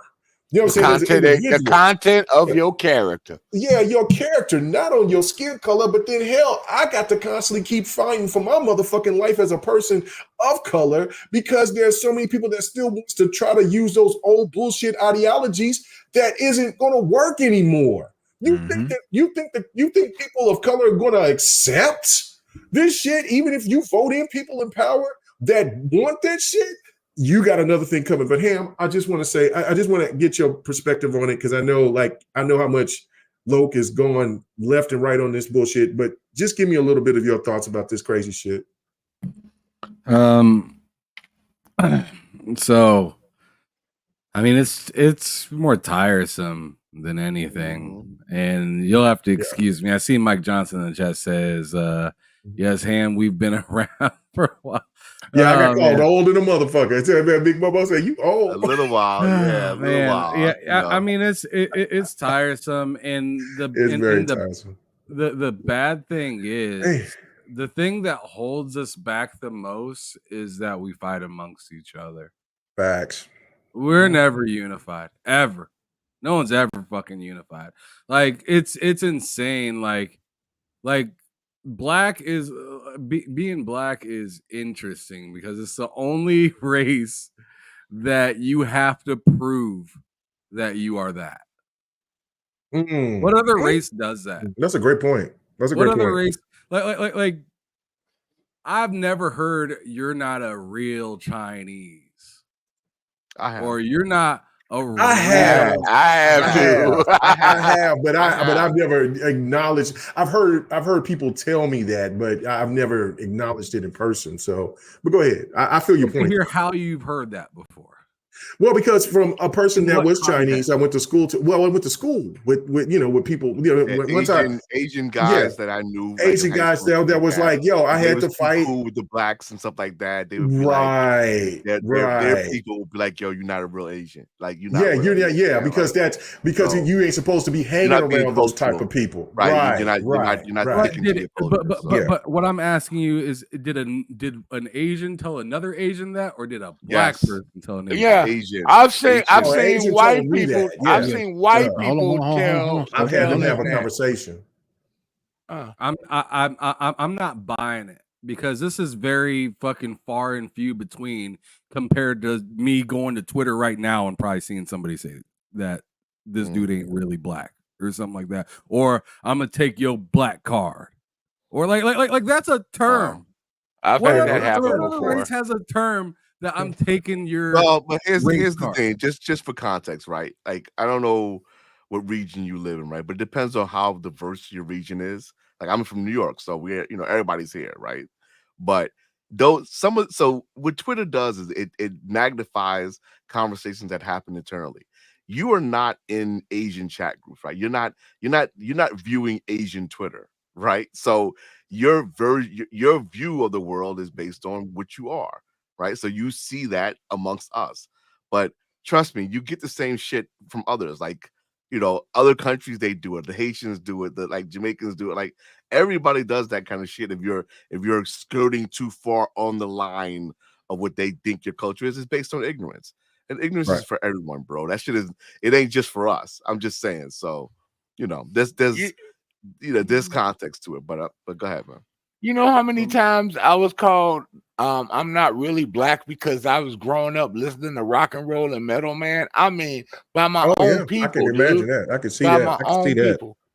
It was sad, man. Yeah. No, I mean, I can remember, of course, my kids are biracial, and so my whole thing was when I was going to the black schools, playing ball and stuff like that. That was the first thing that they threw us because my mom moved us to a predominantly white school. And we did our thing, you know what I'm saying? We whooped them and shit like that. But that was the one thing that they kept on doing to try to throw it. Oh, y'all, blah, blah, blah. But I'm like, man, look, by the end of this game, when we beat y'all's ass, I'm gonna take y'all's bitches too. So it ain't gonna matter about whatever what color they are. You know what I'm saying? We're gonna help everybody mix it up. So we're gonna help you out, show you what it's all about. So that's how I had to adjust in my life. Better genes, but I'm sorry. Right, yeah, you know what I'm saying? Just have a better mouthpiece or a better game, you know what I'm saying? I don't know how the hell I'm sorry, you mad about it, you know what I'm saying? Listen, you know what I'm saying? Shit, I'm all about free love for everybody. Well, pause on men, but you know what I'm saying? But for me, like shit, I don't give a fuck about the color of a woman, you know what I'm saying? But because I grew up to be in that position, but I grew up in all black schools until my mom moved there, and then when I got hit with that, what Sir X-Man got hit with, where or other people that I was hanging around with that wasn't going to the schools that I was going to. Oh, well, you over here, you Uncle Tom, you this, that, and this, that. Whoa, up. I've always been the same person that I've always been. What you mean? You know what I'm saying? So, and then like I've even had to press my mom on some shit because she would pop off her bullshit sometimes, and then you know what I'm saying, God rest her soul. And I would say, look, you moved me out here. You know what I'm saying? You know why we moved out here. Shit got a little rough. You know what I'm saying? So what you mean? You know what I'm saying? Economics got good for you, so you wanted to move to a different area, so you moved us here. So now I got to transition to a different type of situation where I've dealt with racism. You got a code switch. You got a code switch. Can Mega pull the fresh on a different form? You know what I'm saying? So can Mega pull the Fresh Prince of Oklahoma? That's what he did. You got damn right. You know what I'm saying? It still kept it 100. I ain't never changed my stripes for nobody and never will. So it was just nuts. But I feel what you're saying, Ham. So continue. I'm sorry, brother, but I just but I have heard the term from Asians and shit, bro. But you was cooking though, Ham. You was cooking, bro. Well, yeah, he was there, but I knew Ham didn't really want to get too deep into it because he's heard it enough. It's not that I don't want to get too deep into it. I've just been podcasting for like 9 hours straight. Right. Yeah, he's tired. I'm tired, and then on top of it, it's just like I got a lot of stuff to say, but I don't want to wait in between conversations in between me. Well, that's what I'm saying. We'll probably if you want to talk about this Monday, then we have it. You know what I'm saying? But I know we're running late. We ain't gonna have no show next week, so it's all good. So this is a makeup.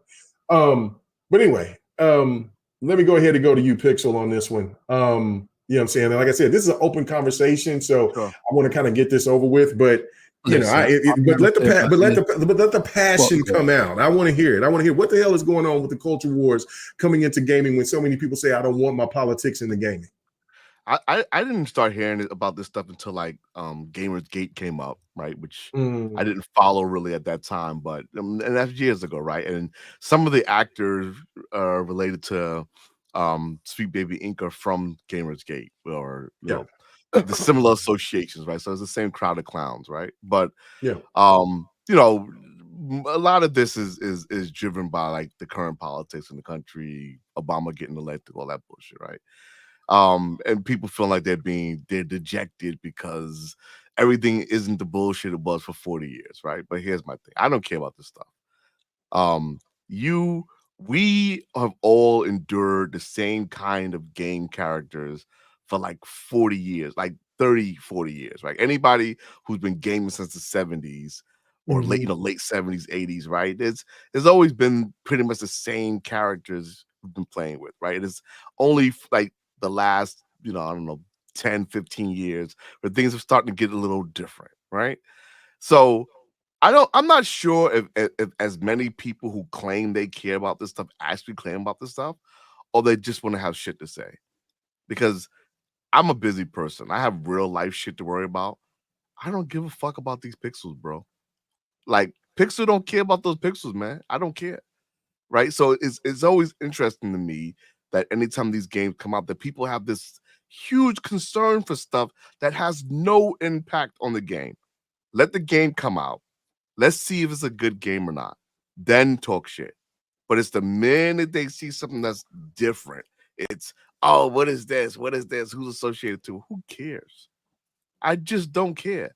And it's, look, kudos to anybody who got all that energy to care about shit like that.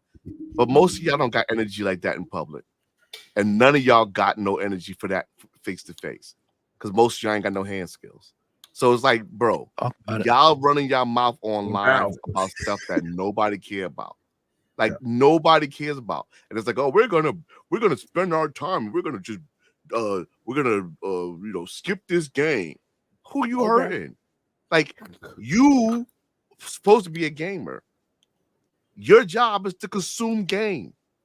What's all this other shit? Like, who cares? When I see a character for the game, I'm like, yo, the character's cool, design's cool, voice acting's good, great. Gameplay's good, great. Play game. I don't think about none of this stuff. When they showed the Assassin's Creed thing, I was like, oh, that's cool. Samurai Ninja. That's how I saw it. Samurai Ninja. Cool. All this other shit. That's it. Break it down to the basics, because none of the other stuff matters. He's black in Japan, but still going to be very Japanese because he's in Japan. You assimilate to your environment. He's not an African coming into Japan and like being African. Got a fucking samurai outfit on. He's a real character too. Right. He's a real person. And he's a real person. And he's a real person in real life. You know, but since when do we? That's the other thing that told me too. Since when do we care about the realities of Assassin's Creed? Motherfuckers got glowing red orbs, gold orbs and shit. Like, what are we talking about here? You going into dreams of your ancestors? Is that reality, dude? Nothing about it's reality because it's a video game.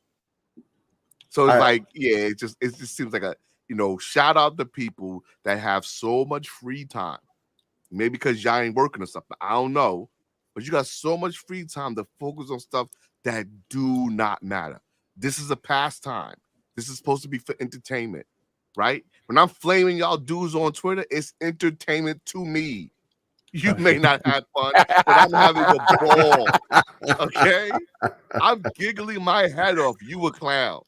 That's what it is. It's supposed to be fun. And y'all dudes ain't even having fun. Y'all mad about everything.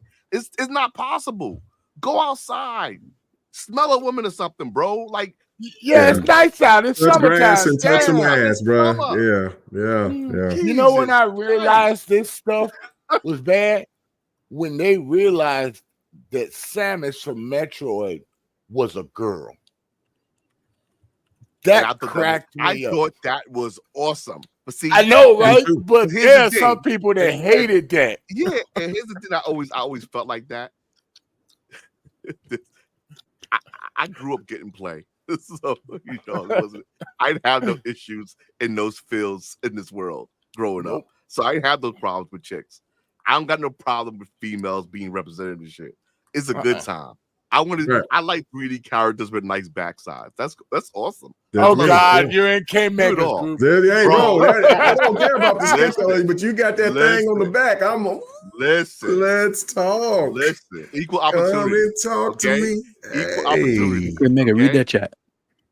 Hold on, I'll read that chat. Hold on. I'll read the chat. But that's why I posted it. But no, I feel him on that. Like, that's my thing. It's like, in a world, in a culture where in Oklahoma, I remember plain and simple. I told this story to Yobi and Game Down Sites and stuff when I was doing Fight Night and stuff like that about my mom. When I first acknowledged racism, and there was me and this little white girl, and we was playing an arcade game at the store. And my mom and the girl was, because I knew how to get past this thing. It was a game where the character could climb windows, and you had to move away from pottery or from like the windows closing or whatever. It was really cool kind of game. Forget the name of it, but the little girl kept giving me her quarters for me to play, because I got further than and we were having the greatest time. Didn't see color, didn't see nothing. Oh, I remember that. But my mom gave that woman, the mother, the money back, because I guess they were watching us, and so, my mom was watching us, and so then it was like, I guess like $1 or $2, whatever. So my mom gave the money to the woman, and then the woman said, I don't want no money from I don't want no N-word money. And so my mom just, it was on and popping.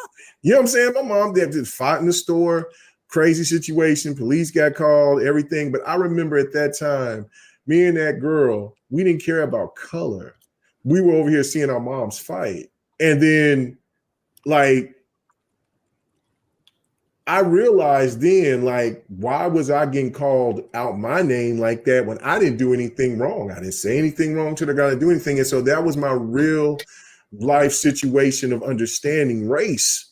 And that was what, 4, 5 years old? You know what I'm saying? There should be no reason for any child to be thinking about this, especially in goddamn 2024, where nobody should be giving a fuck about this. It doesn't matter. It shouldn't matter. And it blows my mind when I'm reading this from Kate Miller, right? He says, you guys are dead wrong. You know, Sweet Baby started the whole situation by saying they wanted to kill white male gamers. Look back at the tweets. You guys are not being truthful with the whole situation. Now, listen, this is what I've said about Sweet Baby Inc. I think for what they do, I admire, but I don't want them to do the reverse racism shit. I've said that on record. Not only, I'm like, listen, the flame. That's what they're doing. Right. What I've said, you don't want to be, you know, you want to attack the oppressor, but then yet when you have control, you want to be the oppressor. That's not a good look. That's not how you win people over. You do the work to make people understand that, look, race and diversity, no matter race, sex, religion, none of that shit matters, especially in the gaming space. And I can understand that the people that are behind that, they want to put more diverse people into the game, and I'm 100% behind that. But if this person is coming out here because they get mad because there's people that's trying to bait them, then don't be a fool and get yourself caught up out here. But Kat, this is where your problem is. You over here talking about white males not being in games when I see a whole bunch of white motherfucking males still in games. Right. To this day. They're 99.9% of the fucking industry, and you crying? Bro, get the fuck out of here. Yeah, yeah, go ahead. I was saying, they feel like something is being taken away from them. I don't know why. I don't know where it's coming from. I don't know if it's just the fact of, you know, they privilege or whatever, or they just feel like so, but they feel like something is being taken away from them. Yeah. And that's where I'm gonna come in with the white perspective, because go ahead. Granted, here's the thing. I am trying to play devil's advocate, and I'm gonna come in from the white perspective. Go ahead. Even though you're the darkest motherfucker in this room, but go ahead. Shut up. Go ahead, brother. You grow up your entire life, right, knowing that you've got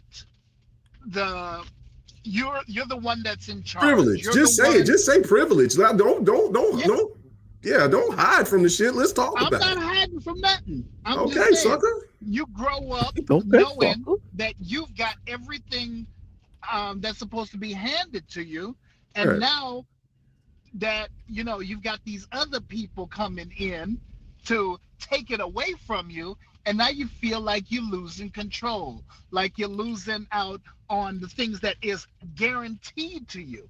So that's the reason why they're so angry. It's because of the fact that it's theirs, it's their identity, and they feel like it's you guys are trying to take over, and now it's the women that got to take over, the black people that got to take over, the Asian people got to take over, all of that stuff. And that's the reason why they're so angry, because everything is supposed to be theirs. They're the ones that created civilized society. They're the ones that made but that's not true. It is now. Well, but they did not create civilized society. That's the thought process. Okay. I want to get you guys into this. That mindset. is the thought process, and I'm aware of that thought process. But here's the thing. That thought process includes picking yourself up by your bootstrap and working harder. That's what they tell us, right? That's what they tell us all the time. And you're not That's what they tell us. If you're not getting it in life, guess what? Work harder, player. Work harder. Work harder. That's all you gotta do. Wait. Let's go back through history. When they were put in as slaves, didn't they fight back and say, no, we ain't going to be slaves? You get somebody else to be slaves. Remember? Then they left. Remember, the colonialism situation is why they left in the first place to take over the America. Well, to come to the Americas so they can avoid what their persecution of what they were dealing with in Europe. So then they come up here, and then they put in they put in what they implemented because they wanted to look at people to be lesser. And then, of course, listen, we're not going to get too deep into this, but the one problem with all of this, from my perspective, is that I do agree that there's people that are trying to use this white grievance as a reason for you to try to say that everything is wrong and bad. And the reality of it is that you're not looking tough by doing all this grieving, all this goddamn crying. You making white men look soft. You know what I'm saying? This is not how you do. Listen, for every black man that's had to go through the shit that they had to go through, you know what I'm saying? It'd be damned if they say something out of pocket. You know what I'm saying? Back in the days, if they said something out of line, they would probably lose their life. You don't have anywhere that type of situation. So why the hell are y'all taking this type of bullshit to gaming and then acting like, well, you know, you're taking everything away from us? Because it's the last bastion of their power. It's they don't want to change, and they see everything else changing. It's already. Yeah, but here's the thing. Here's the reality. The people that are complaining the most have no power. Right. Your grievance isn't with us or anybody or women or anything else. Your grievance is with society, right? Society decides how much money you make. Society decides what you earn, and that society is controlled by corporations, right? But see, they that's outsource your jobs. We didn't do that. They want to make their previous existence great again because of the fact that their previous. How can it not be great by being inclusive of bringing everybody involved with being great? Why does it have to be one certain group? Well, that's the thing, and that shit is dead. It's going to die. It's not. Listen, This is the craziest shit, and you know what I'm saying. You guys know my old profession. You know what I'm saying. Before I got hurt, you know what I'm saying. I would crack up at these motherfuckers out here. We all busting our ass to the bone, and they're all sitting here kissing the ass of the elites, talking about economic. You know what I'm saying. Trickle down economics. How is that benefiting us when I'm looking at our bosses and our supervisors and everybody else make more money than us, and then when we ask just to get a little bit more, they're like, "Nah, you got to work even harder." What are you talking about? The real war is economic. It's economics, right? So it is not about. It should be not about race. It should be class. That should be the real war, right? Now, I'm gonna tell y'all something. Man. The real war is as we keep going to different generations of people, the old hats are starting to see the change, and cultures starting to meld and get together as one. We ain't gonna see it anytime in our lifetime, but they can see it building. So they are scared. They are really scared of what's gonna happen to the future of different countries or different nations, different people. Yeah. They think it's going to be a big melting pot where everybody gets along of everybody getting along in the future, where racism is still going to be there, but it's getting smaller and smaller and smaller. And for right now, somebody is out there trying to put a halt to this, to slow it down or stop it completely. Yeah, because you see the same quote unquote cultural wars occurring in a lot of European countries right now around the world. Yep, it is. Similar conversations are being had about shit that don't matter, and at the same time, the wealth stratification is just going up. They're continuously stripping. It's starting to go to everybody. The wealth. That's the problem. No, it's not going. No, slowly. No, it is starting to come to more people. No, it's not. No, it's not. They're trying to change that. Yeah, there's a stripping out of the middle class in most of the country. Oh yeah, we know. Yeah, literally stripping it away. So I'll tell you this: I'm more angry over time. I'll tell you this, and like I said, I wasn't, but I want to say this political thing right here. America will get what they deserve if they vote one particular person in the office after they just told you what they wanted to do with taking away everything. Taking away your income tax and changing over to tariffs. That benefits nobody that is in the middle class or lower or even somewhat over middle class. That benefits nobody. Only thing that benefits is the super rich, and that right there, if that doesn't get you, forget about everything else within the politics. That don't get you focused, then you a damn fool. Then you a damn fool, and then we will get what we deserve if we vote for one particular person that is a motherfucking 34. Yeah, because Social Security will be dead. That's all I'm saying. They've been trying to get to those trillions of dollars in Social Security forever. Well, hold on. This is the crazy thing about it, though. That drives me crazy. When we under Clinton, we was in the deficit in the black. Once they made the point, they cut military, they cut other things. They even cut some social programs, which I hated. But the economy was doing good, where people had jobs. Yep. When they started doing the trickle, when Bush came in there and started doing that trickle down economic shit again, what happened? Recession. That when George, every time that they do a goddamn tax cut for the rich, there's always a recession to come through it, and it's in it. All you got to do is just check the history of it. It's not somebody. It's just fact. What happened before this recession? Yep. What happened? Yep. There was money. There was money in the coffers. Right. It is the rich.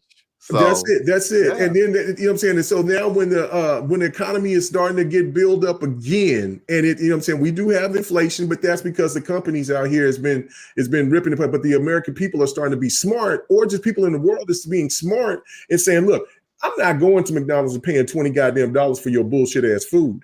You know, so I'll just go ahead and buy these groceries. They might be a little bit higher, but I'm not going to buy these. So now they're over here know that all of a sudden they dropping prices on items and shit. Oh, I thought it was inflation. No, they were over here gouging the shit out of us because of the pandemic. But regardless of that, the other problem is that now since they over here figuring out, people are starting to figure that shit out. Then they want to sit here and tell us, well, the culture wars, and we're going to sit here and tell you that you don't mean nothing, and this is what happens when you sit there and you try to fight if you don't fight hard enough to sit there and work as hard as you do. Listen, anybody that sits there and you look at somebody who's filthy rich and they only have to work, they don't work. Half of them don't work. Listen, I remember every motherfucking time I'm working 14, 15 hours a goddamn day. And I'm sitting here and I'm coming anywhere from 10 to 15, 16 hours a day. I'm busting my ass at motherfucking 1, 2 o'clock in the afternoon. Motherfuckers are sitting in their robes that are judges and shit like that. And I ain't got no hate from them. I'm happy. I wish I went to school for those professions so I could be in the same position that you are in. But the fact of it is that when they talk about you working harder, you bust your ass, you do this. No, that's not how the system works. The people that makes the most money, they work less because they have other people working harder for them. So you think it's these crazy, rich people don't like that high interest rate, putting more money in their pocket and putting more money in their bank account? That's why they love the tax rate. 50 cents. That's why you got some brothers out here. That's why everything's so damn high. I would respect 50 cents for being real on business, saying, listen, I'm going to vote for this particular person because they're going to give me tax cuts and I'm rich. Okay, exactly. I can respect that. I can respect that because you're keeping it real. I totally respect his greed. But most of us ain't my problem is when you poor, you struggling, you check the check, and you voting for people who are going to keep you poor, struggling, check the check. Talking shit. That's what's wild to me. Like those benefits that you think everybody else is getting, you need those benefits. I don't need them. I'm good. Bro, did y'all see the shit with? Go ahead. Sorry. So I'm saying, so it's like it's. I used to try to have these debates with people on Twitter about like, if you're in a bad financial situation, there's one party that's trying to help your situation, and there's one party that's not. It's very simple. There's nothing between that.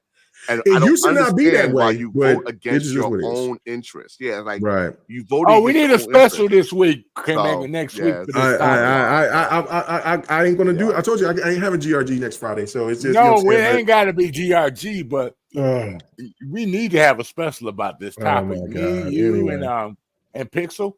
And others people want to be here. I know Viper would like to be a part of that. Yeah. So anyway, regardless, we can do it on the Saturday. Shut up. Well, just hit me up. Let me know. I have no problem with talking about it. I love talking about just things like this. But you've been wanting to start a show like this, bro. I do, but you know what I'm saying? Ham said he was going to start it, so I was hoping for him to get it on out there. But regardless, my last point is this. When you sit there and you look at what's going on in Louisiana right now, Chick-fil-A is offering a special for you as a parent to spend $35 per kid from 5 years old to 12 to learn them how to work in a fast food restaurant. Oh my God. Shit is bad. Oh my God. What? Look it up. No. Look it up. What? Chick-fil-A in Louisiana, they're sit there offering a package deal to where they get it's from kids from 5 years old to 12, where they will teach you how to be teach a mascot, teach you how to, fix stuff, do this and that. They're already trying to find ways to get laborers, but then what's the fucked up thing? Instead of it being a free program, because I don't have a problem with kids learning how to work, but you know what I'm saying. But you got a trade, right? But you got to pay $35 to do that, and the max of 30 kids for each session is 30 kids max. So I don't know, man. Like, people need to start waking up and just doing this. And hold on, let me see what Kat says before we get out of here. He says, I'm not crying, or he or she is saying, I think Kat may be a female, but it says, I'm not crying. I just want to call out wrong everywhere I see it. By the way, become a listener when I heard you on Dealer's channel a while back. Enjoy. Thank you so much. Listen, I love the conversation. You know what I'm saying? I think that having to listen to different perspectives is encouraging. Without the bullshit of you know what I'm saying, regardless if we shouldn't get mad about it. You just respect what another person thinks. But the one thing that I can't deal with is that when you keep on trying to be negative on everything is bad, everything. And that's what that Gums dude is done. He has turned into a grifter ass low-key racist. Yeah, like everything is just. It ain't low-key. He's high key. Well, no, he's high-key racist. It's gross. It's gross, and it makes me sick to my stomach, because for people who sit here and brings this shit up, like Loke was on that bullshit there for a little bit, talking about Sweet Baby and DEI, and I'm like, bro, you're not even from America. How the fuck you even know what you have no idea what it's like? You know what I'm saying? So like, if you brought it up into what's happened with like in South Africa. And then brought it up about how diversity and things like that happening, and apartheid and all that shit, then maybe he would have and I think he's kind of backed off of that. But the reality of it is that listen, inclusion should be about everything. It shouldn't be about it all should be about being a decent person and having to enjoy your life, no matter what life that is. Gay, straight, Christian, Muslim, you know what I'm saying, agnostic, atheist, it doesn't fucking matter. You know what I'm saying?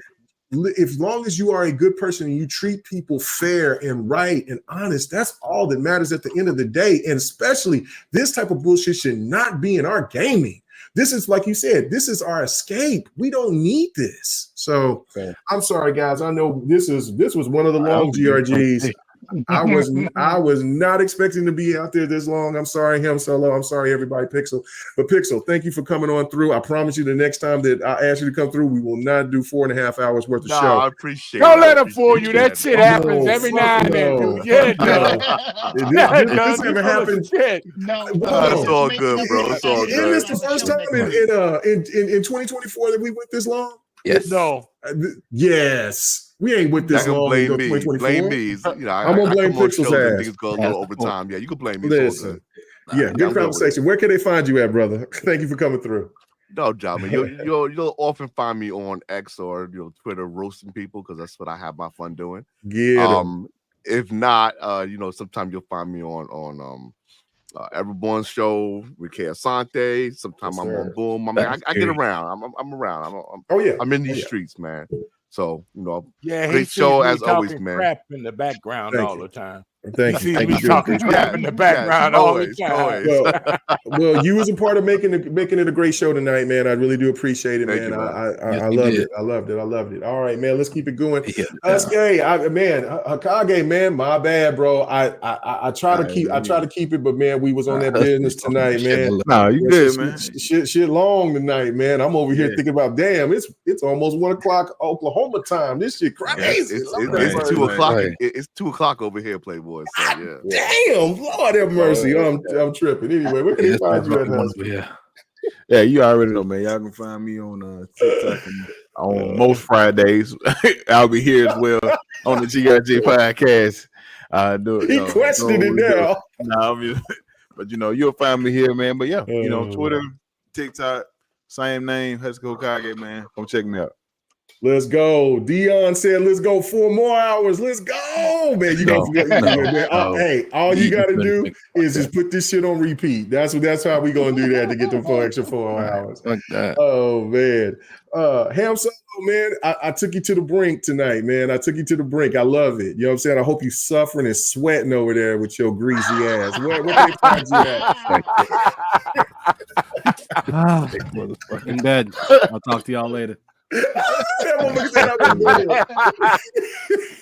Everybody, okay. We all know where to find you, bro. Let me get Viper first, man. Viper, man, appreciate you having the time to come through. You know what I'm saying? Doing the Lord's work over there, wiping booties. You know what I'm saying? Where can they find you at, brother? Crazy. The wipe. Oh Lord. Anyway.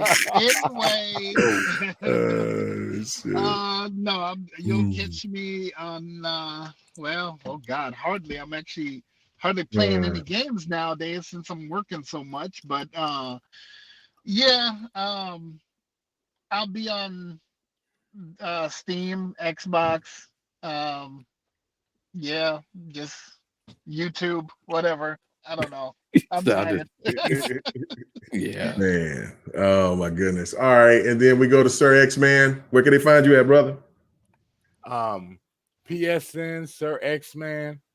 I recovered my account because of what's getting ready to come to PC, so I just got it back. I ain't paying nothing for it though. They can kiss my ass. But this man cheap. Hey, all I gotta do is have an account. I don't have to pay them for it. So all I gotta do is have an account name. Sir X Man with spaces between the X and the, just like here on Xbox. Sir X Man, just like it's here on this for Twitter or X or whatever the hell you want to call that piece of shit over there. Damn. Hey, you know, Elon Musk got another $56 billion raise. Fuck so, that guy. He hangs out with the orange. He's friends with the orange guy. Fuck him. But Lord, Jesus, man.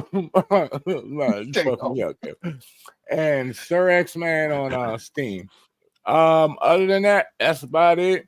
I guess I'll show up next week and take this harassment in a. We ain't got no show next week. We ain't got no show next week. So I get a break. I get a break. No. Hold on. What J Mac be saying? You ain't doing shit. Yeah, he doing shit. I'll probably hang out with C Money on Thank you. You talking about you get a break? You be on C Money channel. Right, you gonna be on somebody's shit. You over here fiending. You know what I'm saying? You over there kissing somebody's ass to come on. Let me come on your show. Let me come on your show. He's always asking me, dude. No, it don't matter. He's always asking me. Money. We gotta find out if this is true. They or not. like me over there. Oh my God. Yeah, so all right, good. You know what I'm saying? All right. Other than that, everybody have a good weekend. Be safe, have fun. Go get you some fun time with the opposite sex of your choice and enjoy yourself. Pants off. I enjoy women, so ain't no confusion in this game. Yeah, you like them all, Sir X Man. Miss Patty. I like them big, baby. You know I like them big and thick. Boy, like them big. he want them sticking like that. Let's go. No, Miss Patty, go get them. Miss Patty said I'm on vacation. Anyway, all right, Yobi, close us out, man. Where can they find you at, brother? You can find me at Legendary Yobi. Legendary Yobi on Twitter, Legendary Yobi on TikTok, Instagram. Man, talk with some motherfucking bass in your voice, man. You sound soft and sleepy. Get your ass up, huh? Damn. You, all right? Oh God. He just treated you like he treated me, Yobi. Instagram, TikTok, all that good shit. Yobi, find me on Twitter. Yeah, I'll kiss my ass. That's Yobi. That's Yobi. As usual, brother, man. Hopefully I get to see you for fight night. You know what I'm saying? Let me read this from Curie one more time. She said, hated growing up with anime games and not having favorite characters because I didn't realize it back then. I didn't identify with them. It's only modern era where I've been able to write. And that's the one thing about it is where we all can can just enjoy seeing what it is. Because like I said, when I saw Loke get so excited about the character Yasuke, because he's from originally Mozambique, and he's willing to buy the game because of that reason. That was special to me. That was so special. And that touched my heart. And that's what gaming is about, to where everybody gets some representation, because we all play these games. And it's not fair for just one particular group of people to get all the benefits of the reward, even though we all play games and we've played as all different types of characters. We would like to see some of our own representation in these games as well, in all different types of genres. Mega, and that's the beauty of it. Okay, Mega, you did forget one thing though. Your game that got dissed because it was a black sister, Forsaken, and you love that game. Forspoken. I love Forspoken. Yeah. Nigga, you know, there's people out there in gaming who says, "Oh, representation in gaming doesn't matter." I'm like, no, that's just your privilege speaking. Like, get the fuck out of here with that shit. Right, yeah, no, that's just a privilege speaking. But anyway, thank you guys so much. Listen, it is late. The club will be in Oklahoma would close at 2:00, so you ain't got too much time. If you was listening to the GRG podcast, your ass is assed out. You might can sit out there in the parking lot, go find you a little something. You know what I'm saying? But that's the right time. That's the right time. All the women already got drunk, called the fools. They paid for them. Season. That's the hardest time, man. I used to go after work like that. Get off at midnight. All the fools got them buzzed, and I was in there with my common sense. Okay, shut up, Sir X-Man. We gotta go. I knocked him. Shut up. Get your old ass in the bed, motherfucker. No. What you had to do, if you cannot go, man, you try to go find some clientele at the club, after the club, at the parking lot, you already asked out. The best place to go. The best places to go is, like, there was a place out here in Oklahoma that was called chicken place, Bobo's Chicken. You know what I'm saying? Bobo's Chicken. Then that's popping, because now they sobering up, or they just get something to eat. Things is good. You know what I'm saying? Night might not have went as good as planned on for some situations. So then you can go chicken hawking. You know what I'm saying? You can go. I don't know how you do it in Oklahoma, but we have clubs here that stay up until 4, 5 in the morning, bro. What are you talking about? 4 or 5 in Oklahoma, but you know what I'm saying? You know what I'm saying? I love my state, but my state can be corny sometimes. We close early. Spots be open. Spots be hot. So we go to Bobo's Chicken, do our thing. You know what I'm saying? Go chicken hawking, or then we can go to maybe Waffle House, or maybe go to. Dude, I was in the club back then. What are you talking about? Waffle House? No, man. I'm chicken hawking. If the nights turn bad like that, that's all you can do right now, especially in Oklahoma streets right now. You have some clubs out there that's still open, you know what I'm saying? But listen, I'm too old. I don't know what them clubs are anymore. I might need to ask the homies. Yeah, but anyway. It's called Google. You can find them. Hell no, I ain't gonna trust that. They're gonna be incognito. I gotta come in there. Mega. Yeah. Anyway, we done. I'm married. I can't do too much. Shut it down, Mega. Everybody have a good one. Listen, if you find something, if you're chicken hawking, I'm with you. You know what I'm saying? I'm living through y'all. You know what I'm saying? Enjoy yourselves. Have that pants off, dance off. Everybody have a good night, man. Goddamn, 4 hours and 30 minutes of a show. Everybody, all right, yo. We out. Best show ever. Let's go. Longest show ever. No, this ain't the longest show ever. Nah, this show was fire. Talk that shit. Yeah, we out.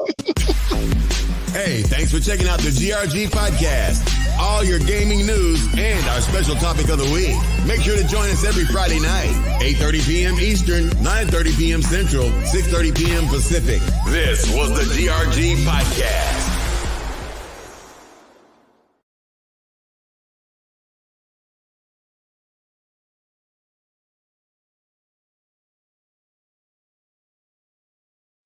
Oh my God.